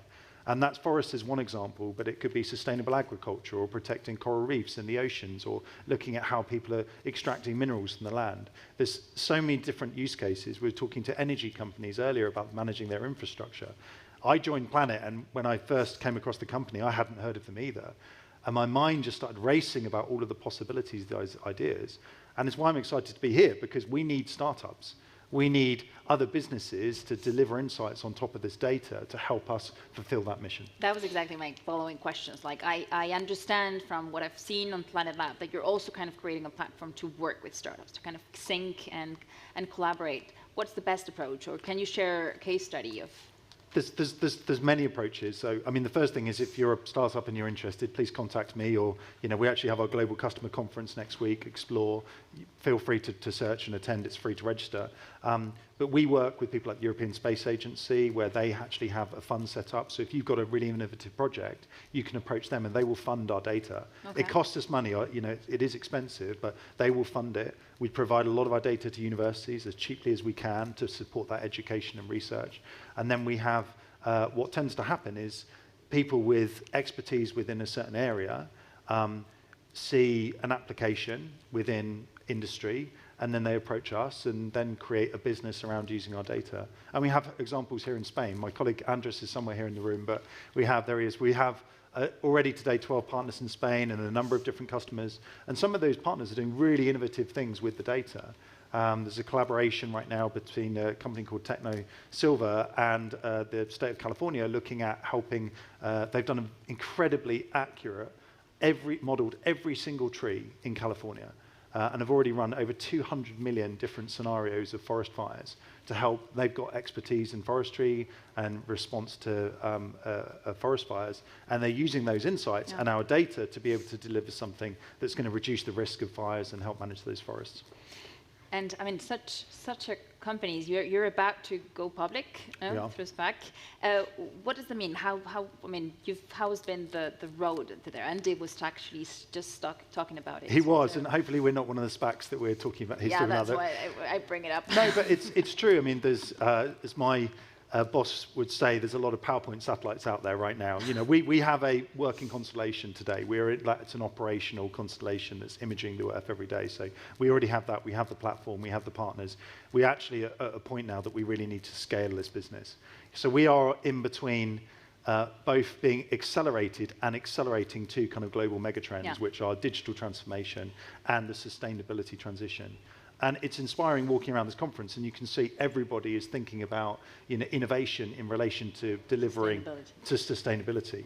And we are, one of the things that we're doing as part of becoming a public company, that gives us resources so that we can scale, so that we can grow our commercial teams and our engineering teams to better serve our customers.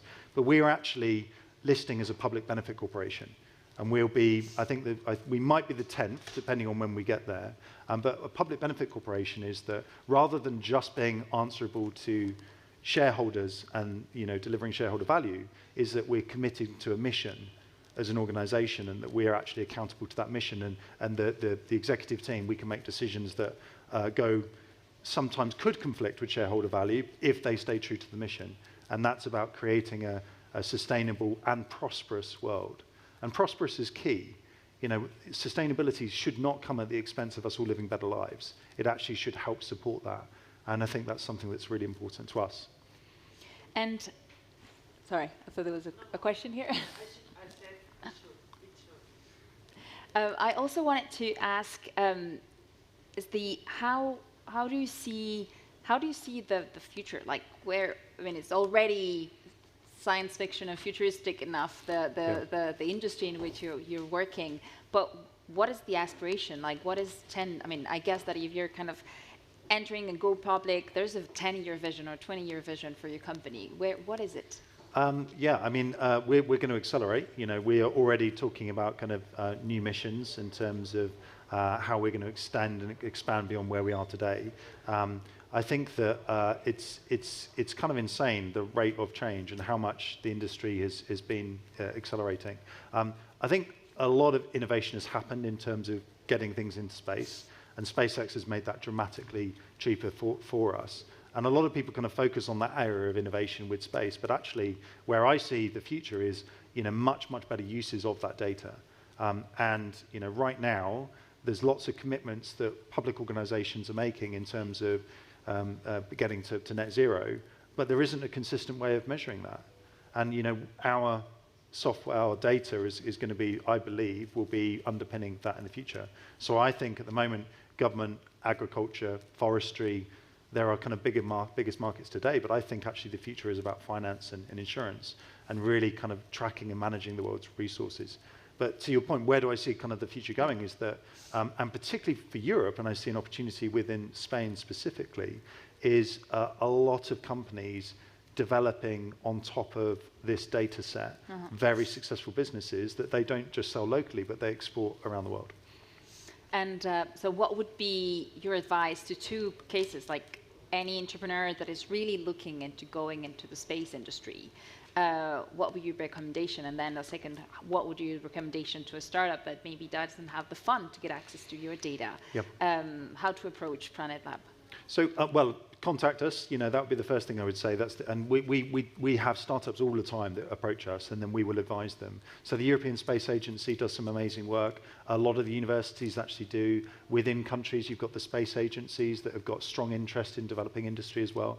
So there's a lot of different routes. There's incubators. There's so many different resources out there. It's kind of taking that step. If you've got a strong idea about something valuable. But you don't invest, I mean, per se on, hey, I find this specifically interested. Yeah, so so we do make our data available as kind of an investment. Okay. And we do that, so we have a couple of formal programs. So one is with the European Space Agency, where you can apply and you can get access to our data and other data sources as well.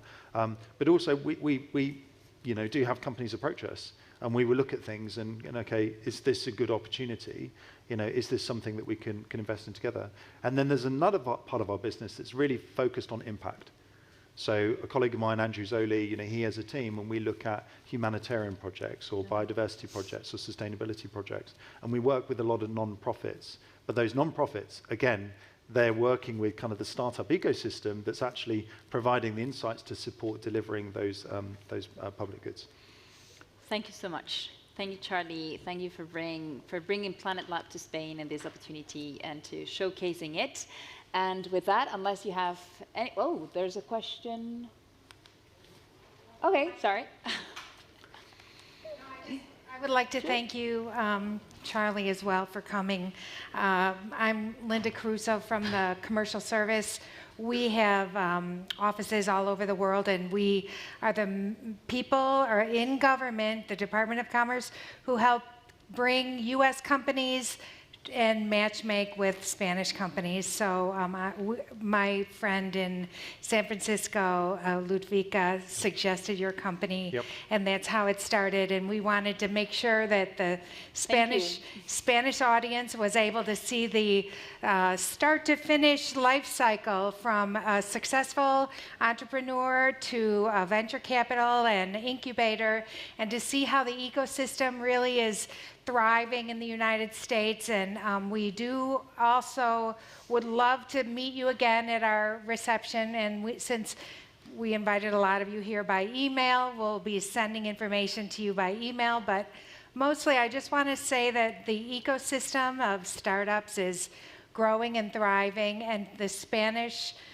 innovation, creativity, and ingenuity, you can't beat it. I mean, I've seen it firsthand. It's truly amazing, and that your ideas merit, a wider audience. And so there is an opportunity in June, the Select USA Investment Summit. It's if you want more information, I have a few cards here, or we'll just send you information about how to get the word out for your idea to a wider audience. And again, thank you so much for sharing your path, and it's been really a very interesting day for me just to listen to all three. Thank you so much. You. Thank you so much for bringing Thank the you. challenge. And thank you, Charlie, for making the whole way here. No problem. Thanks.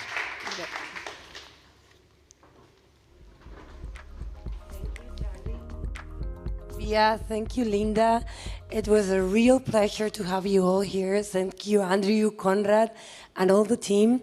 I just want to share some short closing remarks, and I will ask my friend and colleague, Antonio, to give some words about what we heard today. First of all, thank you, Marta, and thank you, everyone. Thank you, Charlie. Thank you for everyone that joined remotely. I think InCube is always a great way to make us think differently, right? Today, Conrad set us up with the main topic of South Summit, which is sustainability. But the beautiful thing is that as we touch on innovators, institutions, investors, and even government, we're learning how this is not an easy way, and it is not an easy goal, right? To achieve. The road is not going to be easy. We're going to need a lot of collaboration, and I think that's the spirit of InCube, is the collaboration between, as I said, innovators, investors, institutions, and very importantly, okay, I think now I'm on camera. Hopefully now you guys can see me. Very good. But I think we learned with Matt that things can be done, but you're going to need a collaboration between many people, especially the government, right? We are not talking about just driving some small piece of innovation somewhere. We're talking about making our planet sustainable again. We're talking about potentially saving our planet, right? So we're going to need a lot of collaboration between private and public sector, and I think Matt made it very clear. With Andy, we learned that we can also make money, right? We don't need to forget about profitability to save the planet. We can build sustainable businesses and at the same time make money. Actually, many people think that in the future, that's the only way you're going to be able to make money, right? By building sustainable businesses, and hopefully that will be the path that many of you guys in the audience, many innovators will follow. And well, what I'm going to say about what we just heard from Charlie, right? I think it's you proved, I don't know if you proved, but at least you highlighted something important, that maybe you need to be an actual rocket science to have an impact, right? So it's not easy, right? There's a lot of investment of work, hard work that needs to be put into this. We can't think about being sustainable is not going to be an afterthought and just something that can happen automatically. We're going to have to put a lot of work, a lot of thought into it, a lot of money, right? But thank God we have companies like Planet Labs that are making it. They're building the infrastructure for others to build upon it, right? So again, collaboration, even between innovators among themselves, right? It's very important to build on what others have built, so we can drive change in this world. And I'm going to close just with the sort of the opening thought, which is listening to Javier. We saw the huge momentum that the Spanish ecosystem has, right? We're tripling, potentially quadrupling investment in Spain. So I'm super confident. I'm like him, very, very optimistic. I'm super confident that Spain is going to be able to play a major role in driving change in the world. It's going to be able to play a major role in helping the planet become more sustainable. And again, this will have to happen with the collaboration of people within the Spanish ecosystem, but also looking at other ecosystems, and more importantly, right, especially because you're here InCube, right, learning and collaborating with American investors, innovators, and institutions. So thank you so much, everyone, for being here. I don't know about you guys, but I'm coming out of here very excited. I feel that there's a big challenge ahead of us, but I think we can make it. And I think in the next years are going to be extremely exciting for all of us wanting to drive change. Wow, thank you, Antonio. That was a great wrap-up. You get the best points of all of this afternoon. It was amazing. It was very inspiring. And I will get some of your words that just to make these closing remarks, because what we saw today is that the power of collaboration is what makes the difference. We are all here. We are a group of people sitting in the South Summit, like just thinking of the future. We want to shape the future because we have to shape a future that is sustainable. We have to shape a future that is inclusive. We have to shape a future which is fair, or there won't be any future for any of us unless to our kids and our descendants. We have here Maria expecting a future kid, and what type of future we can give to these new generations if we don't work together. And InCube, it's an example of this collaboration. It's a collaboration between institutions, between investors, between innovators, but it's a collaboration between the US and Europe and in Spain to seeing what makes us different, what makes us together. But most of all, we can be different, but we have to work together. We have to be close to each other to work for the same purpose. And it's also a collaboration of many institutions. We've been here with WIDA, with Endeavor, with Chambery Valley, with South Summit, with the Embassy of the US, all working together to do a difference. And we have our great speakers that show that we want to make business. That's amazing, but we can make money doing good.